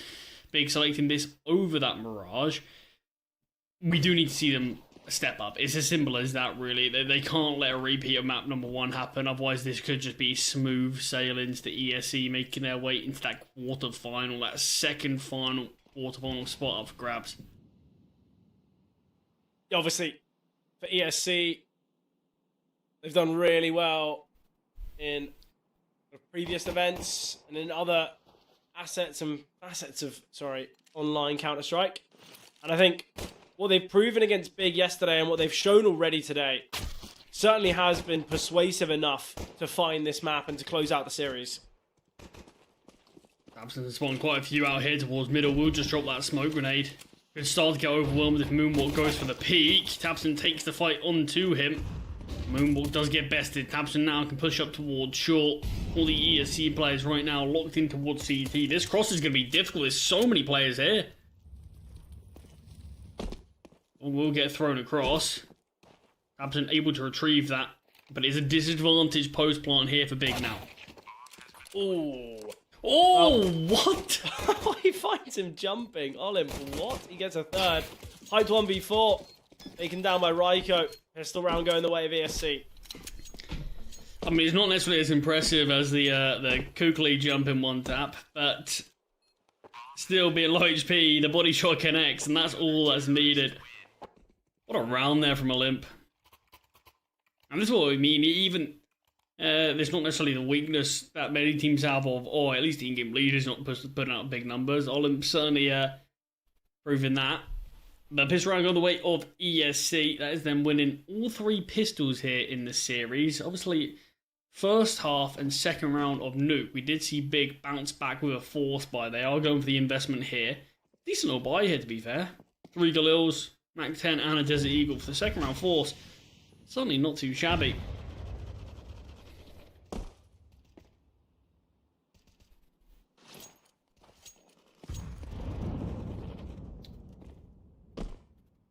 Obviously here, Big, they've opted for the investment.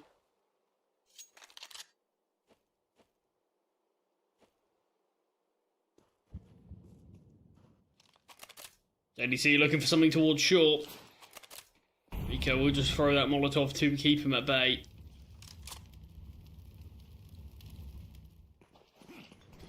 Smoke thrown as well, perfectly timed, just as Big throw the Molotov as their own. Going to be held back and not comfortable pushing through this smoke just yet. We'll look out towards middle instead. Tabson flashed down, naded the smoke from the CTs, nothing spotted. Smoke here into CT, but the boost is good. Moonwalk will get 1. He stays on top of the boost. Bit of a risk there, I can't lie. Samey gets 1 though from CT. The positioning of Olim, Bashmi as well. And now it's Process, 1 versus 4. Bombs dropped, and he can't even find 1. Big. They go for the force, but it does not pan out for them. Yeah, nice initial find after Moonwalk gets the first 4-on-4 there. You start to believe, but just too many bodies. 3 players still glued towards that middle position, and Big just can't find any successes. It's going to have to be the Eco. It's going to have to be ESC finding their third. And seemingly the momentum's still with them as they move here onto map number 2. No signs of slowing down. And that's been one thing that I've found so impressive about ESC. Just their sort of ruthlessness. Never let any team have a moment to breathe.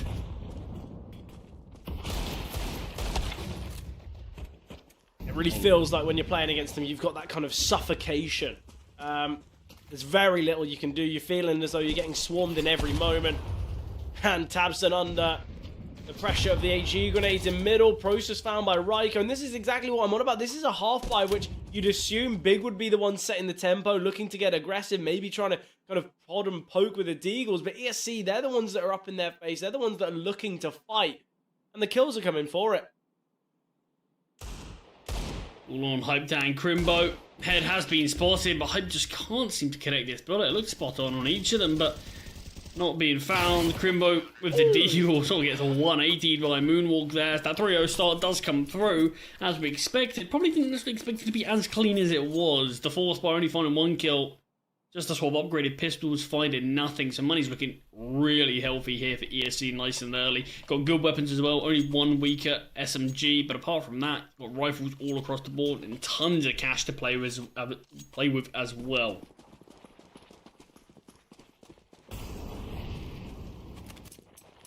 Hyped, gonna have to wait a little bit longer to bring out the AWP. Just sitting on the rifle for now.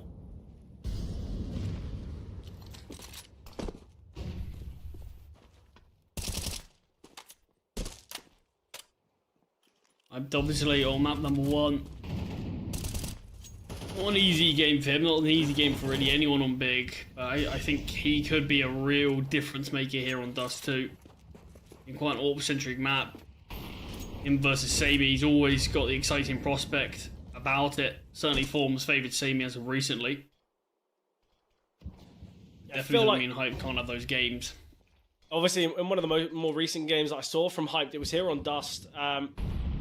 Quite a while ago. I haven't actually seen Hype in quite some time. I actually want to say since it was back on Alternate Attacks, but in that game, I want to say he dropped about 30 kills. They still lost. Great double from Crimbo. He finds 3. The trading's very poor there from ESC. And I love the reposition here. Big, it's their first full buy versus full buy. AK's in play. And Crimbo's triple. That is exceptional. Yeah, it's a good idea there from ESC. It's just spacing's a bit off between the first and second. In fact, all of them really. And it just gives that brief sort of half a second for Crimbo just to reset his aim. Makes it look nice and easy. And ESC will lose the first weapon round, but obviously, like we've already highlighted, money's in a really good spot for them. Easy AWP pick out for Samey. First AWP that we're going to see on this map from either team. Rifles than everyone else, and you still got a little bit of money on certain plays as well. Tactical pause for Big, as they're aware that we're still up against the bite. Likely going to be up against that AWP as well, so let's see if we can press the attack here. Obviously, Big, if they want to continue their charge, if they want that chance for quarterfinals, they are going to have to take Dust.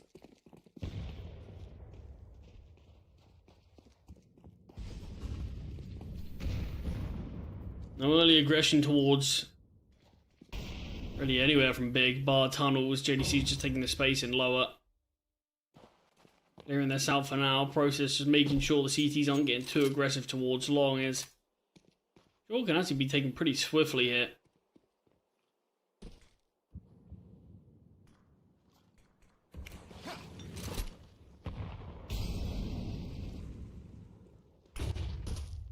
You're still throwing up to take this, ESC. That terminals have a huge amount of control as mid started to be taken. Tabson forced forward. He's alone with the bomb. Very deep here towards B though, but the smoke indoors will keep him safe. Absent. Patiently waiting here. Wanting to activate this 2 from tunnels though. If Crimbo goes down, this round gets pretty difficult. Crimbo will find one before being found by Olymp. Ooh. We're heading into CT. At least potentially heading there, but the re-smoke should indicate other things. Olymp's dodged the first. No one's coming out of door. Olymp's in a really good angle. He finds the first. The bomb carrier does not go down. The lack of ammo, but Samey's in a 1 versus 2. Finds the first. Drops the Molotov. Forces Tabson back. Fast through the door is Samey, but Tabson quick headshot there. Or Big will deny. You think if Olymp had a few more bullets in the mag, that could have been the difference maker there for ESC. But Big, they double down. Money in a precarious spot for ESC. They're going to be investing.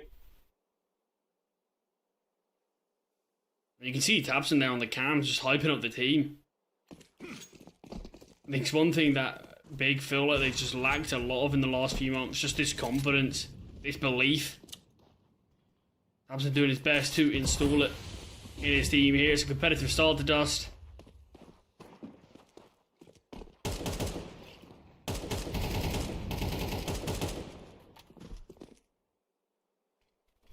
Obviously, it is this full investment from the CT side. Saving on a scout. It's not a great buy, but ESC think they can try to capitalize on that 1v1 in the last big. Not necessarily the most money in the reserve. Maybe ESC can see if they can pounce on that at all. So they are attempting this. So much space taken. Big are trapped here towards long. 3 players behind.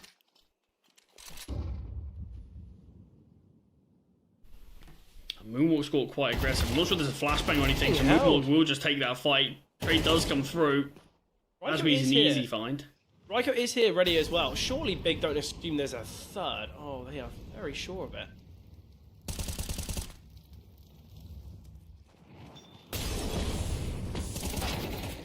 Raiko will really know why it's very dangerous. Yeah, I don't really know why he goes through that. Olymp, he spotted out all 3. Maybe on the scout. Doesn't connect. Doesn't do enough to get the kill. Big, is that 3-3, and they will take the lead now, in fact. Yeah, not sure if I love that from ESC. They're 3 players behind long very quick. Big were trapped into that position nice and early. But I kind of do think ESC might have had a better chance if they just wait for Big to start to aggress onto the A bomb site. And as soon as that contact's made, there's probably only going to be 1 T holding it. And if they overwhelm them, you've got Big in a really rough spot when they've got no cover, just sort of all exposed out towards long. I think maybe they could have found a bit more there. Like, flicked away so it doesn't get the kill onto Raiko.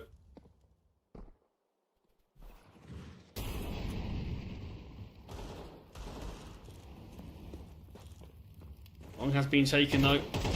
And Scrimbo finds the opening kill. Out towards middle. Grimbo's had some really crucial kills here. Moonwalk, Steagle.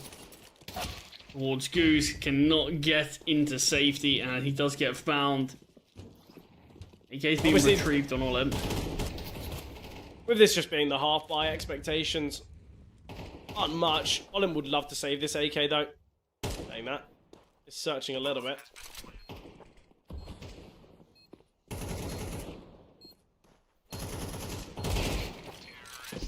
Oh, Bashmi will get one before traded by Tabson.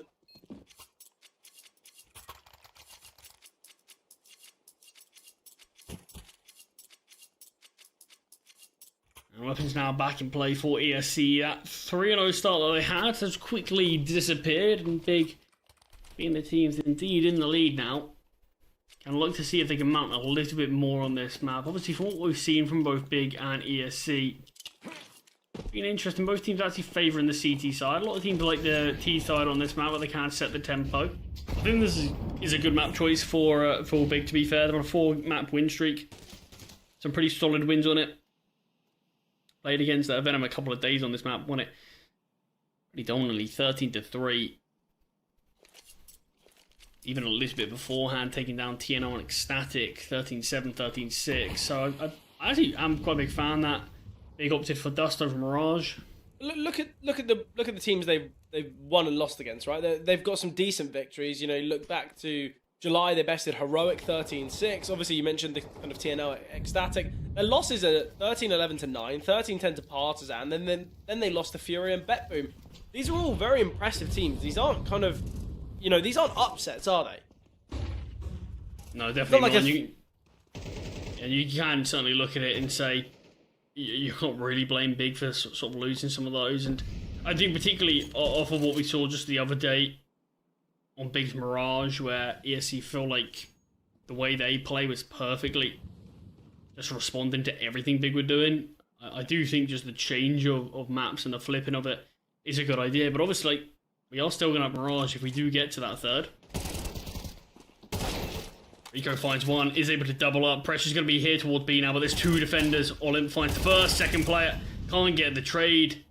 Still got Bajmi here as well. Might not even be needed. Ooh. Olymp finally is found by Hyped. Nice shot, but it's a 1v5 turned 1v4, and just will try to back away with this all. ESC do settle themselves and deny Big keeping this streak going. And I don't think Hype's going to be able to live this one. Luckily for him, won't be taken down after time. Money's reasonably good for Big anyway. Wouldn't have made a huge difference, but no weapons saved. Everyone needs to fully reinvest, and ESC keep this game close.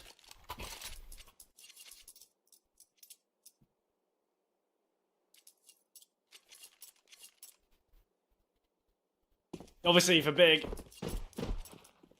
they wouldn't. Not only did they have the lead, it felt like their T side was looking pretty promising, right? It felt like they had finally just got the full buys out. They were looking pretty consistent.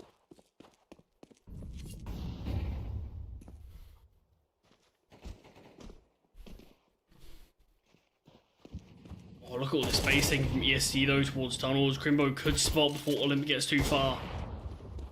Olymp comes out on top though. This is all the space towards B now. JDC might look to capitalise towards lower tunnels. Does spot out Samey. Will take him down, so it's back to a 4-on-4. Olymp is just going to drop this smoke now to block Big out of this portion of the map. So sort of it is forcing the T's over here towards A. Utah's going to be sent here though. Moonwalk. Oh, what a nade. Moonwalk. And so much damage to Hype. Obviously taking down Tabson. Flashbang coming through. JDC gets one. Eking here is Hype. Process from long. Another HE grenade landing. Hyped with the bomb. 50 seconds on the clock. Bajmi. We need to deal with Process towards long. Oh, smoke landing now. Olymp going to elevate. Bajmi on the edge of the smoke. Olymp missed shots and Hyped can capitalize. So Big, they take the lead again. 5-4. Yeah, huge timing and huge play from Process there. Was the difference maker. If Hype goes down sort of near enough at any point in that round, which he certainly could have, but Process will take down the player who could have found him. That would have been the bomb drop towards short. It would have been a really difficult recovery for Process. We've taken a lot of time as well as pushing towards where the CTs are. I managed to find, we are seeing the boost here with the AWP. Players peeking in middle, not a clean shot as JDC is blocking the vision of Hype, but a 1-for-1 trade will come through. And this is favouring Big now as JDC didn't go down for nothing. He was able to catch one before falling. All for Olymp. So low. I think the only reason he got tagged there is because obviously Hype connected the shot through the kind of the lamppost. He stayed still, he probably would have got that kill, but Olymp, even while low, he does take down Crimbo, so it's a 3 versus 3. Space being taken from Moonwalk here. Obviously, the T's were just in middle. They were in middle mere moments ago. Surely they're not going to expect Moonwalk here, but he has to activate. He has to go now. He cannot slow up. Flashbang coming through, all to take contact, and now we do still have this flank. Moonwalk activating. Process, oh, Moonwalk. He's done so much damage. I think that's where maybe after the flash comes through, instead of fully fighting, you look to play it a little bit differently. Well, he could take down Process here. He's throwing out, Olymp will back away, we'll just delay the bomb. Olymp will actually rotate around towards long, but Process, he's already cleared out all of this space. There is going to be a decent idea of it, so Tabson's watching towards this angle. Olymp. He's even going to check for him. Never going to realise. How has he not spotted him? Well, Tabson swings with the flash. Does find Big secure 6. Yeah, good round from Process again there. Crucial kill to get onto Moonwalk. You see, he does get brought down to 1 HP, but he comes out on top. Gives Big just that slight advantage, and they are putting up some decent numbers here on this T side now. Already confirmed it is going to be an even enough half, and ESC going for the full investment again. Not quite sure this is the right play. Obviously, you're missing pretty much every bit of user you could ask for. Just 3 pieces remaining after 10 seconds. I don't like the idea of this. I think a bit unnecessary. Moonwalk has kept a little bit in the bank. Process has taken so much space already. On the A-bomb side after 20 seconds. Off guard here is Process though. The molly's landing. Force Bajmi out from Gandalf. Bajmi does a lot of damage to JDC though. I'm on the nade. Tabson will find though. JDC, although he's low, trying to just keep himself alive for as long as possible. Crimbo will find Samey on that flank. Rico continues to dance around the smoke. Another molly towards Gandalf. Rico exposed. The flashbangs are great. Does get found. A Big. It's going to be an easy 7th. Yeah, really not sure about the investment. I think it's a great call from Big to hit towards long that quickly because they've got so much util to block the players off towards short.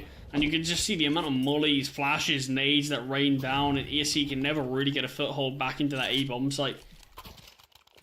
An easy 7th there as ESC.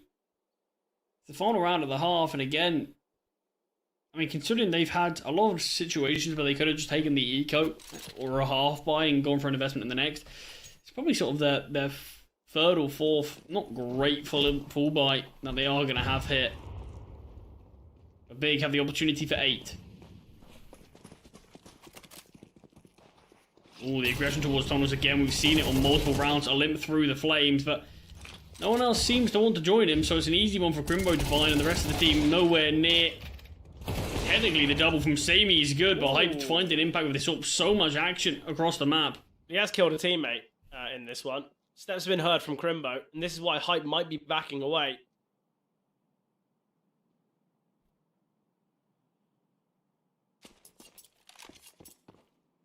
Here's the ball in tunnels. Rico's got this kill dead to rights. He's not even going to have the weapon out. He wants both. He wants to be in a position where he can find both, but Raiko will. What a clutch there. ESC, they find a 5th solely because of Raiko's discipline. Like his team out of a pretty awkward situation there, but like you said, it's all off the back of an individual there. Chaos around the map. And ESC do salvage 5. Interesting whether this is going to be enough. I mean, both teams on this map are pretty good at both sides. I mean, both teams have been favouring the CT side when we've been watching them. Obviously, form for both teams has been pretty good in sort of the last few weeks on this map. It's the same story for ESC. They've won 4 out of their last 5 games. The only loss that they've had was a 16-14 defeat to Foot, but you don't get much closer than that. I think certainly this one's definitely not all said and done. Big, a good recovery after being 3-0 down, but we need to see if they can keep it up. If they lose this pistol, this will be 4 out of 4 pistols going the way of ESC, and things feel like they are going to be leading that way. ESC, Fred, could win all the pistols here in this series, and when you're a team like Big, who've been absolutely blown out the water on Nuke, you do sort of just need a bit of a helping hand at times. Unfortunate there for Hyped. One of those kind of too many targets, not enough time.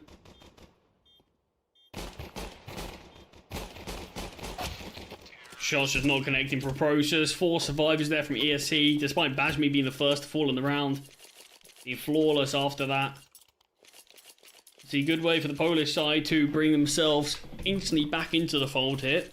It's like DC from Crimbo, back in the server now, so it shouldn't be too long for this tech pause. The question that I'm going to be thinking as we're waiting for this one is, do Big opt to go for the investment? The fact that Crimbo's bought out a scout certainly does give off that idea.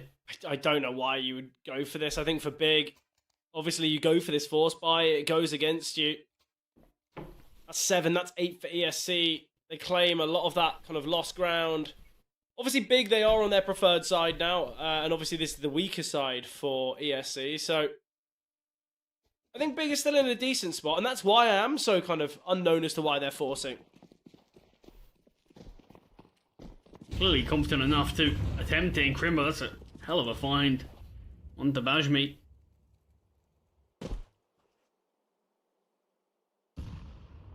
Some decent damage has been dealt here to Raiko, to Moonwalk. So Force Buy is certainly not looking too bad as things are standing. But let's fire off towards Tapson's position. Has spotted out Moonwalk before the smoke lands, so it's an easy spam for Tapson, just knowing the timing. I mean, for Hype as well, swinging on the edge of the smoke. Hype gets 2. It's only been a 1 versus 5. Look, I question the idea of the Force. I've not seen one better than that, ever. No casualties. So clinical, so simple. ESC, outmatched at every altercation, at every turn. Yeah, I mean, it starts off with Crimbo finding the kill through the door onto Bajmi. And then damage dealt from a bit of a look towards long early is good. And ESC, I think they make the right play to hit towards long, but Moonwalk going just too early allows Tapson to get a freebie. And then from there, there's just so many fights being taken through the smokes. Players overlooking people on the bomber site. Just sort of crumbles from there. So Big, rather than giving up the lead, they're going to be the ones to extend their lead even more so.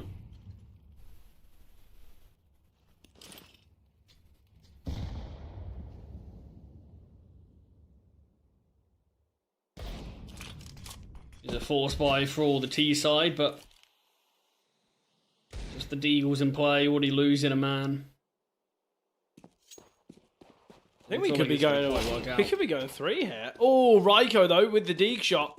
That was under the impression that Big win this one. We could have seen a 10-6 scoreline if Big take this, but I mean, look at the bomb. The bomb site's been taken, but it's all a bait. I love this. I'm all for this. CT's going to be so confused, especially with Raiko finding one. He spotted out another. How long is it going to take them to realise? Oh, well, quite some time, because we've still got players in long. Finally, they put 2 and 2 together here. And Raiko, he's just going to be a nuisance. If he drops into CT, this could be perfectly timed. Looking to hurry, then looking to fight. If they can find this pick, if they can take down Stamy, JDC's got to defuse. Process will find Raiko. Deeg shots connecting though for Moonwalk, and he's able to get out of the way or any potential sideline for Process, but he's 2 HP. He's not happy for the fight. ESC victorious. Raiko does so much. Insane round, yeah, from Raiko there. Everything you need to do. Look, I'll be honest, I wasn't actually a huge fan of that round whatsoever, because it does feel like Big could just realise, okay, there's 3 players here towards A. They can get the bomb down on B, but it feels like there's going to be nothing more that can be done there. But it's the amount of success that Raiko found. He finds 2 more kills, just keeps the attention. We've got Process towards along, and that rotation towards B is a long time anyway. And you've got the 2 players in mid who do quickly try to swarm onto Sammy, but that's where Raiko again drops down, finds Crimbo. Does eventually go down, but he does enough for his team to be able to secure it, even just with the Deagles. The game remaining very competitive here. Neither team can really extend their lead. Really more than 2.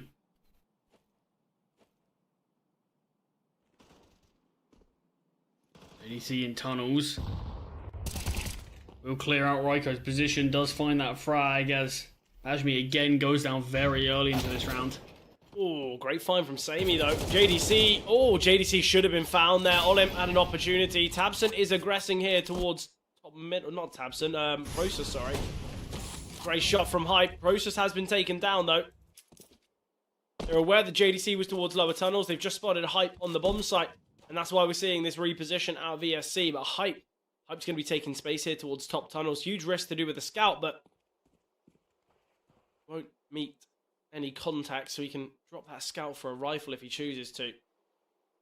Obviously, it is unarmoured. It's all going to be depend on timing, and Moonwalk does look towards low tunnels. This is the cool. Let's head towards B now. Found someone who's just taken all this space. Chances are JDC's not still hanging around. Empty bomb site to push into JDC. Probably was spotted on the cross there. He's definitely going to give this one a go, though. There's no downside. JDC in the clutch. Not going to be easy, though. The setup's brilliant. Olim dealt with, though, and oh, Moonwalk doesn't swing. He's not ready for that. JDC. All 10-second stick. Oh, what a crazy decision. What a ridiculous decision. Steps her. JDC wins it. He wins the 1 versus 2. And look, little moments like that, JDC not only amplifying, but showing how much of a quality player. And Charlie, you know all too well, the laughs, the smiles, the happy faces on any team.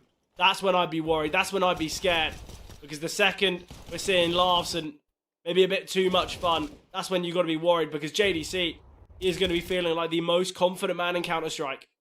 Yeah, I mean, that's actually really unlucky there for Moonwalk, because he's assuming JDC has a kit. Why else would you go for the defuse there? And if he does just stay shifting, JDC goes down.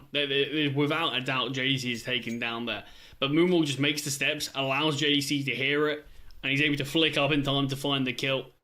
Forced by wars continuing between these two teams, and I'll be honest, the smile to me felt a bit more like relief. Wow, okay, we're still alive here. We're stopping ESC from forcing us onto an eco and reclaiming the lead that they had early doors in this map. But I mean, what a competitive start to the second half this one's been, as things are so hotly contested between these two sides.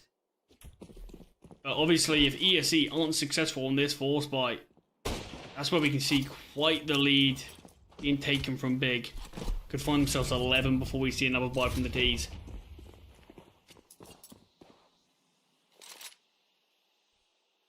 Speed from a limp here out towards middle.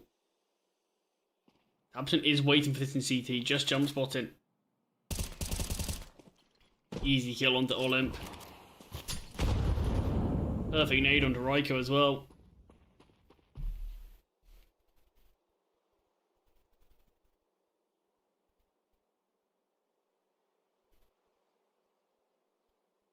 You want to see a bit more from Bajmi, and he does deliver a kill. He's been the first F most of the time for either team here.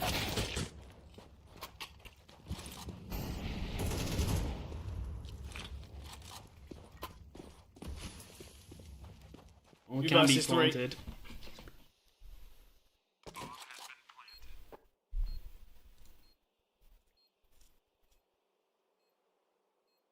Waiting behind the smoke here is JDC.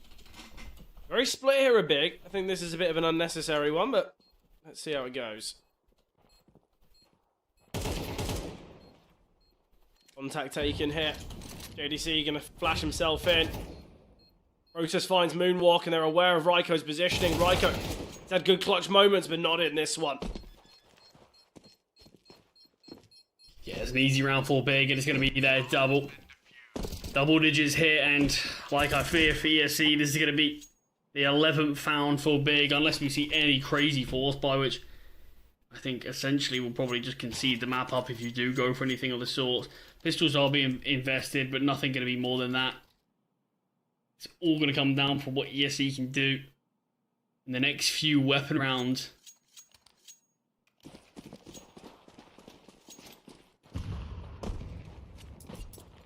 Is he hyped?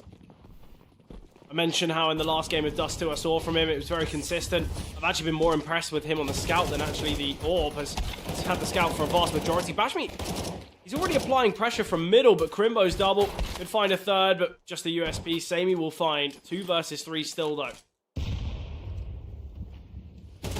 That's actually an unfortunate nade there. Wouldn't actually make a difference as Olymp will still P, but unarmored. Felt like that nade could have done some decent damage. Sammy 1 versus 3, caught off by Process. And Big do find 11, but there is a bomb plant that comes down. The thing is, I think ESC, I don't think they really care about bomb plants or not. I know it means they're going to be getting future full buys, but I feel like ESC, they need to start getting rounds. I think the idea was that they were going to 2-0. I think that was the general consensus, feeling that their nuke was one heck of a performance. 13-3, remember, Charlie? Yeah, Big have looked much better. They've been much more cohesive, and that's been the real key factor. It seems like the trading for Big's what's really helped them out in every single notion, every idea. Not only are we seeing multi-frags, you look at it from Crimbo here, but you've got players ready and waiting it in all kind of avenues.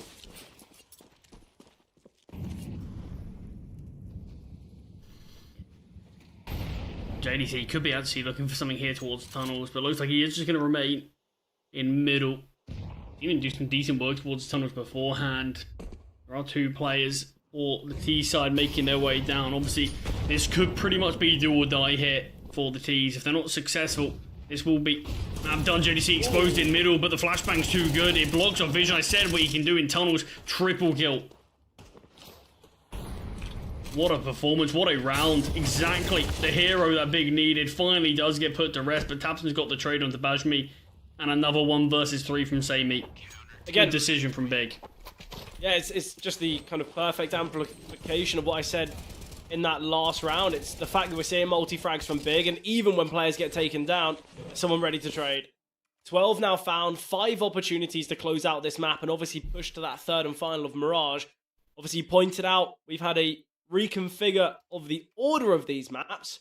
Whether we'll still see victory, though, for ESC on Mirage now needs to be put into question, because the individuals, they haven't been the same as Sammy. Okay, that's a cheeky way to take down the heavy hitter here for Big. Crosshair placement. Perfect there from Tabson. I mean, low tunnels has been way too easy for Big just to command. You see so many teams dropping mollies in there, dropping out a flash as well, just to force a player, if they're aggressive, into it in a really tough spot. But we just haven't seen anything of the sort from ESC, and it's just allowed Big to have sort of free range of this portion. Tabson's fumbling trying to retrieve a weapon here. He's given up his is position. aware, but it's a really dodgy angle to try to swing, and that's why Hyped finds with the ult. Going to try and snowball here onto the B-bomb side. That is where Crimbo does reside. Nice flashbang, caught off guard. A little solo play from Moonwalk. He might go retrieving that AWP, in fact. It's been chipped away at.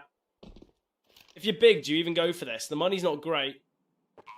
But again, you've got 5 opportunities. You could close it out here and now, and we've seen what big are like in the clutch. I feel like they've by far been the better side here in these clutch moments. There's an HE grenade as well on Process. Yeah, it's not a bad amount of Utah, so I wouldn't mind it, but Hype doesn't seem interested himself. Although the bullets will find one, although Process does bring it down to essentially a 1v2 from the 1v3 himself, he will eventually back away. Looking for Sammy. Oh, be able to find him as well. Money's not great for ESC either. The fact they're just going to have the one survivor makes things really difficult here. Oh, and Bajmi, he does go down because it wasn't planted. I think they've obviously increased the bomb radius on Dust, something that I think a lot of teams and a lot of players have forgotten about. Obviously, you've been able to save towards Car, even when the bomb's planted on B for decades. Well, not decades, but for quite some time, let's say.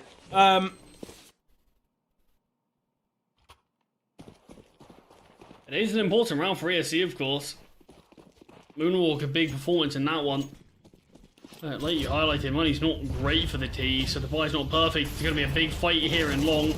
Samy's already through the smoke, but CTs have found kills. Sammy goes down, and it's the long play that ends it all. Moonwalk gets 2 back in response, so maybe there's more fight left in ESC yet.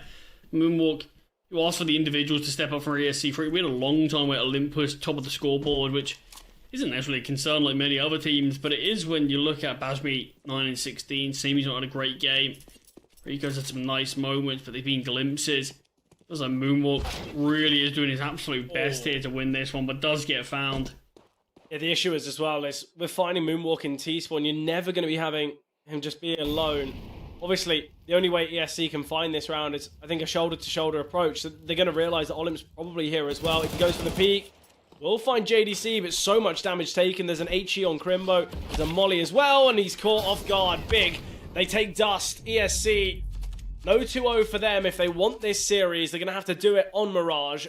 Obviously, we've mentioned that in that previous fixture, ESC did best and pretty dominantly on Mirage, but I think we'll see something very different when we head there. Yeah, big turnaround from Big. Plenty of huge moments. Crimbo was really key in terms of opening kills. Actually finished negative in that game, which I felt was a little bit harsh for the sort of weight and the performance that he had. JDC, of course, so much work down on so many situations, mainly towards lower tunnels on that CT side is what impressed me the most. I thought he looked really sharp there, really clinical, and I even highlighted it, and I feel like ESC should have been more aware to try to shut it down, but just could not seemingly do so, and it does prove right that the CT side for both of these teams were the better of the side. It felt pretty smooth sailings as soon as Big moved on to that defense, and I'll be honest, it never really felt like ESC were going to be able to bring themselves back into that one there. Yeah, I feel like we should have maybe even seen an 8-4 first half performance from Big. I think they were the better team on Dust, but obviously there was moments, as you mentioned, towards lower tunnels and kind of all across the map where JDC, it was feeling a little bit like a DM. He was kind of just taking fights, going for swings. Trading was so poor. We saw far too much success from JDC, not only towards lower tunnels, but in the multi-frag department. And that's something, if ESC want victory on Mirage, are going to have to silence. But obviously, mentioning Mirage, it is the decider between these two.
before, and it was very dominant from ESC. But Big, they found victory on Dust, and I think they've got the win beneath their sails, Charlie, because they were playing really nicely on Dust too, weren't they?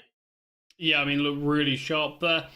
That's what we need to see from Big. Look, they've had a fair few maps recently, but they have looked pretty positive. But yeah, it's just been ESC in general. Normally feel like they do roll over teams, and we've seen Big being rolled over by ESC. So I was sort of paranoid a little bit that it was going to be a bit of a blowout. I said at the start of this game, I hope it's going to be a competitive one at the very least.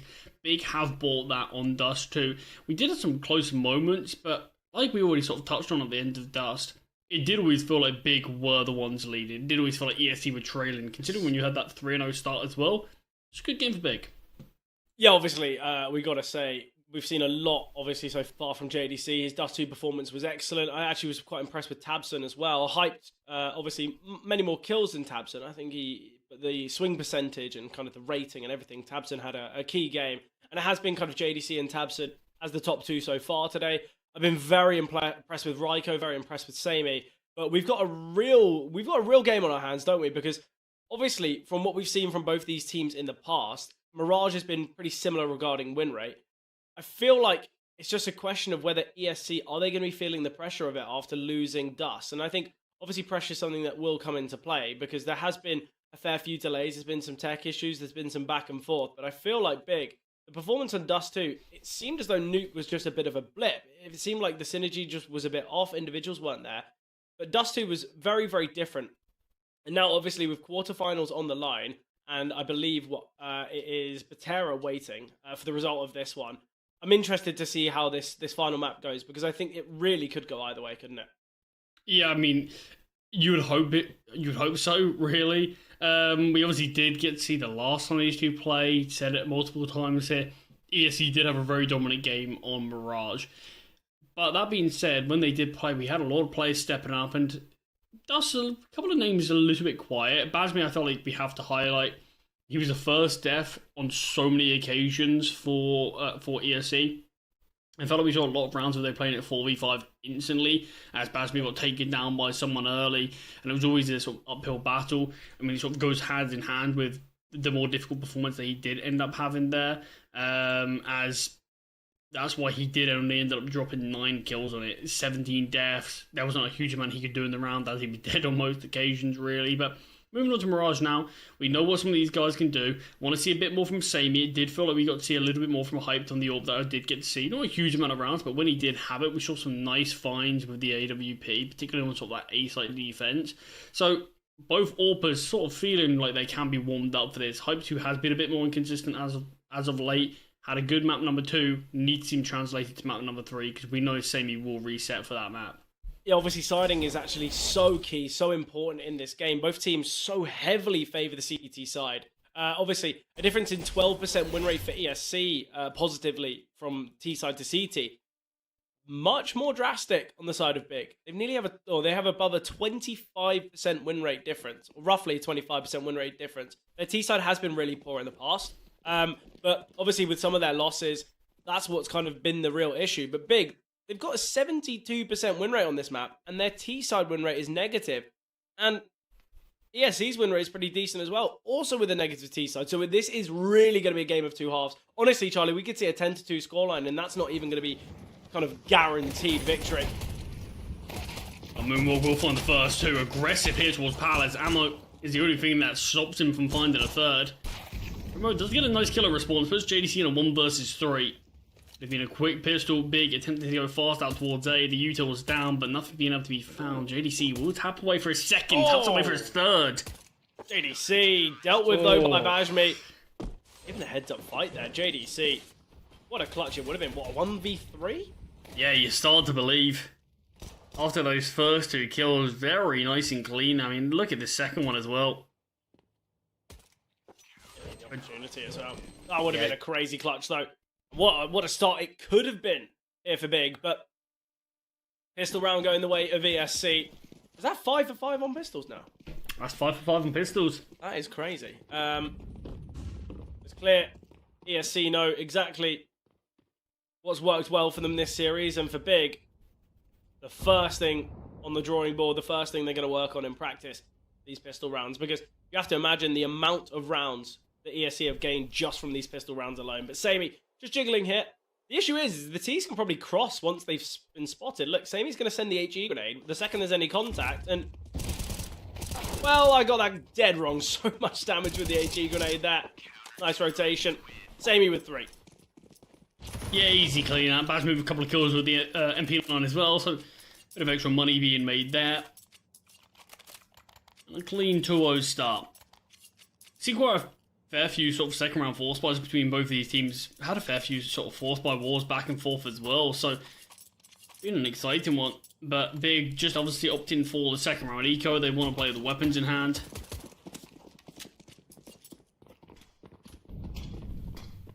I don't mind just going for the eco out towards middle. This is an early fight from the CT side. Moonwalk and Rico find. Rico gets a double. He's exposed in the open. Surely will get found and eventually is done so. But as the dust settles, ESC man advantaged. Yeah, obviously though, you've got Crimbo, you've got JDC. These are 2 of the operative players for Big. Bashmi though fast in the back lines. And although Crimbo has evaded him, if anything, this could be a little worse because JDC is going to feel so caught off guard and obviously would be dropping the bomb as well. And Bashmi is going to be heading here towards middle. This is all going to be about timing. JDC going to be spotted. Oh, Bashmi just needs to take his time. I don't know why he's so quick to fire that. Got an MP9 at range. He could have shifted it all the way up, but the bomb has been taken down. Samey quick reposition. Bomb yet to be recovered, but Crimbo does have a lot of time to work with here. It's 1 versus 2. I've seen Samey push through the same position Crimbo was not too long ago, but Crimbo seems aware. How much patience is he going to have to hold this angle, and not enough. Samey equally is playing quite reserved towards this portion of the map. Olim just tucked towards CT. They're giving pretty much the whole map up to Crimbo.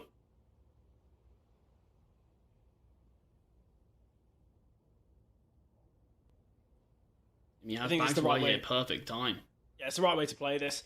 Just allow Crimbo to have the bomb site. Samey, there's 12 seconds remaining. I think he realizes, well, all I need to do is deny the plant. Oh, I like the Molotov there.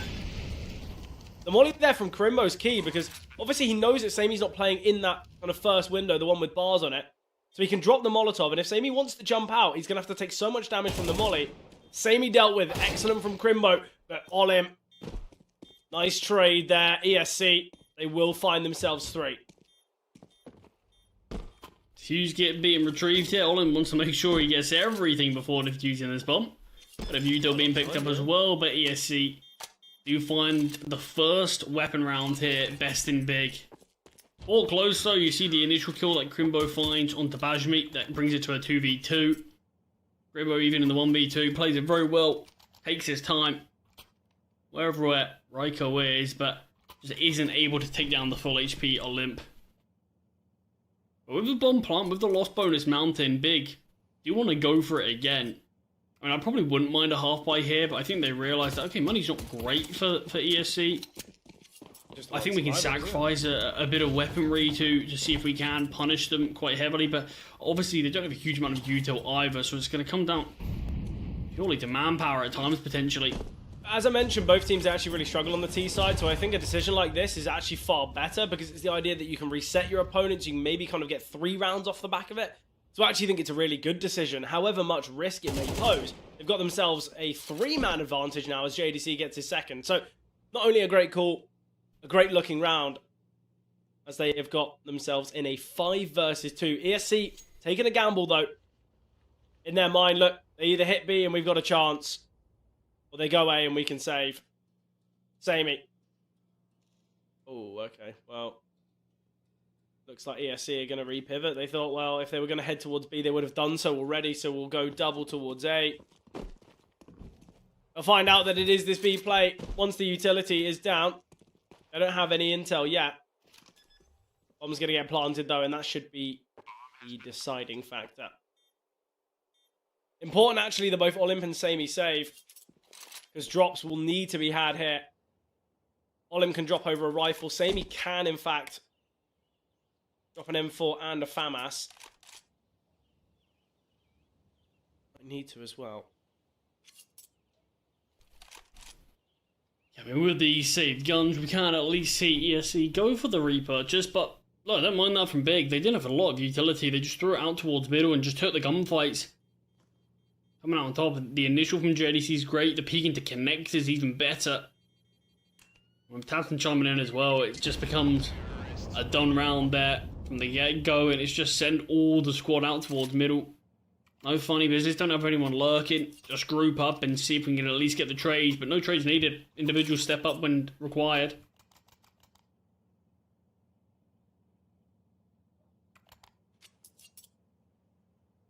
Buy-in's looking pretty good here for ESC. No real issues apart from missing a bit of util here or there, but other than that, they've got all the weapons they could ask for, but this is Big's opportunity to level this game up if successful here. Obviously, ESC, as I mentioned, the fact that they did save allows for these weapons dropped across. Bajmi and Olymp without any util, neither Raiko.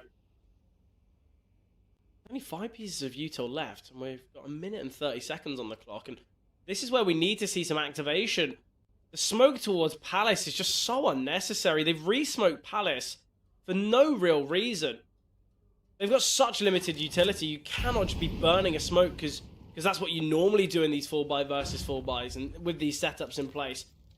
Samey though, playing from market, all going to be about timing. Flashbang coming through, second flash thrown. It is a bit of a bait though from Process as the rest of his team, or the main brunt of his team in fact, looking to head out towards middle, of which they won't be met with any contact as ESC playing a 3-2, but in fact 3 towards B. It does appear that it's going to be this B split, but equally you can just use Process as a lurk if you want to head out towards A. Tabson's going to be that lurk. Process is backed away. Tabson taken down. Moonwalk finds as well. Bajmi's in a really good position, and so is Olymp. This is going to be a great B hold because they still don't know about the activation, that late play of the boosted player. Olymp finally striking. Might not have even been needed, but 5 survivors there from ESC. A 4-1 scoreline. And Big, they will get an investment, but not really how they plan things on going. Yeah, Big, they sort of do force out the rotation from Samey. The issue is it was that sort of 3-man B setup initially, so you still got Olymp there, you still got Bajmi there, and even if Bajmi goes down, you think Olymp can do enough, just as that surprise on the boost. But when it wasn't the perfect buy for ESC, they are able to make it work, and 5 survivors for them, so they are keeping themselves quite healthily in this lead, but rounds are coming close at times. Look at the speed of this A-take though. Already the bomb site pretty much under their purview.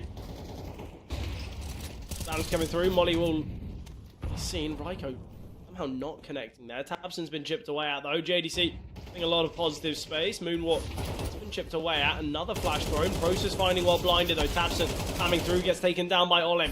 Samey's going to take a risky play through this smoke. Olymp will go 1-for-1. Bajmi finds as well. 2 versus 2 now. Samey still close to the smoke. Bajmi, he's able to find 2 here. And now Process is all about timing. Gets a freebie onto Samey. Potentially the better call would have been just looking to play discipline and contact and try and get your way around him. Oh, he's faking the steps. The defuse can come through and the kill. Bajmi with 3 on the retake. ESC find 5. Bajmi holds his nerve. It comes close. Fraction of a second there and the kill can come through for Process, but it's well done from Bajmi. And a player who I do think has had a really difficult Dust 2 has had a fantastic start here to Mirage. 18-2 from him and an important clutch to win. But another round like that there, it's very coin flippy. Goes down to the wire, trades all across the board, kills through smokes, but ESC are the victors. They are the ones who are able to come out on top. Still, weapons are in play for Big. They've done a good job to keep on getting these investments out. Well, look, it's high loss bonus bomb plant, but you can get the guns out as much as you like. If you're not getting the rounds, who really cares? Great The nade. nade is perfect, and it popped them all out into the open. Another nade going to be landing. So much damage with utility. Samey finds Tabson. Olymp biding his time. Very worried about another here from short, but it's 4 from apartments. There might be 4 to fall from apartments in a moment's notice. JDC jumping out. Bajmi gets one. Gets another shot onto Process. It's a Process 1 versus 2. But Sammy, high angle and still finds 6 secured now for ESC. And surely just a half by here from Big. Yeah, finally, it feels like a bit of a cleaner round. One that Big can't even really justify going for a force buy if they want to. They are going to go for a tactical, so maybe they are discussing about whether we're going for a force buy or not. But just trying to discuss exactly what to do here. The initial duty damage definitely felt like the difference maker. Comes down to the 1v2, so still kills are found from Big, but it's just the amount of players that was softened up there from the double nades. Nice and early. The first one, brilliant. You see the second one, Big, you just even have to fall back slightly, otherwise players will go down to that. So even then, it just allows more time for the rotations to come through. But first tap balls here from Big. Discussing exactly how they want to play this one out. Obviously, the Big, they've kept rounds close, they've kept things competitive, but scoreline doesn't show that at all. I think if you're just tuning in now, you're thinking ESC, you've been dominating, you've been showing Big how Mirage CT side is meant to be played, but there's been plenty of clutches, there's been plenty of 1v1s, and I think we could be looking at a very different scoreline.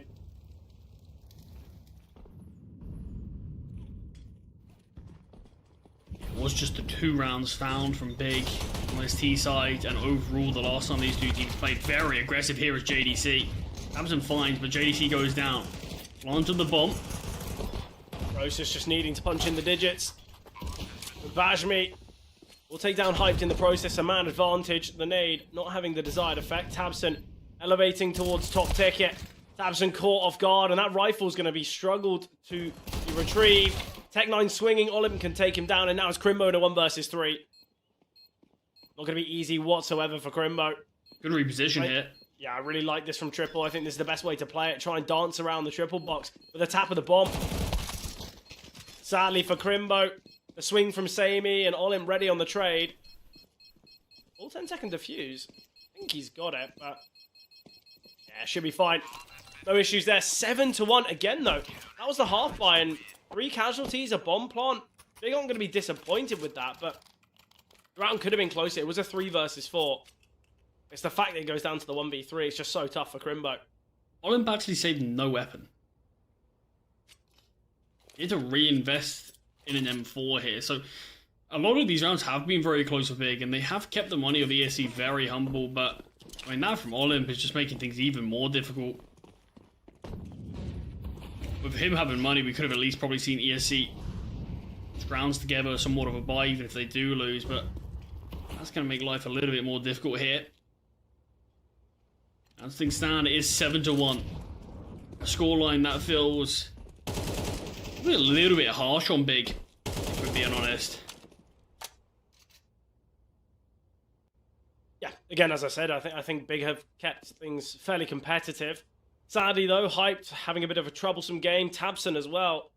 We mentioned Tabson was kind of the right hand to JDC when it comes to the frag so far in this series, but Tabson, I think his main focus is trying to get the calls right, trying to get the game plan correct, because the last time we saw this kind of face-off on Mirage, it was not a pretty one, not in the slightest. 13-2 for ESC. And obviously for Big, we are getting a slight similar scoreline, aren't we? Nice opener, though, from JDC. Tabson's flashback. You see that combination of these two.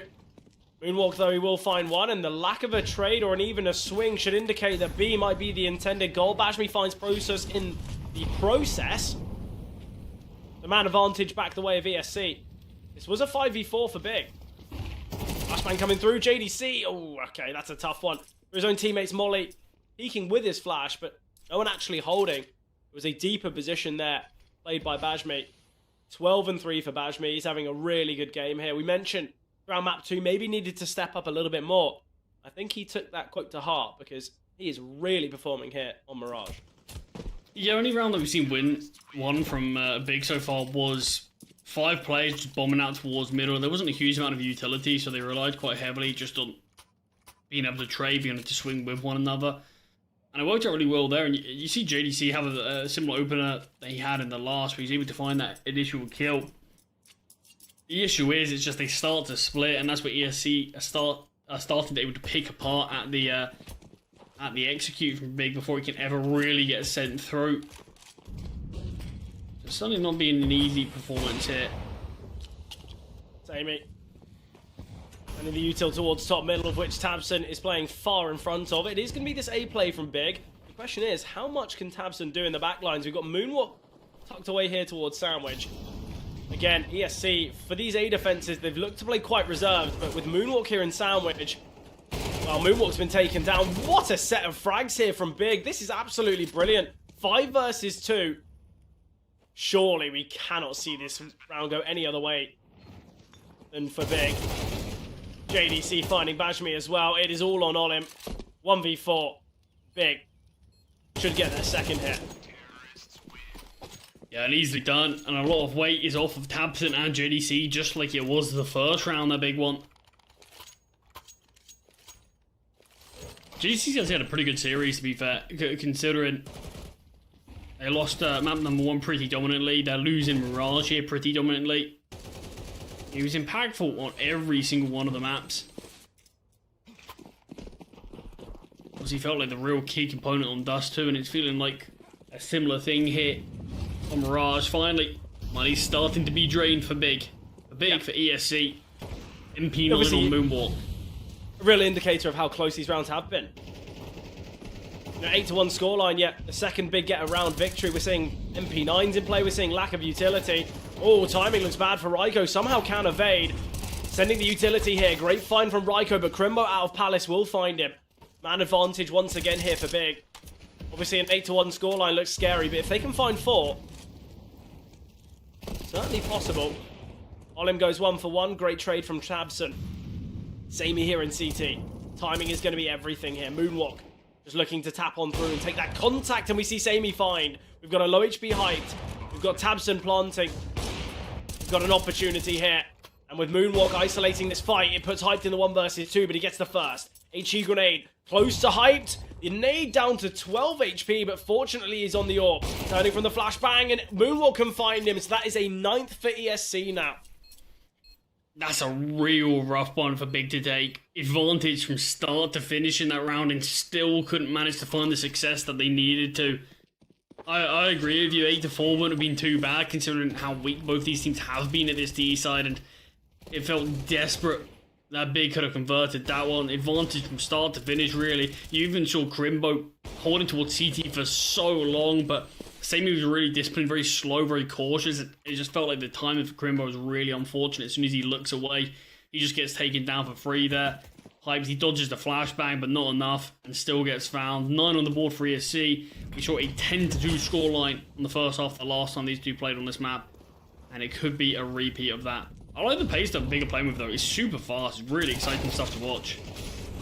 Yeah, especially from a side that we saw a lot of discipline, a lot of kind of a slow-played nature throughout Dust. Yes, there was the odd round they went fast towards long, but I think here on Mirage, they're keeping things simple.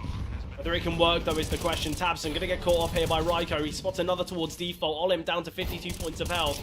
A couple bullets connecting to him. CT has been taken here from JDC. And with Hype posted up on the AWP, it's going to make things quite difficult here. JDC, is he asking for a flashbang himself and a Molotov? Oh, okay, the molly cuts off any help, but JDC gets one and so much damage as well. Excellent setup here. It puts Samey in the 1v3. He's retrieved a FAMAS now, realizing the AWP isn't the kind of recognized weapon for this scenario. Smoke on the bomb. This is his best chance. Just a full stick. Trying to deny it, and the knife will do it from Hyped. Nice round there for Big. Besting their problems of that previous series. They only got 2 on Mirage before. But obviously, the worrying thing is, 3. is 3 going to be enough? And it's really difficult to say yes to that. And I think when you consider out this series so far, we've seen 5 pistol rounds, every single one of them going the way of ESC. Without a doubt, this needs to be a big victory here on this second half pistol. If ESC win this, I don't think it matters how miserable their T side is. I think they'll be able to just walk over Big at that point. So I think so much weight is going to be on this round. So much weight is going to be on the first full buy round that we see between both of these teams. I think if Big are able to win both of those, I think we've got a real game on our hands still. But I think if not, I do start to think ESC have just done more than enough here. Yeah, obviously for ESC, as you've mentioned, they've been excellent on the pistols, and it'll all but confirm the game, the series, and that quarterfinal spot. As we mentioned, the victor here will be facing off against Batera, but Moonwalk into the bomb site. Crimbo elevated, can't even find one. Devastating for Crimbo. Hype's been spotted here towards Market. Short's already been taken, the bomb site fully contained, and Big, they're in a 3 versus 5 retake. I don't believe there's a kit, and if there is, it's deep behind enemy territory, and Big, are they going to make the call to go for the save? What do you even do here? Look at where Tabson is. He's just calling for the save. ESC, they are 6 for 6 on pistol rounds here in the series. And that is going to be double digits for them. Only needing 3 to close this out and move to that quarterfinal. I mean, of course, without a doubt, this is going to mean we're seeing this force bite. Hype doesn't have armor, so he may as well just try to go for a few more kills, see if he can get himself a better weapon, if that can be done. But JDC and Tabson desperately want to keep this Kevlar in play, will be allowed to. Like you said, ESC 6 for 6 in pistols. It's been a tough stat line for Big to face off against. I think even when you consider, I mean, Nuke was a poor showing from Big, it's without a doubt, but you can find a lot of success and even just confidence. I mean, we've seen Tabson trying to hype up the team on the cameras at times. When they do win a big round, when they do win a big clutch, I think just winning a pistol round can just sort of settle some nerves and get you ready for the map. But yeah, it's not really been something that Big have ever really had a real chance in. Most of the pistols have been very dominant as well, apart from that sort of 1v3 from JDC that almost came through on the first half. But here is the force bite. 2 MP9s, 2 scouts, and a FAMAS. Honestly, I think if we didn't see a force buy from Big, I think that's where things could go really wrong. We've got the MP9 rotating in from Process. He needs to find Moonwalks. Simple stuff there, hyped. It's all about getting the tags. It's all about dealing the damage. But Bajmi and Raiko, excellent finds here. Hype still on the scout, will get another tag. A lot of damage dealt, but kills need to be seen. He goes for the no-scope. I like the attempt. We've got the FAMAS, the MP9, and the scout. No utility, no defuse kit. And time is ticking, and it seems like Big, they're just going to back away. But the loss of this force, the question is now, are they going to be ecoing around these 3 save weapons, or are they going to be going for broke? Are they going to be reinvesting and putting everything on the line? I think it's got to be all or nothing. I don't really think... I mean, sure, you can look at things on paper and say, you can go for the eco. You can still have a decent enough buy with the saved weapons. I just don't think Big have enough rounds to play with to do that. I think it's really got to be here or now. Seen them with a nice turnaround sort of in the latter portions of Dust 2 since moving on to that CT side, but even then there was still the occasional mistake that was made. And I think putting yourselves where you're in a spot where you're allowing your opponents to find 12 without too much fight, it is a worrying one there. But we are seeing Crimbo get a FAMAS out. We are seeing Process armor, seeing if there's any weapon he can purchase. It is a FAMAS. This is the best buy potentially that Big could have on this CT side.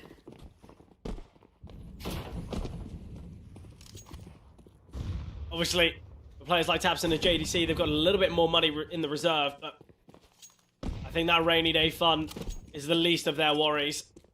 Just gonna be the same call. It's another hit towards B. But still got Mac 10s, haven't they? Let's go fast.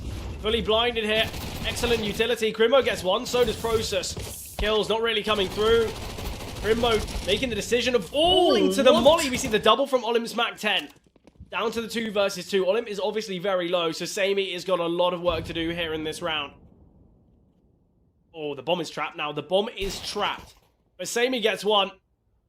It is all on the MP9 of Tabson. Spotted now. Tabson moving to the FAMAS, aware that Olim could be here, and Olim, he's given up the fight. Excellent HE grenade. Tabson spotted him. Molly landing to the left-hand side. Flashbang coming through as well. Tabson looking for this fight. He's hungry for it. He's the CT, but he's acting like the aggressor, and Sammy can deny that. That is 12 now for ESC. Big. They have only found 3 rounds here. They need 9 in a row on their CT side. ESC. They can taste victory. Right on the tip of their tongue. It felt like Big did overcome the buy there of ESC. The kills initially went their way. You see Crimbo fall to the molly, but it's a limp that somehow is able to find a double there with the Max. You can see just frantically darting between the two players with the spray, but manages to find, and then Sabi, with a really heroic performance from him, gives ESC their 12. 9 rounds in a row required from Big just to bring things to overtime here. JDC, he's taking a risky position. Oh, and timing looks bad for him. We'll just be able to get the one. Raiko taken down. Crimbo, excellent find here through the smoke. Upgrading to the AK, but Raiko again. Crimbo in the Molotov, falls to the flames. Process is low as well. Here towards Van. Disadvantaged are Big. Process, they're unaware of his angle. Spots out the first. Will take down Moonwalk as well. Now they are aware of him. Process does so well. Timing on the HE grenade. How has he been able to evade? What a round from Process. I know he gets a double kill, but he's 20 points of health, and he's able to not only dodge death after he's brought down low, but he gets that second frag. It's the second kill that's so vital, because without it, Hype's now in a 1 versus 2. They have a good idea of where he's going to be rotating in from. So Big, they get their 4th. They make that positive step in the right direction.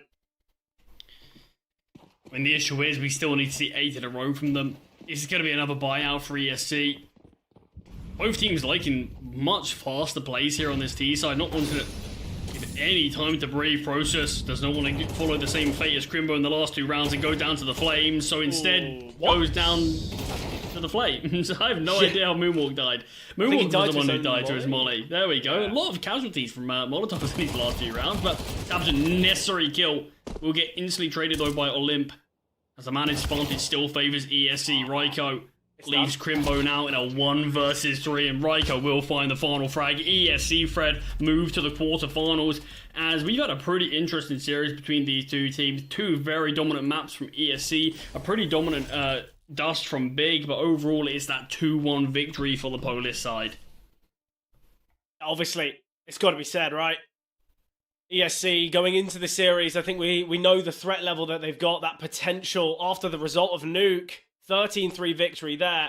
Dust 2, we mentioned how Big kind of reconfigured the order of the maps. Dust 2 wasn't played in their previous fixture, as it was the 2-0. But again, you know, Nuke went the way of ESC, so did Mirage. We do see a repeat of the results. We see a repeat of the map victories. And ESC now going to be moving to that quarterfinal spot, obviously against Batera. But Charlie, thoughts and feelings after that one? Yeah, we've already highlighted. I do think the veto swap up with Dust being picked instead of Mirage was a good decision from Big. They definitely did look like the far better team there, despite there being some closer rounds. I do actually feel like the scoreline's pretty harsh for Big.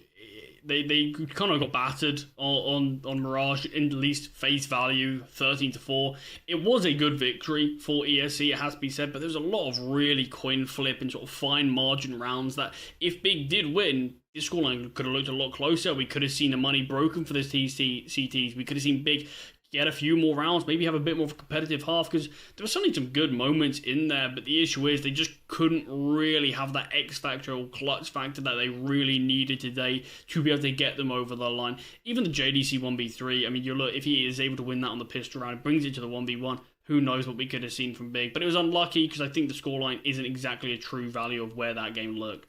Yeah, obviously, Charlie, we are still a little bit behind schedule, trying to kind of work our way back to kind of the right time. I know we're only about 5-10 minutes anyway. We've got another series, the final round of 16 match to determine all these quarterfinals. Obviously, we've seen ESC besting and now facing Batera. Earlier on, we saw Partizan upset against BetBoom. We've now seen Saw2o JiJieHao, and the final game being Fnatic against Gun5. We're going to be jumping to a short break, and then we'll be heading into the pre-game for that one, because that has got some excitement written all over it.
And Yix Rezu has been a really good pickup. I feel like Celta really has kind of really built a really strong team at the moment. Yeah, it does sort of feel like a tier 2 CIS super team, really, which is sort of weird to say. But yeah, I'm absolutely in love with this team.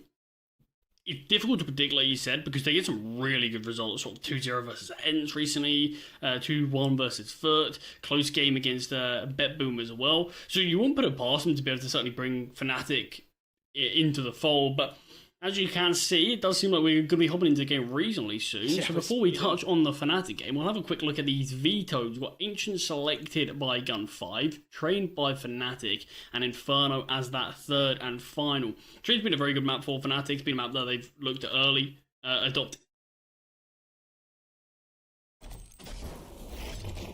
into their maps to be very solid. So expecting some pretty big things from them here, but instantly into this pistol thread, and we do see the early kill for Gun5. Yeah, obviously Gun5, this is their map pick, as we've mentioned. For Fnatic, it is one of their worser maps. Obviously, we've seen plenty of this from Gun5. But again, you look at the recent games for Fnatic, it's close losses to teams like OG, like M80, ESC. I think Fnatic have been on decent form, and you can kind of pinpoint that change in win rate with a change in personnel. Cypher on the kind of entry potential. I feel like he's added a bit of consistency to the roles of this Fnatic side. But Stein, great find here. It takes down Jambo. Fear going to be dealt with as well. Stein, excellent double. And it's Cypher now. 1 versus 5. Yeah, time is not great for him as he drops out of the cave position. Or temple, I should say. Celta does find. Clean pistol there, 4 guns. To keep 5 survivors in Fnatic, get the bait early doors here. But yeah, like you said, we've seen some pretty good things for guns recently since they played this map. Obviously, it's not been a huge amount of time since we've seen Yix Rezo, since we've seen Grix on the roster. Not even been a huge amount of time since Texie's been on this lineup, just a few months for himself. But even just in those sort of 12 days that Grix has been here, we've seen 31 maps played. I mean, this team is being grinding out games. So very quickly, we've seen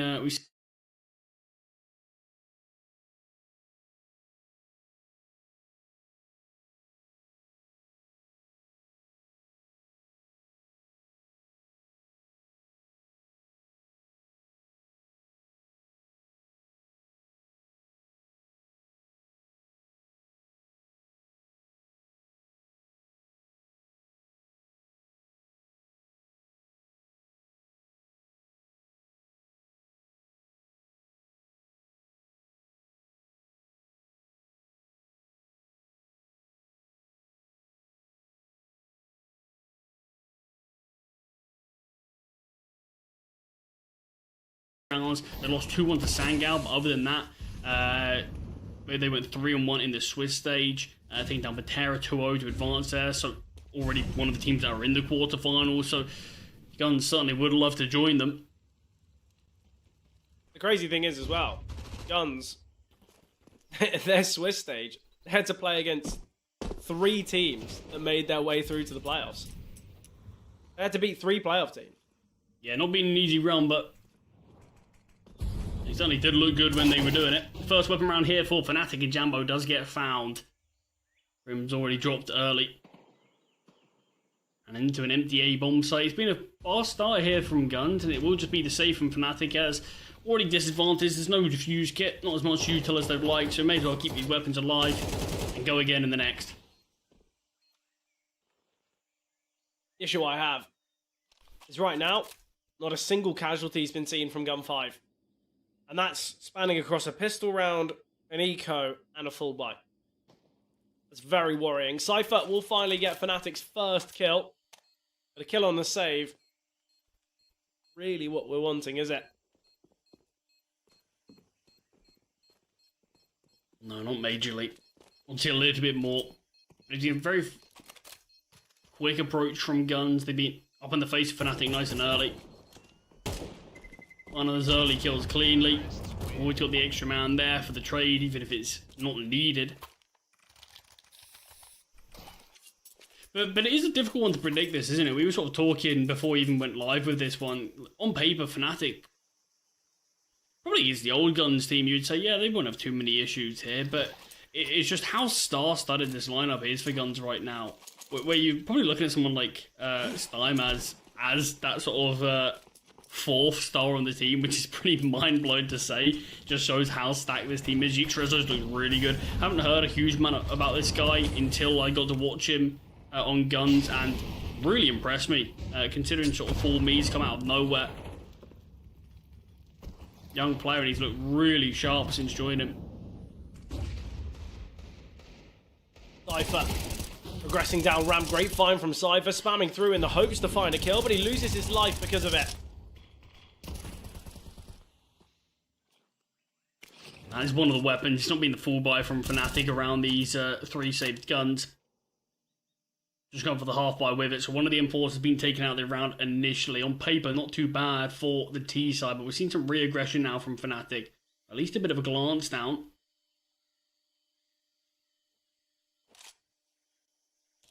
Boost could stop this. Scope's being heard. The CTs know what's up. I still want to take the fight onto it. Doesn't quite pan out. brilliance is still here. Will he be overlooked? And he needs to. Oh, and he might find 3 onto the pistol now for brilliance. And what a B-side defense. Absolutely brilliant. When we talk about brilliance and the brilliance that he has, and little moments like that, I think they're the reminders to all the haters that this is still brilliance.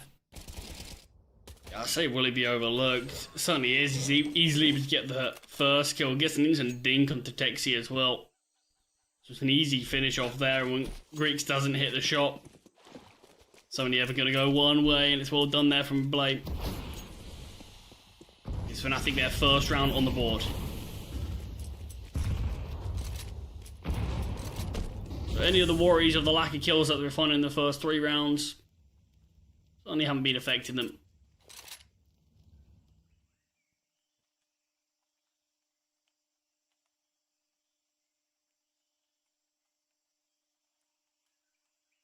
They do have this initial space here in mid, but it is still being defended by Blame towards Red Room, by Jambo towards Connector, and Jambo's actually going to advance out with the AWP. Missed shot to Celta, didn't even realise there was a player fighting him. A nice find from Grix early doors, though. That's exactly what we can ask for. And that's exactly what Gun 5 have brought Grix in for. Just getting those opening kills on the T side here with the AWP. Doesn't shy away from an opening frag. And that's the brilliance of Grix. He has this kind of real flashy nature about his AWPing. And the only reason he has that is because he's got the ability to back it up. It's looking like he's going to be lining up for this B hit from Guns. Oh, and just a one-player JiJieHao's drawn some rotations. Just being defended by Fear for now. Nice find from Jambo. Gets the pick back. JiJieHao though with the trade. Oh, great from Fear. Pushing forward, but Grix will get the kill. An advantage again here for Gun 5. JiJieHao finally taken down by Crims. Leads as a 2-on-2. Flame spotted deeper. Grix's AWP is peeking into the angle. Will find one. Crims joined. His fallen teammate will repeat the angle, but Grix so much confidence, so quick and clean. Gets the 4K. Brilliant from Grix. He's 10-2. This is why we were saying, look, Fnatic, they might be the better team on paper. They might have had more experience as a roster. But Gun 5 have just brought in Grix. I think Grix, honestly, brought into Heroic. He's now kind of on Gun 5 on loan. It's obviously Alcaren who's kind of taken Grix's spot in this team. And I think Heroic, not to say Alcaren isn't an incredible AWPer himself, but I think if Heroic allow Grix to leave, I think every single game they face against him, they'll see the kill feed, they'll see the kind of the round potential that this man has, and they will regret that decision, because I think Grix is such a star. I mean, that's the thing. I was having a chat with another commentator about that. It feels like Grix is pretty hard done by in Heroic. Barely even got to play many series. And then obviously they bring in Tobiz. without really consulting him on who he wants to bring in. He wasn't really a fan of Grix and his playstyle, and it feels like Grix was the one who sort of got screwed over slightly there. And I think scapegoated is the right terminology, or?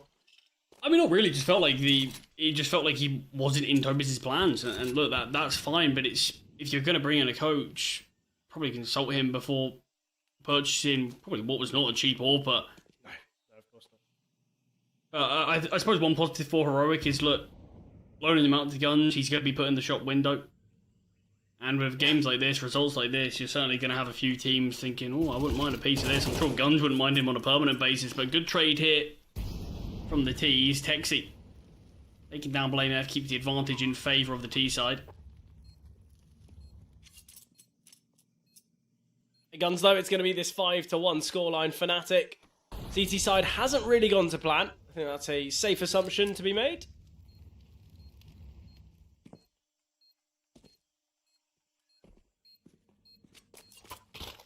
Yeah, weapons just picked up again. Yeah. We'll just be backing away with them.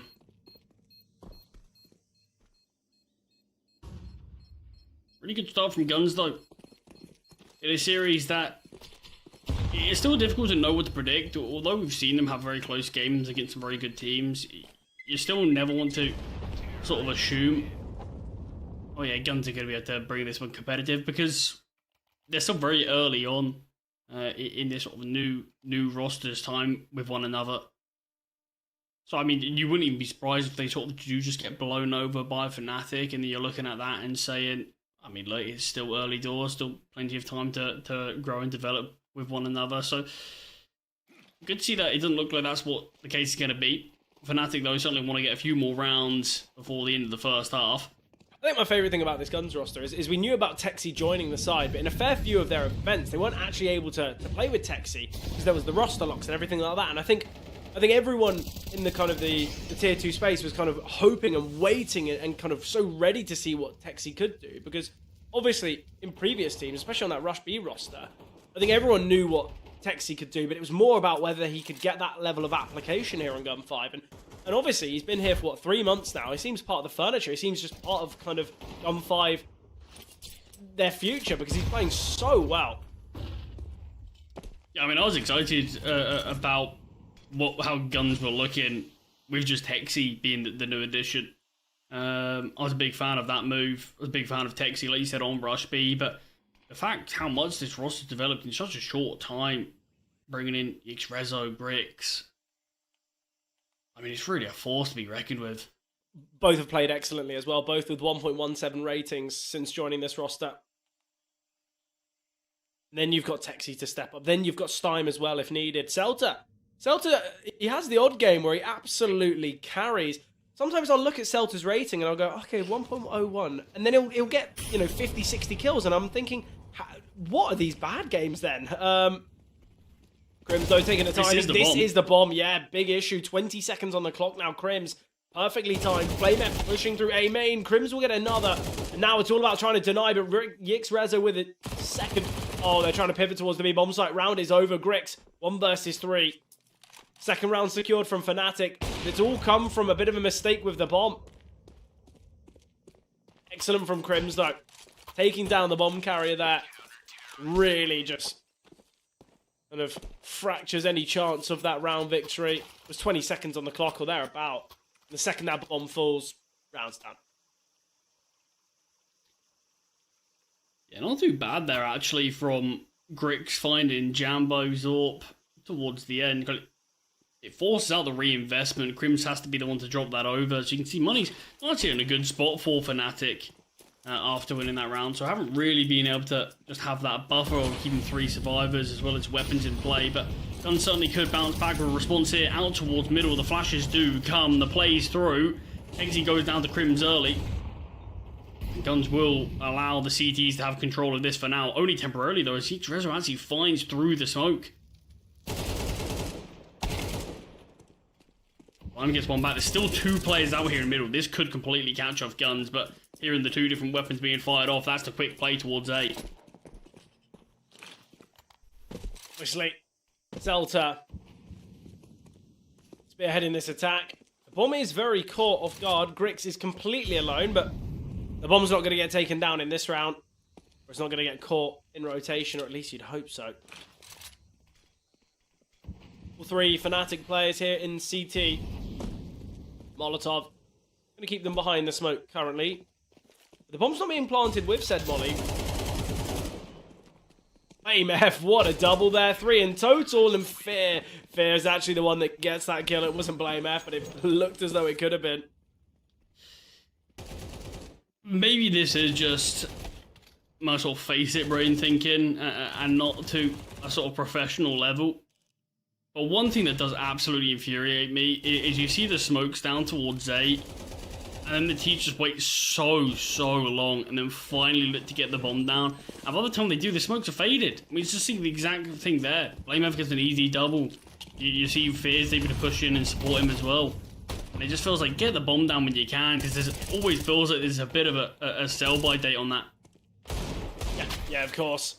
That's the issue. You can't get yourself in the right post-plant position. There's always kind of the idea of getting caught off guard. But Fnatic, they seemed a little bit lifeless. They seemed a little bit out of control here on Ancient. But the last few rounds, the fact they've gone their way, from 5-1 down, we should be seeing a 5-4 scoreline. A real difference in rounds here. And all it takes, a couple round victories. One round where Crims catches them with a bomb in middle.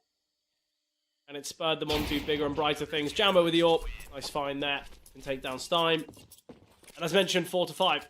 Fnatic could take the lead here going into the final round. Obviously, contingent on them besting the full buy and then the half buy. But Fnatic have looked good because players like BlameF, like Crims are really stepping up. We need to see more from Jambo on the AWP. We need to see more from Cypher. Obviously, these two newer additions to this roster. I know Jambo, he's been on for about 6 months, but obviously, as we've seen, 6 months, 150 maps. That's not bad, but Fnatic haven't been churning out the games as much as Gun 5. While we are in this tech pause, I do think it's important to say Fnatic have had struggles on their T side of this map. You sort of said we haven't seen perfect gameplay from Fnatic on Ancient.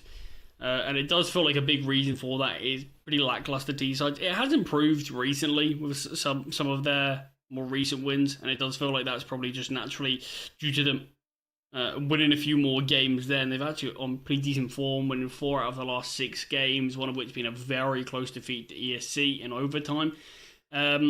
But it does feel like they've worked on their T side a little bit more, and I think it was important because their Ancient was feeling a little bit flimsy. If they don't have a brilliant and a perfect CT side, it feels like when they move over, that's where they can sort of allow for comebacks, issues to be done. But I do think it has improved slightly. I still don't think it's great. I do want to see them win the half here if there's a chance for them to take Ancient. Otherwise, I do think things can still get pretty tense.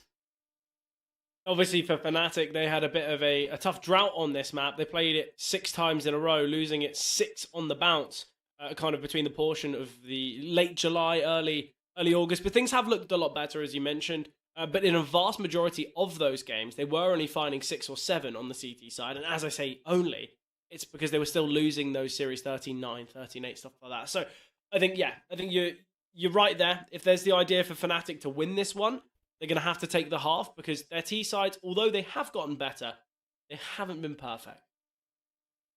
They definitely do have the chance to at least level up the game here. It's not the full investment from the Ts. But Rezo on this AK, but it is a bit of a half buy around it. Ecoed in the last, didn't they? Because of the overinvestment, though. That's the issue with investing in Deagles and kind of messing about that. I don't really know how that's happened, but Grix, taken down by the Flames. Jambo on the AWP as well. Second kill for Jambo in this round. And it's going to be this acceleration onto the A-bomb site. Smoke in CT. Crims is just going to be looking to tap away through the smoke. Missed shots from Crims. Okay. Given a slight opportunity, but already this 3 in donut. BlameF going to be swinging. He gets 1. Nice trade from Celta. Still here towards big boxes, Celta. He's biding his time. Still, though, we've got Jambo. We've got Fear. Fear gets 1. Celta all alone. 1 versus 4. Just to get Fear. Trade scene there from Cypher. Well, there is that leveled up game. And just 2 rounds remaining still. Half could go either way.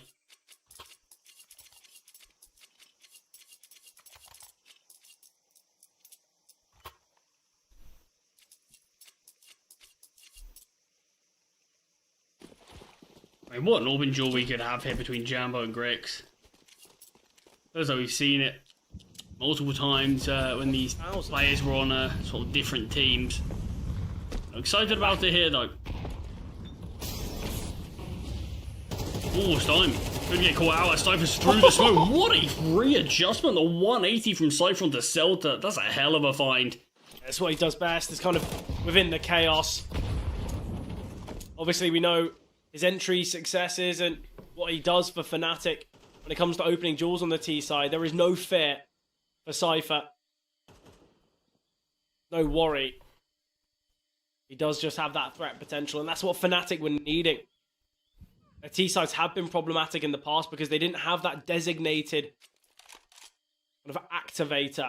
It seemed like everyone wanted to play a little bit passive. Everyone wanted to be the second entry. And Cypher very comfortably in these chaotic moments. He's found 3 in this round. Not the best of starts to the game for Cypher, but a triple like that, and within the nature of those first 2, that's exactly what you're hoping for.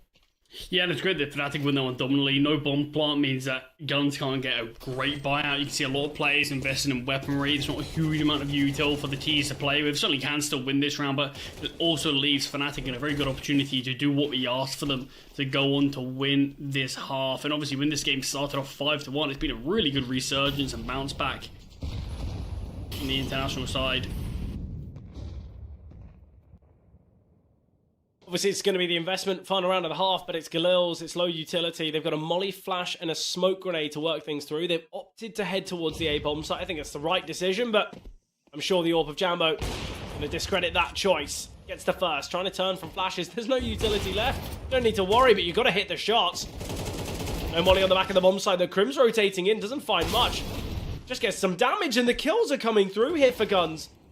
Charlie, they went into this round with 1 smoke, 1 flash, 1 Molotov. And they are somehow in a 4 versus 1. Crim's disappointing. Blame F's got to do more. Jambo as well, uncontested. Yes, unfortunately, it started really, really well there for Fnatic. And it felt like Guns were just trapped towards A main, hoping on a miracle. And the miracle did come. Too many missed shots. Sort of just trapped there, but the gunfights were coming to them, and they were able to connect the shots that Fnatic weren't. So they walk away with a level half. I don't necessarily think it's over for Fnatic. I don't think winning the half was a necessity. I do think it was certainly going to give them a big helping hand as they do move on to this weaker D side of theirs. But equally, we can see them win the pistol. I do think one positive is we did get to see a few more players come alive. Jambo, similar to Cypher, had a slow start to the game. Nice couple of rounds towards the end. Cypher, obviously, we saw that 3k from him. So it feels like a few more players for Fnatic have been warmed up into this server here. I'm still lost at how we saw that round go the way of Guns. They've expelled their utility. Somehow. Well, that double from Cypher was just ridiculous. And he gets the third, obviously, for Grix. But yeah, it's this round here. Jammo gets this first. I really don't understand how it's gone so poorly for them. They had the man advantage. They had everything going for them, but Fnatic are now on the T side. Interesting pistol decision as they've got 2 in middle, 2 outside B, and Crim's towards A main. I think they can recognize that Guns maybe look to get aggressive here on their CT pistols, so they're just holding.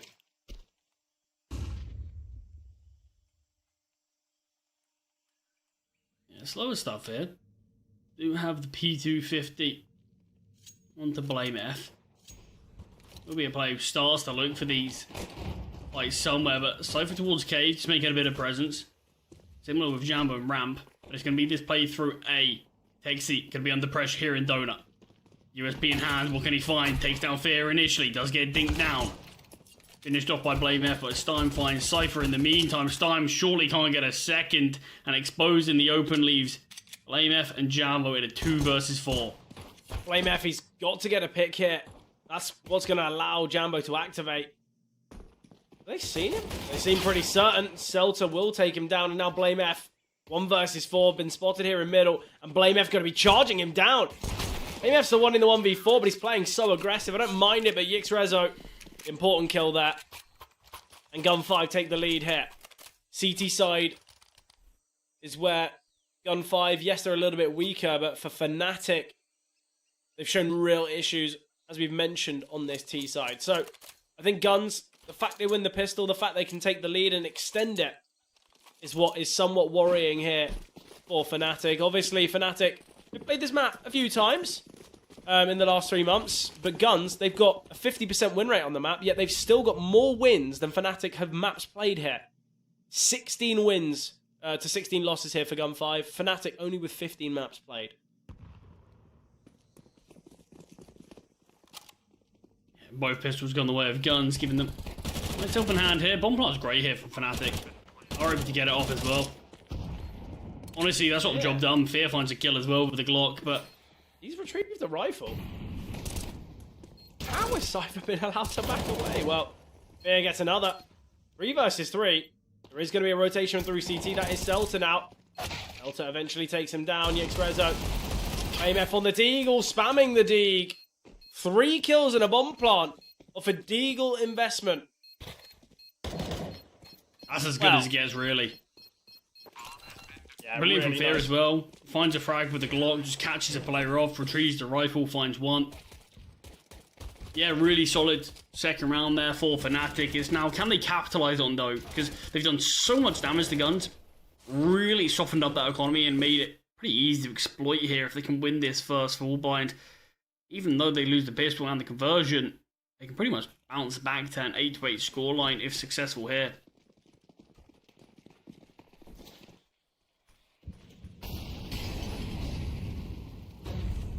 Fnatic though, this is a real test for them. First round on the T side. They are aware that, well, they're aware that Tex is close. Cypher gets the opener, or sorry, the trade onto JiJieHao. With Blame F finding Texi, that's the man advantage for Fnatic. Cypher still just holding here, awaiting for Stein's aggression. Oh, Stein been chipped away at. Again, as I mentioned, Cypher is that player, loves to be within the chaos, so you can understand why his T-side generic positioning is here outside cave.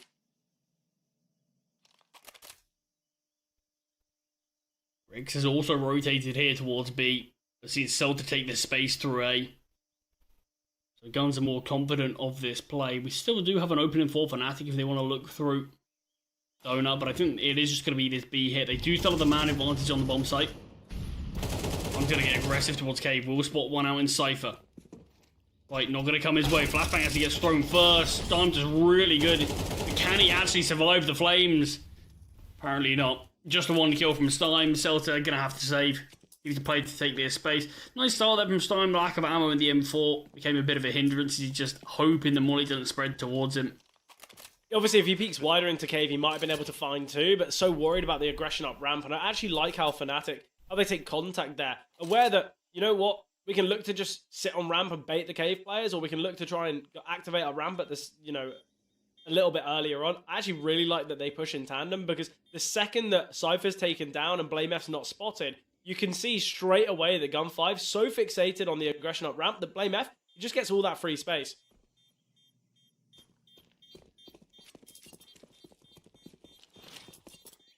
It's around that Fnatic need to win to instantly be able to bounce back here on the second half. Not sure what Celta's saved AK does here for the money. I honestly think this could actually need to be a force buy. Not major, it's actually lucky that Celta's the one to save this weapon. Because you can see Celta and JiJieHao with the 1.9k loss bonus that will be coming in the next round. Realistically, they probably would have to force, but they're still going to go for it anyway. They want to have a better buyout. They want to be able to see if they can also hurt Fnatic a little bit here. But equally, this could be Fnatic's chance to actually take the lead here. The buy's not perfect. Fair few HE grenades in play, though. I'm curious if there's any specific intent, but seemingly just thrown towards middle to ensure they can take this early space.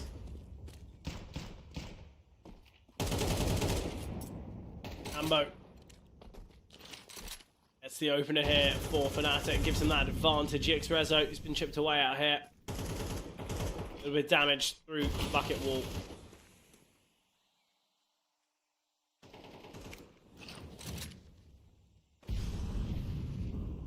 Well, boost Fnatic, here though. in Donut. I don't know if he's going to spot anything, though. Even if it spots towards Cypher, it's not really the weapon to find this frag. You're going to have to be bursting with an MP9. You're kind of going to have to hit the 3 best bullets of your life. The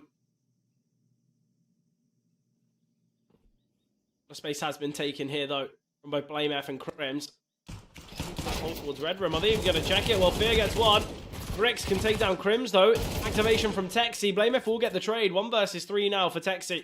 With a bomb. It can make its way up to the bomb site. blamef just jump spotting here, trying to find Texi, or at least gain some information. Caught off guard there is blamef. Nice there from Texi. Do you think he gives this one a go? He might not have much of a chance. Misses the jump. Jassy almost favoured him there. Almost allowed him to pull his weapon back out, but Jambo will still find Fnatic on the board for 8. And Guns have to take the hit and go for the eco. Fnatic can find 9. This is sort of what I was expecting this game to be like. Close affair between both teams. Neither on sort of any map being able to get a huge lead. The only one that I felt like could be a little bit more favoured will be Train, where we have seen Fnatic, like I said, look to really early adopt this map into their pool. It's the most played map in the last few months. Guns, they've got a sort of a bit of a mixed bag of results on this map, but 29% win rate in general. I think they played it 3 or 4 times with this full 5. Ollie, Crim's got... There you go. I think that's the only map that I really think with Fnatic might have a bit more of a lead. As I want to say, Crims was the top performer here for Fnatic. Their CT side, he got a 4K in round number 9. We're now looking into round number 17. He's still sat on 8 kills. Crims has really slowed up, which I have to say, I'm a little bit disappointed because this is where Fnatic, if they want to take Ancient, they need to have everyone fragging, don't they? Yeah, I think to some degree, but what Crims doesn't provide isn't purely just kills, but great double from Stein. This round's still certainly not over, even though it is just the eco. Stein does finally get put to rest, and that should be most of the danger gone. And I think are still pushing into the bomb site where both these CTs are, though. Yeah, and blamef's just going to look to play as this lurk. He's not actually going to look to take contact. You'd assume he's just going to sit in red room this whole round, and in doing so, it allows Grix and Texi to take this as a bit of a 2v2 here on the bomb side. But blamef is now going to be clearing towards CT. Okay. We're not having the blamef shenanigans of just sitting in red room and waiting for players to come his way. He is still sat in CT, though, which I don't love. Body deep towards Donut, though, so they will be allowed to plant. The bomb is planted for blamef. Obviously, with the 2 kills that were found from Stein, they can just look to try and save these weapons if they choose. Yeah, Dixie might search for something. Has made a bit of contact with the Crims, but was across, and like you said, we should just see these saved weapons. Grix drops up the nade, maybe just to give off the idea that there's a bit more pressure onto the bomb site than there actually is, but Grix still could get found here towards middle. Blame F. What? That is a bad spray. Unarmored Grix, and only the 1 bullet connects, and that's after the initial burst. Well, I suppose Blame F does show that he is only human. Yeah, honestly, for someone who has been known to be one of the most clinical riflers, and ability being such an asset, a little moment like that, that we all have a bad moment, a bad day.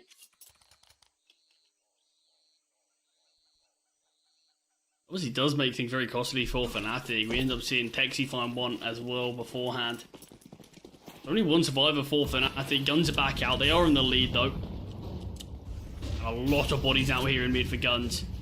Grix throwing util to support Texi and JiJieHao. Flashbang dropped out. Cypher does come out on top. Texi under pressure now. Flashbang needs to help him. Great nade. Fear's got an HE as well. So does Crims. And there we have it. Bye-bye. Important kill, though, from Stein. Takes down Cypher. Great from Crims. He's found a 2nd of the round. Celta will eventually deal with him, but look at the positioning of Fear. Fear does have the bomb. If Celta takes him down, Celta's never going to get that kill. It's going to be 10 for Fnatic here. Gun 5. This is your map pick. Obviously, second map of the series being Train. It's not as though it's the map that Gun 5 can't play, but it hasn't been incredible for them. The Fnatic, we could see an 11-8 scoreline, and realistically for Fnatic, that might just be enough to push them over the edge.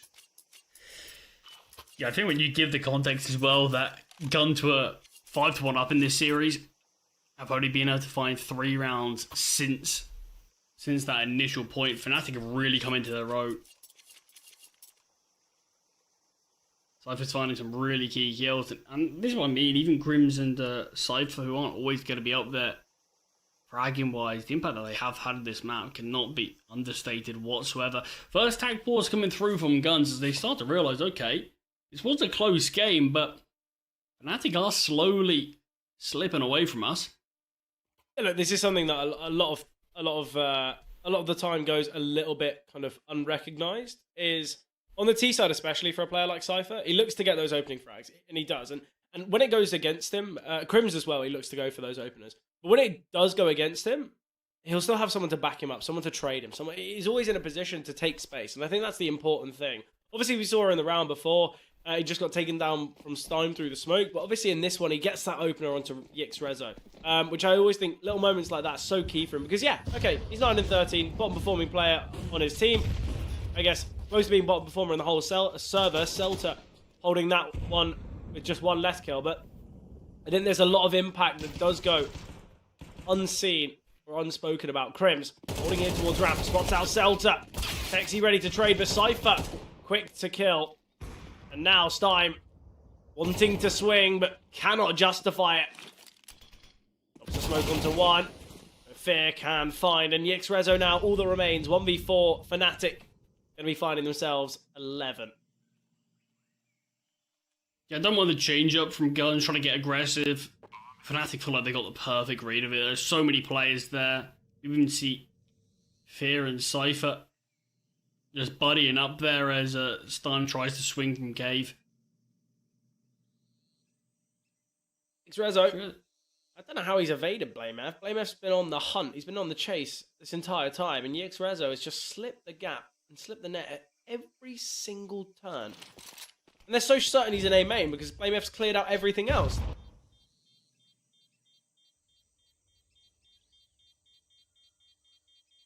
Blame is looking back towards it. Did I miss anything? Has he somehow got here? But this temple will be able to be saved for Guns.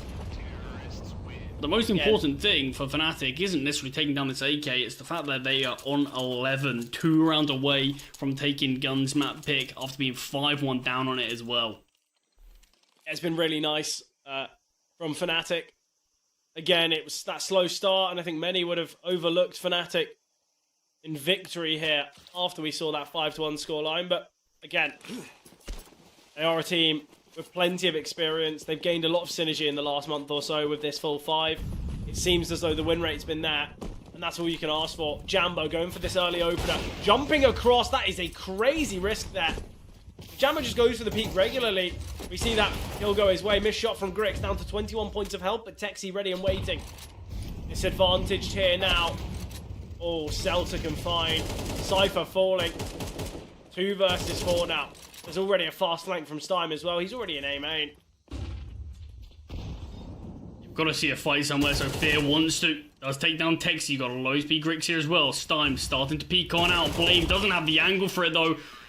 So not only does he have to watch Stein take down his teammate, he can't find the kill as well. If BlameF's on that angle just a second earlier, he finds Stein, and that's when it's a 2 versus 2 with a low HP Grix. But Guns, they deny Fnatic finding 12. They keep themselves with the opportunity of finding this map in regulation.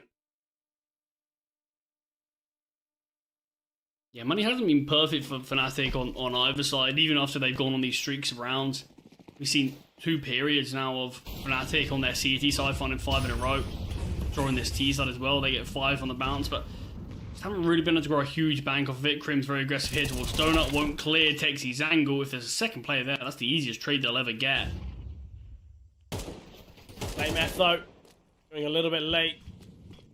Going to send the Molotov here to keep Texie contained.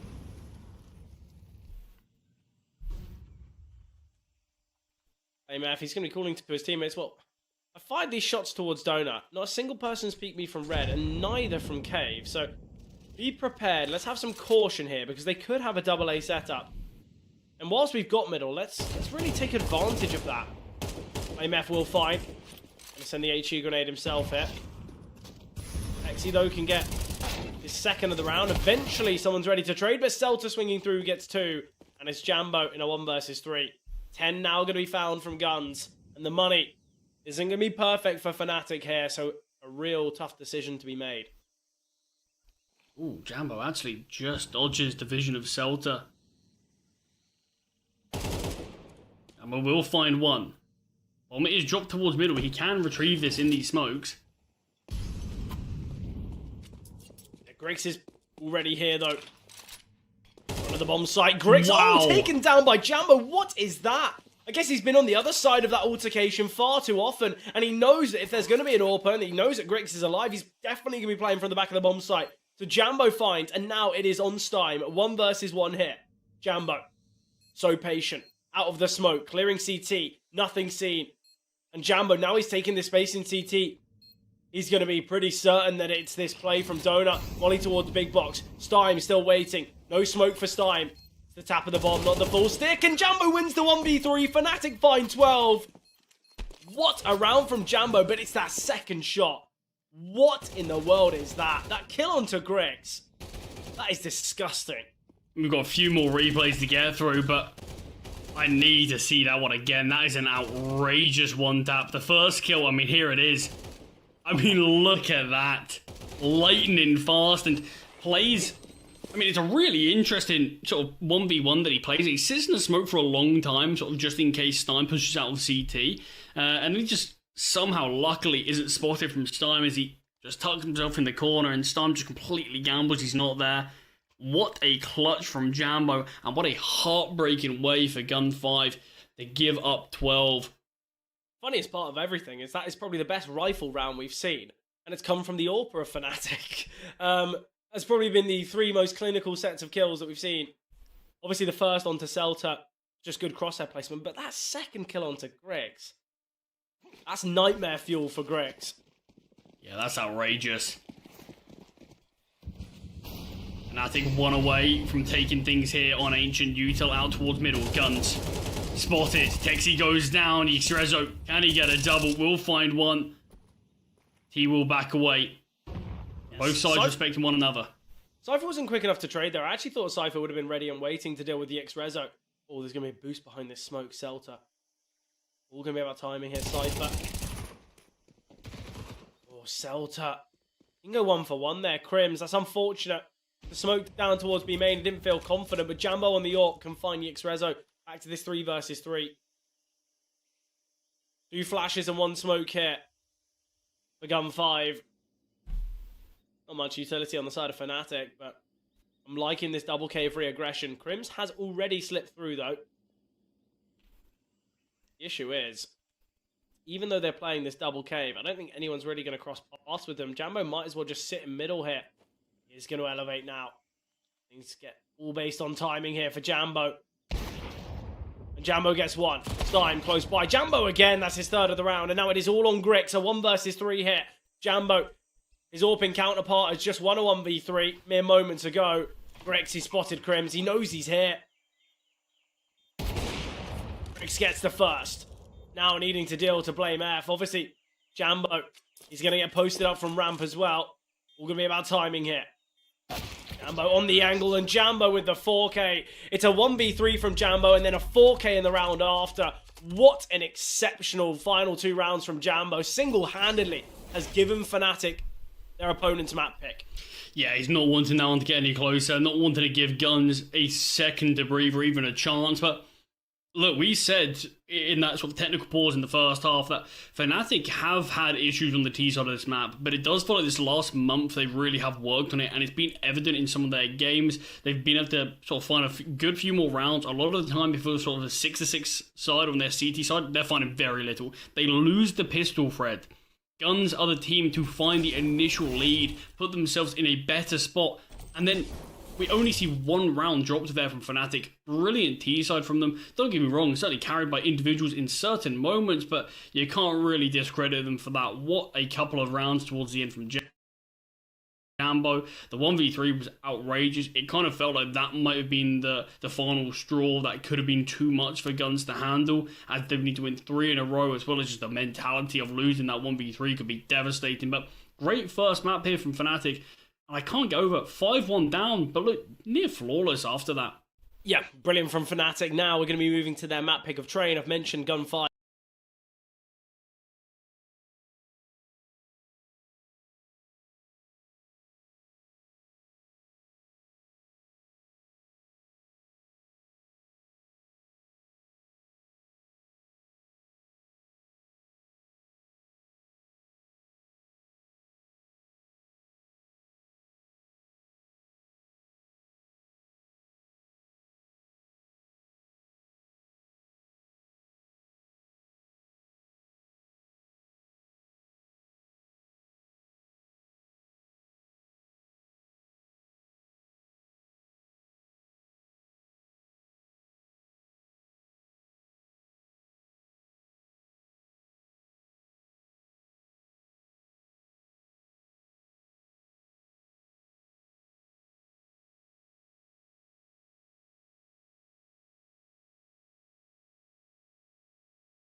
We're going to move into Train. It's a map that they've looked pretty decent on for Gun 5. It's not been incredible. What are we thinking about this one, Charlie?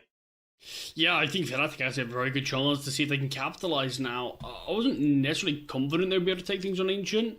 I certainly thought it was going to be a close game, but I did think Guns would actually have enough in their locker just to bring it over the line. But T-side proved to be what really stood out for Fnatic there, which is quite a rarity that we've said in recent times, really, particularly on Ancient. But they've been able to bring it over the line. Now moving on to Train. I think this is where they can actually win things as a 2-0. They are favoured statistically. This isn't a map that Guns have looked great at. They've looked slightly better since this 5 has come in, but in general, form in general for Guns has been slightly better since they brought this 5 in. I still think Fnatic probably will have enough though. Yeah, I think obviously as well, Train's been a map that Fnatic look to kind of adopt into their map pool quite early on. One of those teams that, you know, they've got 20 maps played on it in the last 3 months in comparison to Gun 5's 7. Obviously, the games that Gun 5 have played, to be fair to them, it's been close losses, close victory. So I think the one thing we are expecting is a close game here, right? Yeah, you would imagine so. Between two teams, I think, actually are more evenly matched than many people would be assuming, and the pistol round's looking very good for the CT. The lack of ammo is where Crimson and BlameF do find one, frantically finding these kills and heading over towards B now. Look at They play with BlameF. a B finish. I love this. BlameF's just tucking himself away. He's going to drop the smoke as well. Texie spamming through. BlameF backing away. Bully's in hand. BlameF searching for Texie here. Grix has been spotted here. BlameF very isolated, Texie will find, and now it's all on Cypher. Low HP for Cypher. Needing to find Grix, but taken down. Gun 5. They win the pistol. Yeah, decent recovery there from Crims and BlameF to make that one look a little bit closer, but just two individual 1v1s that need to be won, none of which were. It's a bomb plant. They bring it slightly closer. They do probably have the option of a bit of a better force buy if they do want to go for that. But his gun's looking good on these pistols. We've seen some strange series today. Obviously, the first ESC versus Big that we got to cast, ESC won every single pistol. So far, Guns are on the exact same path. 3 out of 3 now for them.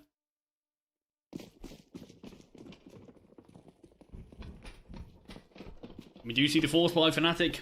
Invest up here. 3 Galils, Scalp, and a Tech 9 of Fear. Not a bad buy.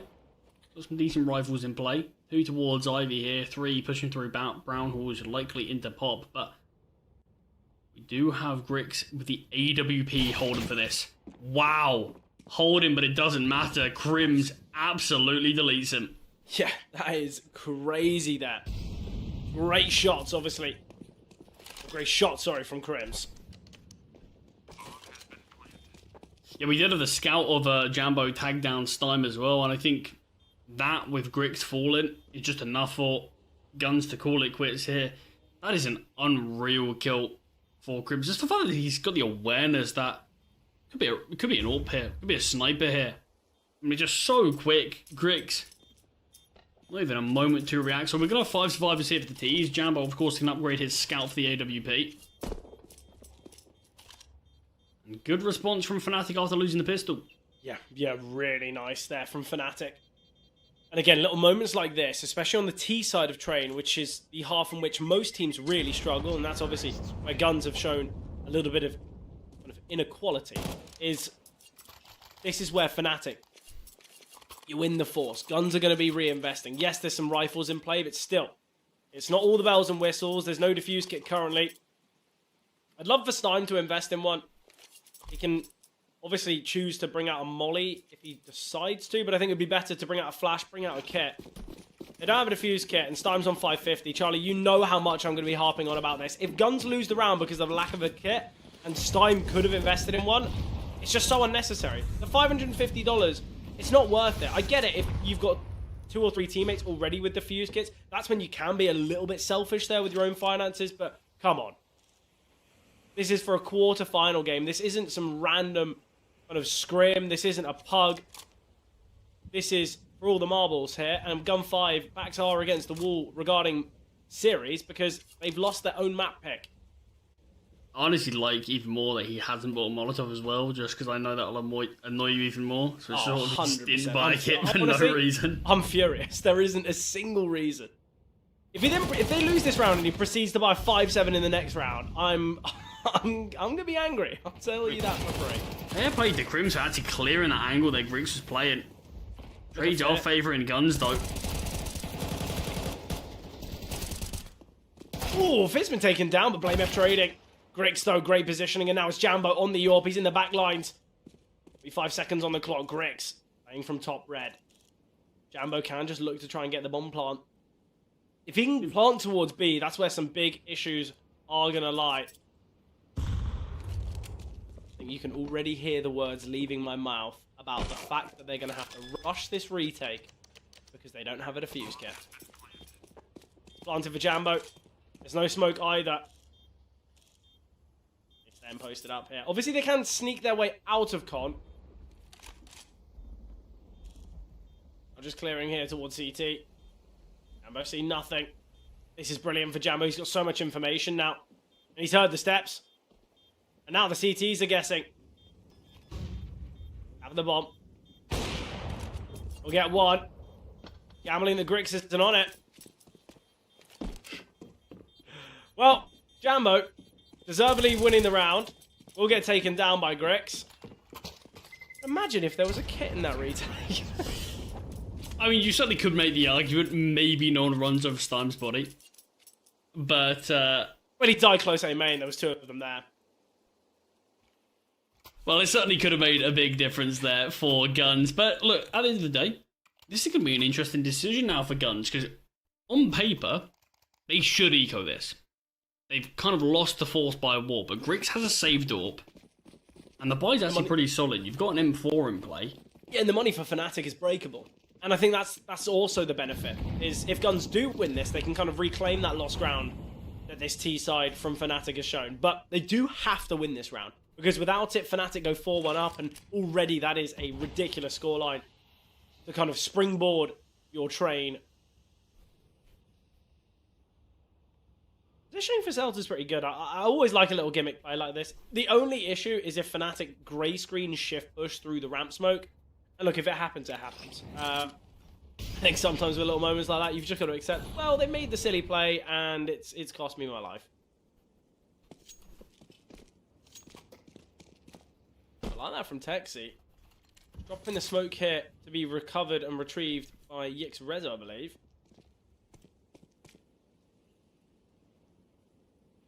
Playing close here towards E-Box. I actually quite like the off angle that JiJieHao is playing at, but now maneuvers close towards Pop. Util going to be raining down. He looks to push on in. Fear could get caught off, but Jambo ready and waiting. Util sent. Excellent from Texi. He gets 1. Still needing to deal with Texi. No trade seen. Texi finds 3. And Celta finally flanking. It's brilliance in a 1 versus 3. He's got knowledge of both Stime and Celta. But the question is, where is this AWP? Where is Griggs? Bombs dropped though for Celta. He's now gone and retrieved the weapon. Griggs is still holding. brilliance, 20 seconds on the clock. And Griggs. We're just playing here towards Z. brilliance taken down though. Excellent round from Texi. He gets a triple. The trading from Fnatic, embarrassing that. You can argue why he gets the first. Second, you can kind of justify. How he finds a third is ridiculous. Yeah, I mean, the issue is, I sort of do feel like for Fnatic, there's a point where I understand you want to throw Util out, but you just see what happens. It's you've got to kill. You see Texi find 1. If Jambo just had his gun out, the trade should be seen quickly, but it's the issue. Jambo has to switch to his rifle, go for the swing, he gets taken down, and then again the spacing's off for the third and final player as well there, and just allow Texi to honestly kind of get 3 1v1s in a pretty tight chokehold. Yeah, exactly. That's the huge issue, is they just don't actually have the positioning for the trades. It's pretty poor there. And again, it's not the fact that Texi swings and it's kind of random and Fnatic don't know about it. It was the fact there was an MP9 that swung about 2 seconds beforehand. Fnatic should realize, okay, well, they've looked to aggress Pop. It didn't work. Instead of throwing the util out, let's just freeze for, 3-4 seconds. Either way, though, Guns, best Fnatic there. That was just the eco from Fnatic. The lead taken by Gun5, but back on the weaponry here for Fnatic. The one weakness being Fear's Tech 9, but I think we've seen for quite some time about how strong a Tech 9 can be. Yeah, Fnatic put a lot of weight into Pop early, actually. Looking to take this seemingly every round. Molotov will keep Crims further back. Okay, this is getting a Warrior in here. 2-man advantage. BlameF is low, but can't quite be finished off. Celta could go for some spams, but Blame's able to silently creep out of there. So keep himself alive. Fnatic 2-man advantage there. What a close game we've had here initially. Back and forth. Force buys galore. Yeah, but that's not what you want if you're Gun5. You need to have some consistency on this CT side because, as I've mentioned, their T side is devastating. 36% win rate there on their T side, at least for Fnatic. They're close to that 50%. Grix posted up here towards upper. Grix will find Jambo, though. It is this 3 versus 3. Grix does really well there, not only to get the kill, but to back away. Yix mollied off at the moment. He's going to drop the smoke and push on through this. The bomb is, in fact, really close. Fear taking a big risk. But Fear, he wants that high risk, high reward. We'll find Celta. Now can drop down. And Grix not ready for Crims. Fnatic with 3. Yeah, you spawn. Certainly a dangerous play from Fear. I'm probably going to make the assumption he didn't realise he had the bomb, but doesn't seem to make a difference. The first kill that finds, that's the domino that really starts it all falling.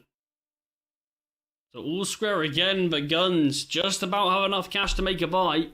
Grix, AWP, Trezzo, and Stein doing the York. Stein's taking the hit and bought no util. Yeah, like you said, this is good for Fnatic. If they can keep this up, which, I mean, I'm impressed if they can keep this up where it's this back and forth, but this will favour them as they move on to that favoured CT side. And looking at the weaponry, looking at the util, this is a great opportunity here for Fnatic. Rim's elevated angle here. Obviously, once the smoke fades, there's going to be that slight worry that someone just sat underneath it, and that's why Crims has just done that little half clear. Just on the notion that could get a little bit overwhelmed.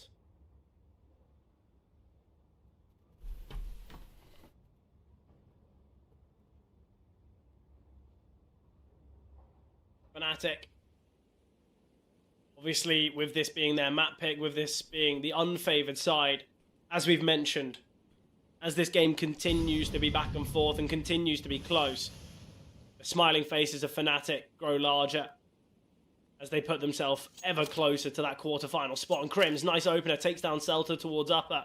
Celta eventually just getting a little too inquisitive, and Crims silencing that aggression. Oh no, it just looks like we're about to see Jambo back away as soon as Yix drops off the angle, but in fact it actually encourages the peek, and Texi will find an advantage now completely flipped. Rick's finding the success as well, and yeah, bomb drop there. Fear's got to make a move. So many players deep here towards Pop. What an epic fail there from Fnatic. They've gone from a 5 versus 4 scenario with the whole of the B bomb site theirs to losing not only the bomb carrier in A main, but losing Jambo. And then BlameF falls as he looks to refight.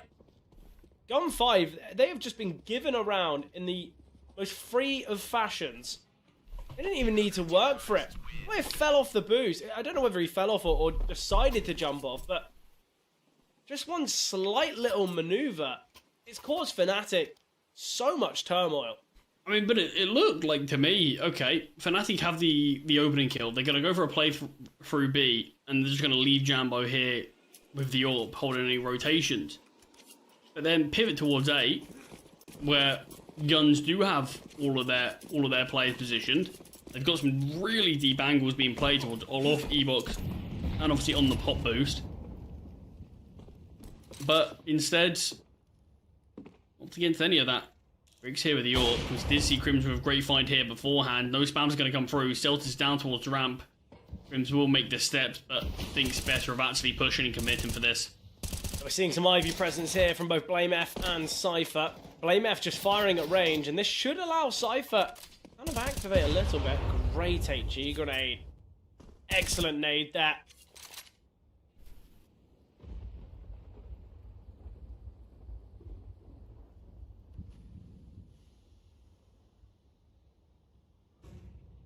I think I have to work this one. Disadvantage. Obviously, they lose this round. It'll give Guns a real opportunity to take quite a good lead on this map. Jambo spots out 2, will find 1, doesn't overcomplicate it. And Cypher finds Grix as well. I'm here towards Hell, has been spotted. Jambo does miss the shot, but blamef's there to keep his teammate alive. Celta and Texi, all that remain. Texi goes down, Celta spotted at the bomb site. Crim's not needed, Jambo secures. What a couple of turnarounds in each of these rounds. We see what looked really advantage for Fnatic at the last. Then a round that was nicely advantage for Guns, but despite Grix's opening kill, very little was able to be done there on the A defense. You see the initial Grix caught out towards camera. You see the player pushing up towards the E-box found by Jambo's AWP. And as soon as they go down, you see the defense start to crumble.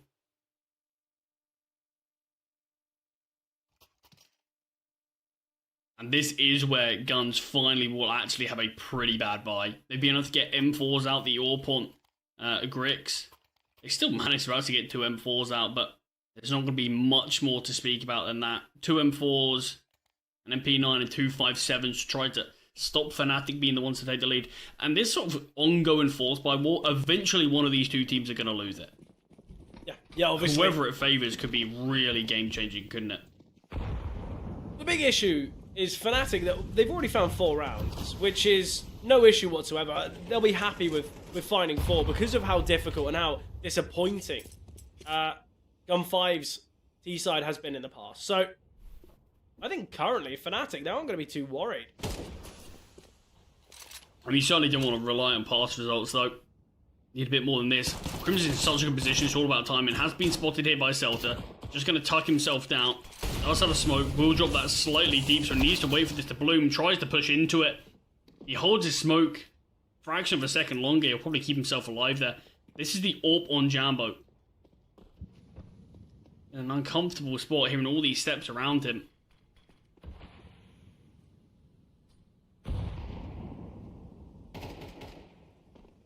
Xrezzo elevated here towards back red. Just an MP9 in hand, though.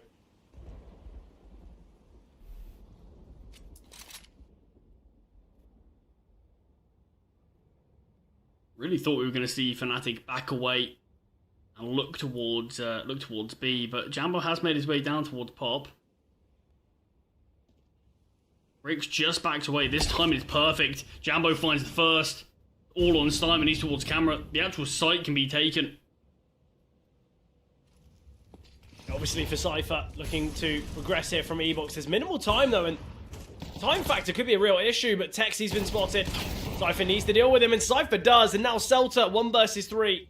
This is going to be a 5th now for Fnatic. And this should be the end of the Force by Wars. This had to be a full investment, regardless if Gun 5 wanted to or not. 2 players, maybe even 3, couldn't have got out by in the next. So unless Celta can produce some magic with this saved rifle, could be Fnatic finding their 6th round along with their 5th. But I mean, timing couldn't have been worse there. Frankly, for Guns, you see Grix just rotate off. Stops holding Pop, and it allows Jambo to peek out and kill the Olaf player, who could have really caused some serious damage on the A main guys.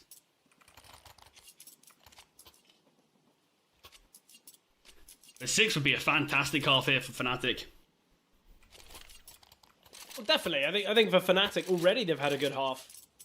I wouldn't have thought the Fnatic would be disappointed in the slightest. I think they're going to be overjoyed with how this half's gone.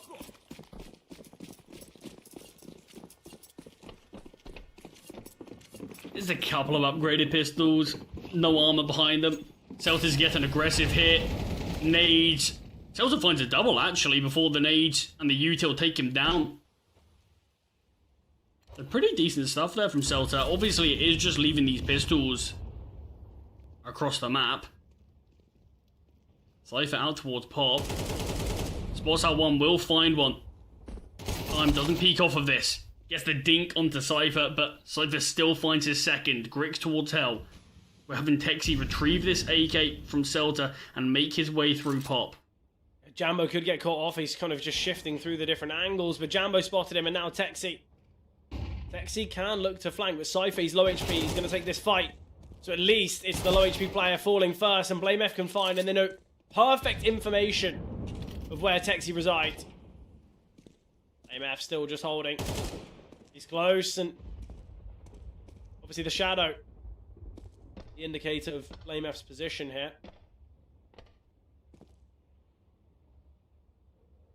He knows that BlameF is still close here, but Texi can't do anything because he's worried about being held. This is just all about timing. And BlameF finally peaks and Texi. That is so unfortunate. Just how it goes, right? I mean, there's nothing he can do. He knows there's Jambo's up there. The best he can do is sort of actually try to bait out the AWP shot of Jambo, which is probably the indication of when BlameF would swing. And then sort of try to readjust back. But it's a difficult one there. He's got no armor. One bullet pretty much could be his downfall. But there is 6. That's a guaranteed level up half for Fnatic with still 2 more opportunities in this first half. Fnatic could hold on this pressure. And this is what I was sort of saying on map number 1, where I feel like this series could be really close. The only map that I think would be a bit more dominant is Train. And that's because Fnatic have put so much work into making this map their own. Oh, Jambo spots above the smoke, but Fear luckily finds. Nice from Fear there. Oh, Fear again. This is now going to be a good opportunity for Fnatic to find 7. It's all going to be about the activation timing here from BlameF. Cypher, missed opportunity. Stein takes down BlameF as well. Man advantage. The 2-man advantage for Fnatic has fallen away. Yes, info that has been gained here, of course, though. In-game leaders now wielding the AWP. Quite deep with this bomb. Jambo elevating on the Train. I love this position. Only issue is Stein could have got intel there, but Step's been heard. Jambo.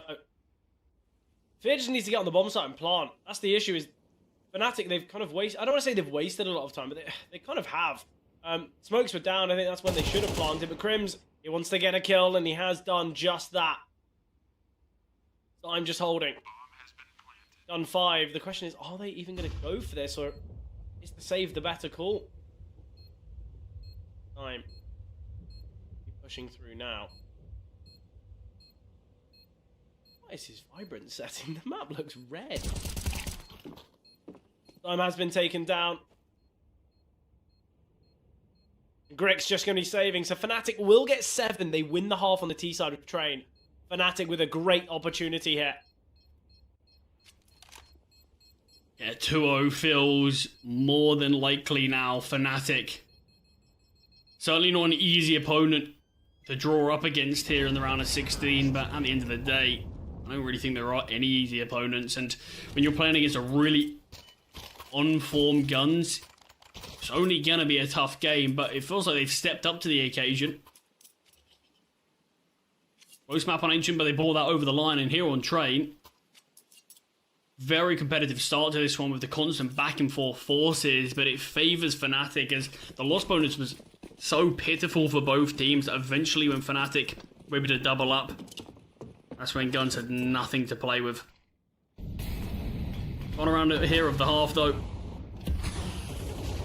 And again, we're seeing all this pop control and a faster play out A from Blame is fantastic. Absolutely brilliant. And Crims finds Celta. Jambo takes down Stein. Grix. He peeked towards Ivy, going, you know what, I'm going to make a bit of an aggressive play here. I'm going to have some fun in Ivy, maybe catch someone off. His 4 teammates have all died without dealing a single point of damage in the meantime. 8 going to be found from Fnatic. This is looking over. Obviously, Charlie, already here in the proving grounds, we have seen quite a series, quite a comeback. I think me and you, for quite some time, are going to be worried about comebacks. Because that's what we saw with Batera versus TNL. Yeah, 12-0 up, and TNL could not close it out. It still sounds surreal to say. This one, though, with Fnatic on the CT side, on their favoured side, and Guns moving over to a T side that they have had quite a fair share of issues on themselves. It definitely does feel like the stars are aligning for this one to be a clean sweep by Fnatic. Obviously, Fnatic. Such an important game for them. Wanting to push that all-important quarterfinal. Obviously, here in the Proving Grounds, we have got to see Guns play, and Guns, in general, with this full 5, the last month that they've played, they have been a little bit better at train than they probably have beforehand. First 2 games, they got a victory, one of which a 13-16 win against Patera. They've lost their most recent 2. They have all been reasonably close games, and we have seen their T-side improve with the addition of Yixrezo and Grix. So I'm not necessarily expecting it to be as diabolical.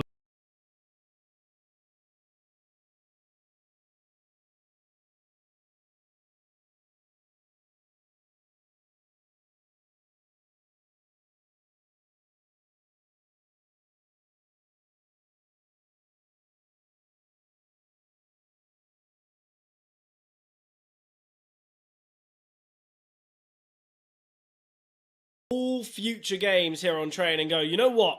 This is what it's meant to look like. This is how it's meant to be played.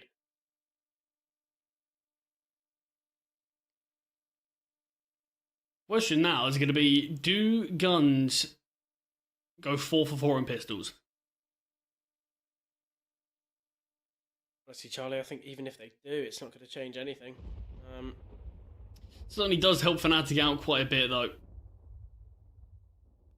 Push them towards, to be fair, if we do see the pistol victory from Fnatic, probably not much of a doubt that we'll see Guns go for a force buy, and if that's the case, that'll be majority of this game consistent of these force buy wars, which would be certainly an exciting one, because it always does breed this chaotic and excitement-fueled Counter-Strike, so I certainly wouldn't complain about it. Yeah, obviously. For Fnatic, it's a team and kind of a side quite similar to, maybe not as similar to Big, but this is a team and an organization that we've seen at the top level throughout Counter-Strike for many years. And I think, obviously, with recent roster changes, things have looked a lot better for them, but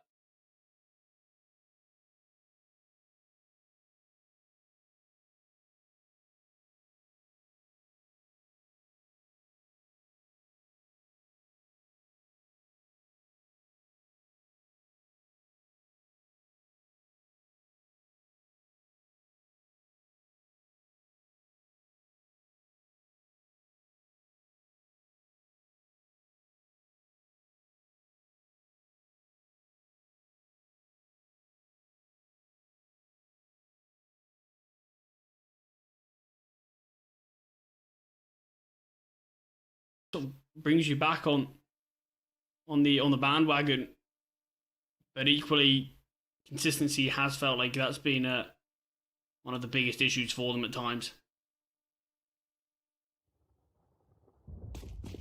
obviously back into the action now. Finally, pistol round underway. Such an important pistol for Gun 5. If it is lost, I think the idea of a comeback is kind of taken away. I mean, Crims, he hasn't let these players out on the B-bomb side, but it's good control that he's got here. And with Jambo and Blamer very deep here, there's not actually a lot of control that the T's have. They're kind of crunch. They've got to take this fight forward, and Jambo's the player they fight towards. He's able to find one. Hexy out of ammo, has to back away. Crim's under pressure, but Celta's lack of armor has softened him up. 1 point of health on Celta. He's able to find Crims. Texi takes down Cypher as well, but Fear, he's low and he's still finding impact. Celta is still alive here. Grix under pressure. Celta here from heaven. Blamef will take down Celta, but Grix in the 1v1 now, and Grix dealt with by Jambo. I don't believe there's enough time. So Gun 5, they will go 4 for 4 on pistol rounds. And I think it has to be said, it's the kill that Celta finds.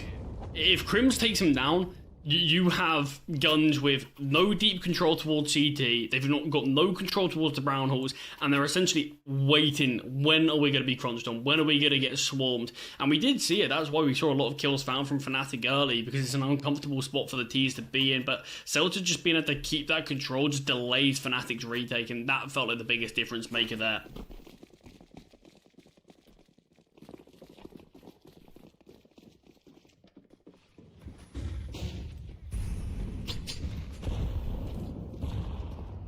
Force buy from Fnatic though. Ooh. And Stein finds the early kill onto brilliance, takes a lot of damage in the meantime though. But it is the early advantage here for guns.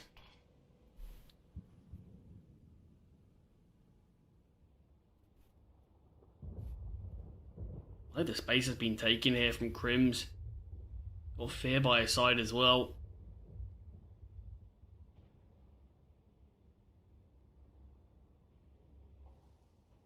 Could sort of lead to a bit of misinformation if guns make their way back up towards B, and that's where it looks like they could be doing. Fear is here with rifle and pop. How many can be found? Yeah, Fear is in a good position, but as you mentioned, it's not going to be easy. Gets the one.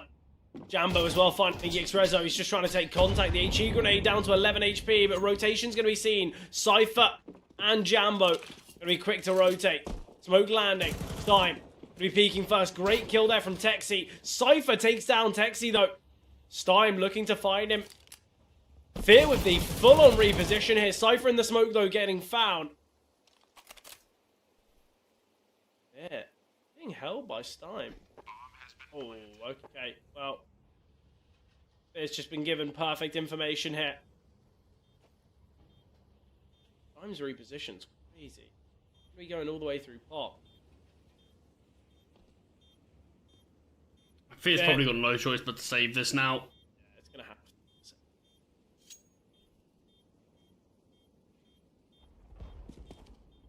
Nice attempt there from Fnatic, but your two-man disadvantage from the get-go. You see 2 kills back, but guns just grouping up and pushing towards that bomb site. The force by war not panning out. Allow guns to bring this game a little bit closer. And this is where you look at things and say, how many rounds would sort of guns have found if they didn't find the success from both the pistols? Obviously, the first one, you can maybe throw it out the window really and say it ended up being a force by war, Fnatic ended up coming out on top of it. But a lot of the success here, particularly on Train, has come from, even if you just look at things and say the 3 rounds at least, potentially 4 now, are going to come off the back of just winning the pistol. And when that's the majority of the rounds that guns have found, it's given them a huge buffer. So Fnatic really have had to dig deep just to win it on the force buys and the full buys and things like that. Yeah, it's the fact that as well, that even with these pistol rounds, Fnatic are still very much in the lead. Obviously, though, this is just the eco around that saved rifle. Fear was the first to call him back. Under pressure is time. Perfect information. Blame F. Blame F's keeping the AK. He doesn't have armor, but he's still keeping the AK. Quintessential Blame F moment here.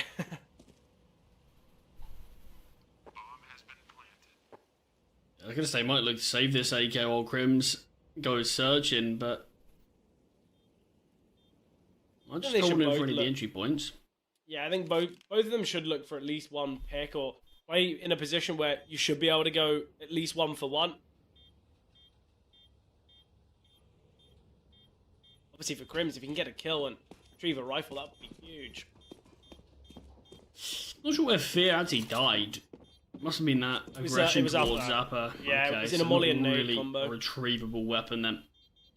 No, it was a horrible molly nade combo that Fear could do absolutely nothing about. Nice from Crims. Won't be able to get the AK in time, but he has removed a weapon from the ranks of Gun 5. First look at Fnatic's investments here. First look at what they can do on their CT side. Score lines kept closer. Just 1 round between these 2 teams as Fnatic's 4-round lead on the half-time has been nullified to just 1.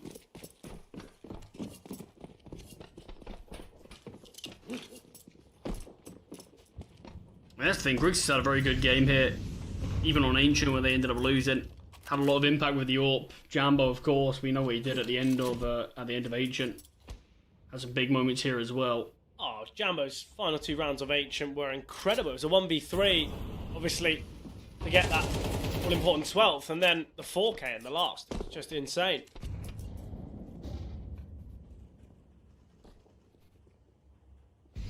BlameF has obviously been very key for Fnatic so far on train. That's something we cannot overlook. Nothing too aggressive here from Guns, just clearing out any of these possible deeper positions that Fnatic might be playing from.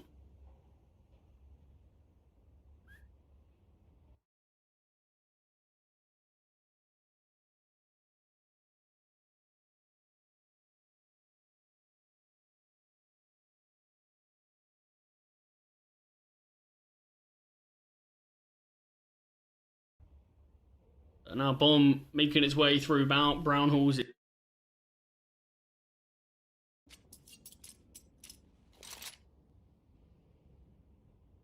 I'm joining as well. And with no spatial control taken anywhere from Fnatic, they are sort of just playing timidly and just waiting. BlameF's going to be rotating in though. He's playing from upper. This is the type of position where I feel like BlameF's always going to thrive from. Timing on the nade looks great from Crims. Now BlameF, his Molotov. It looks good. BlameF won't be able to deny the plant, but he's just holding from Yixrezo. He gets the first. He's aware of Celta, but Grix on the AWP confined. And now it's all about Jambo. He's posted up onto Grix's angle. Celta, though, finding Cypher. That is brilliant. Really important, really key, because now this 3 versus 3 utility non-existent. There's no defuse kit currently. Celta heavily chipped away by the nade, but the nade, in fact, aiding Texi. Jambo unable to find, and now BlameF. It looked as though he wanted to give it a slight look, but Celta with another Gun 5 are going to find themselves 8. And just like that, things have got a lot closer there. Good start from a nice nade kill from Crims. We see BlameF take down the player who planted the bomb as well. Was it 4 versus 3? But Cypher pretty isolated from his team as he creeps up towards the bomb site. He's able to be taken down. No one's really playing a deeper angle that can get a trade to help him. Sort of just got 2 players sitting towards Z, holding and hoping someone gives something up. And never going to come through. But Jambo can keep hold of his AWP at least. Just going to be a half buy around this. But this is where Guns can take the lead. And this is why I wasn't necessarily worried about Fnatic when they found 8, but I did think just winning the pistol just makes your life so much easier, because now, look, game's still on. Still a chance for Guns here.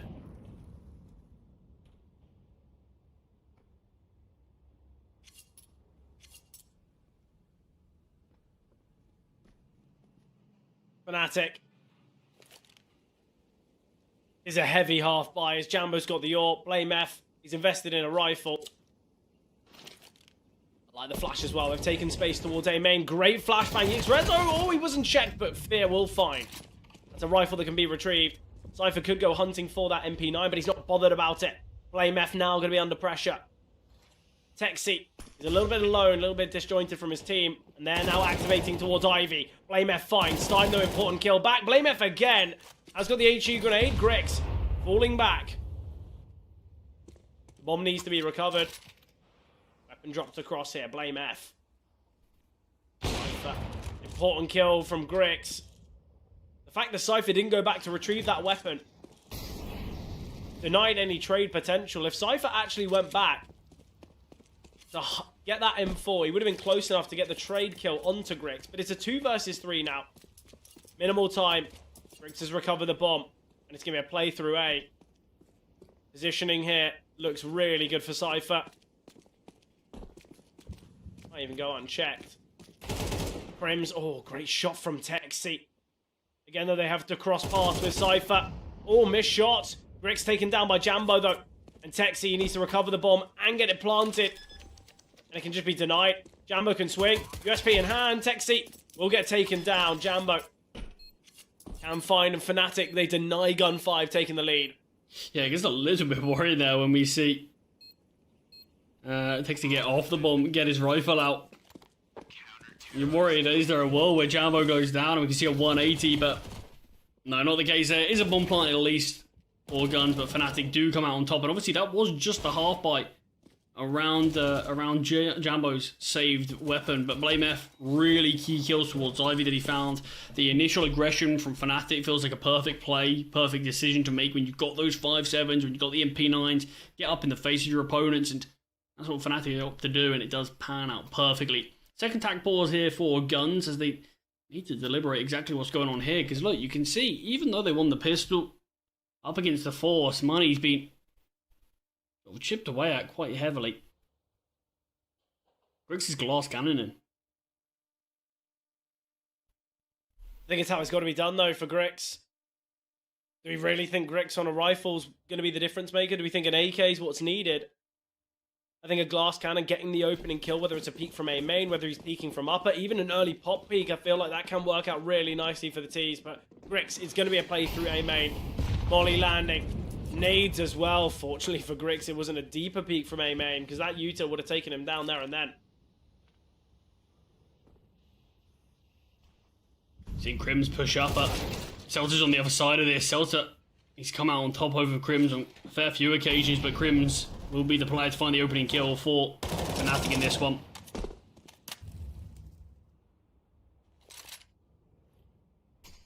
Weapons have been retrieved, so no weaker guns now for the T's.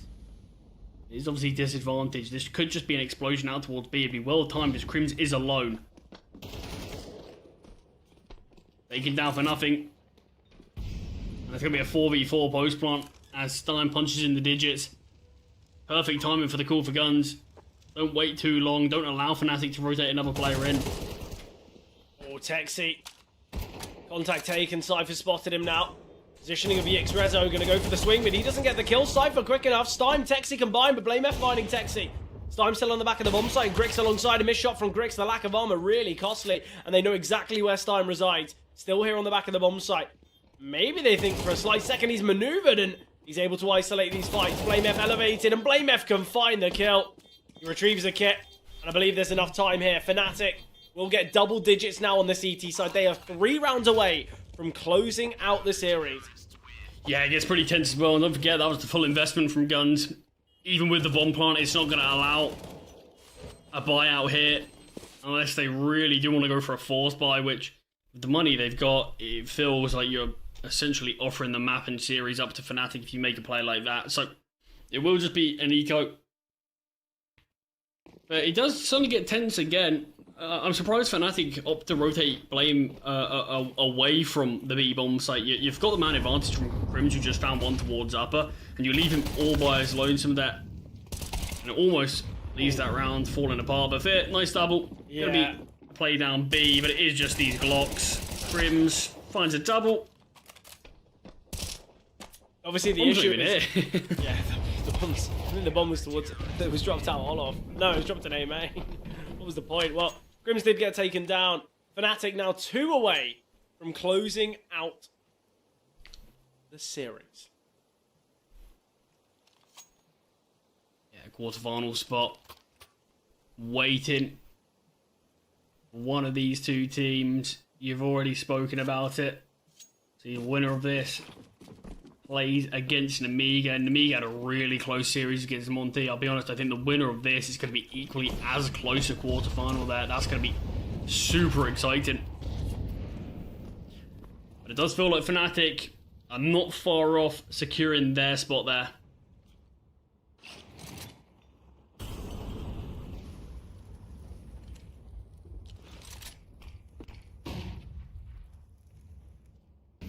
This is a heavy B lean here for Fnatic. You've got Jambo's ult posted, Crims and blamef now residing towards B. Sort of sad, I think they probably unnecessarily rotated Blame away from B in the last. Feels like they're overcompensating slightly here.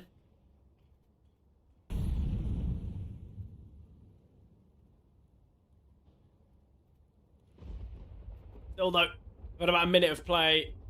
And it is this 5v5 currently.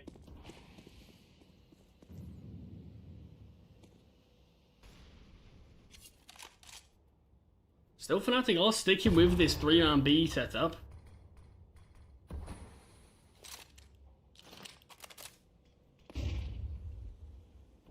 Util starting to rain over towards A. Jambo can rotate into the bomb site.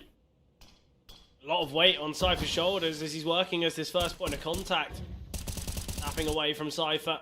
Crosshair placement looks good. Jambo's rotated around. Boost here. Okay, I like the idea of the boost, but instantly seen, so they get no benefit from that. And if anything, now Gun5 know that there is still 2 defenders ready and waiting. Can just about get planted. Stein tagged down, but he does find the kill onto Cypher. Rezo finding fit. And this is where the CTs should honestly just look to save. Maybe go for a bit of a hunt though. 2 in CT. Blame F has got so much information here. Blame F. Oh, this is the Delta. Oh, okay. Blame F. Not playing discipline there. Rezo's here in pop. It's 2 from A main. Blame F holding for that though. Great awareness from Blame F. Should keep himself alive. Whether Texi can is a different question. Missed shot from Jambo. The 3 survivors, no issue reinvesting here are the CTs.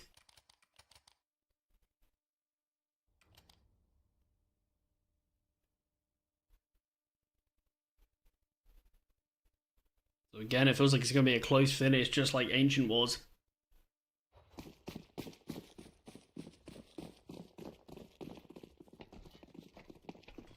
But I think that's just there due to the fact that Fnatic, like I said, they had a pretty passive A setup just due to the fact that they had 3 over towards B, so the smokes rained down. Guns had a really easy time breaking their way into that bomb site because there was no defenders there. It's just Cypher behind, Cypher and Fear both behind the camera smoke, Jambo behind the Z smoke. Crims will spam. Does do some decent damage. Jambo's found one in the meantime. The nade accompanies the spam, and look at the health of Seltra and Texi. Yeah, this is tough now. There is still a lot of utility here for Gun5. Again, we're seeing this triple B setup. Crim's going to be backing away. Oh, timing is everything for Crims. He spots them off, and now Blame F can turn his attention. Okay, well, Jambo can get the trade onto Texi. Jambo gets another, and it's a 1 versus 4 for Rezo. This is going to be 12 for Fnatic now.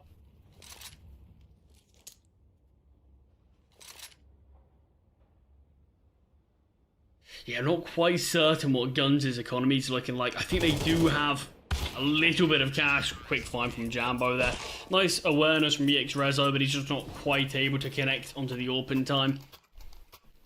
And yeah, we will have enough for a fair few rifles. Stein not really afforded that luxury. But it's now or never. It's do or die. Guns. Ancient came close with a 13-9, but Fnatic just had enough in the tank to overcome them there. Look at the weaponry though. We've got AKs in play, but Util's pretty poor. There's a Tech 9 on Stein. This is it. Gun5. Is this the round 4? It will. Celta certainly seems so much utility, Dell, but look at the round. Jambo. He's gonna feel very isolated back in the bomb site. Celta, okay, won't be able to take him down. Stein rotating around to find Crims. It's a 1 versus 3 for Jambo and Texi. That's a 3-1 for Texi, so Gun5. That's the first. We still need 2 more, though. Yeah, I think Fnatic only have the money for 1 more buy. So it might Players all did have come down 8K. to this one. No, 100%. It's just going to be the 1 buy. Yeah, obviously Jambo. He's one of the players with decent money, but obviously investing in the AWP, full utility, all the bells and whistles isn't cheap. Obviously they can do it with the weaker weapons, but certainly not easy, and it's a faster play here. Great HE grenade. Grim's now backing away. Molotov has been down. So much damage in the molly. Look how low these 3 are. No, Fnatic. Fnatic, they have to realize how low they are. Grim sent the HE grenade and the Molotov, for which the T's pushed through. They've got to have this information, but they're going to be saving. Oh, Fnatic. They are putting it all down to round 24. It's going to get scary. But it does come down to the final round. OT looming over as a potential prospect if Fnatic can't get it done here. 8-4, they were leading on the T side. Haven't quite managed to stabilise the CT. Yeah, I mean, this is one of the issues that I feel like we've seen from Fnatic on a fair few occasions, is they're quite reluctant to sort of play any aggressive angles. They're playing very passively towards A.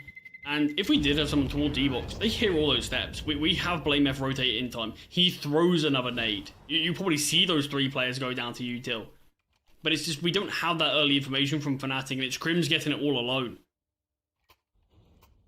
Yeah, of course. And the fact as well that Crims is on an MP9 certainly doesn't help. But yeah, honestly, I feel like we should have... Fnatic should have been able to realise, and I think Crims should have been able to convey, well, I've sent an early nade. They've barreled their way into the bomb site. The timing on my nade is for if they're rushing. And the molly as well, they push through. They've got to know that there's at least 2 players that are low to that. I mean, they probably do. I still just don't think they think it's worth it.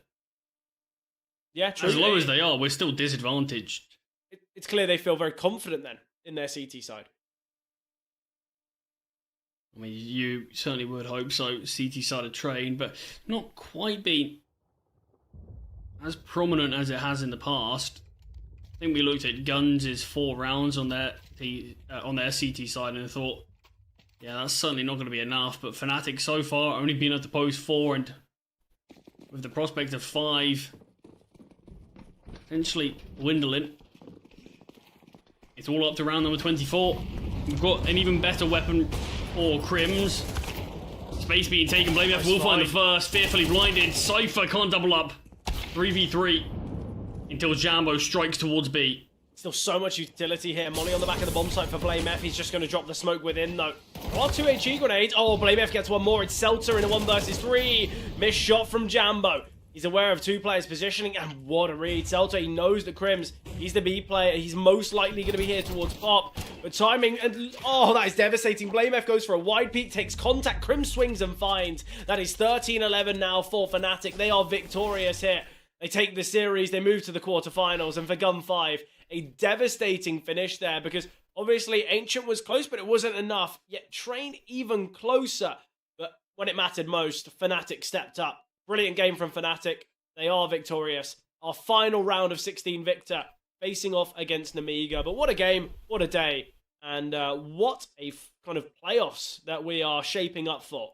Yeah, I mean, round of 16 all concluded, just quarterfinals from here on out. But as you can see, map MVP being brilliance, I think fully deserved there. I think Jambo and brilliance both had a really good map number 1 and map number 2. I think Crims had some monster moments in terms of even just 1 kill, in terms of, but what it did for the round cannot be sort of undervalued. And yeah, certainly a deserved win for Fnatic, but it does get close. And I think maybe a few people are going to be looking at this Guns roster and saying, look, they're 64th in the VRS, they're 75th in the HLTV rankings. I think a few more people are going to be giving a bit more respect to them now, just because we know what these guys are like. We've seen them on other teams, but some people might not be as familiar. But Fred, as you can see, here is our playoff bracket now. Here's the quarterfinals. Saw versus Ents. That's going to be a banger. Fnatic versus Namiga, for me, that's the highlight match. ESC versus Batera is a really interesting one, because we've got to see that 2-1 win today for ESC, as well as a super close fight and battle against TNL for Batera.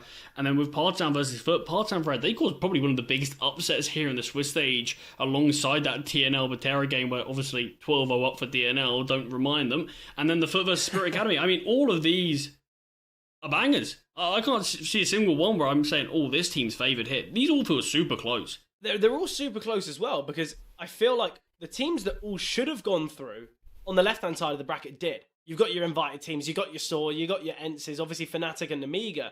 Yet, obviously Foot Spirit Academy was always going to be an interesting one. Both these teams have looked good. They're both academy rosters. Obviously the main portion of Foot being that Na'Vi junior team. But I feel like on the right side of the bracket, you've got kind of, I guess, the more experienced teams, I guess the higher ranked teams. Yet the right side, you've got your Partizan, you've got Foot, obviously Batera besting TNL. That was a huge upset. ESC, they're on the rise, they're looking really good. And yeah, I think you've got it right on the money there, Charlie. I think every single one of these games has got banger written all over it. And obviously these games are going to be on display throughout tomorrow, as we're going to have our quarterfinalists and all the quarterfinal matches played out tomorrow. We've only got 2 more days left, Charlie, and the playoffs is over. Obviously, We're going to be on the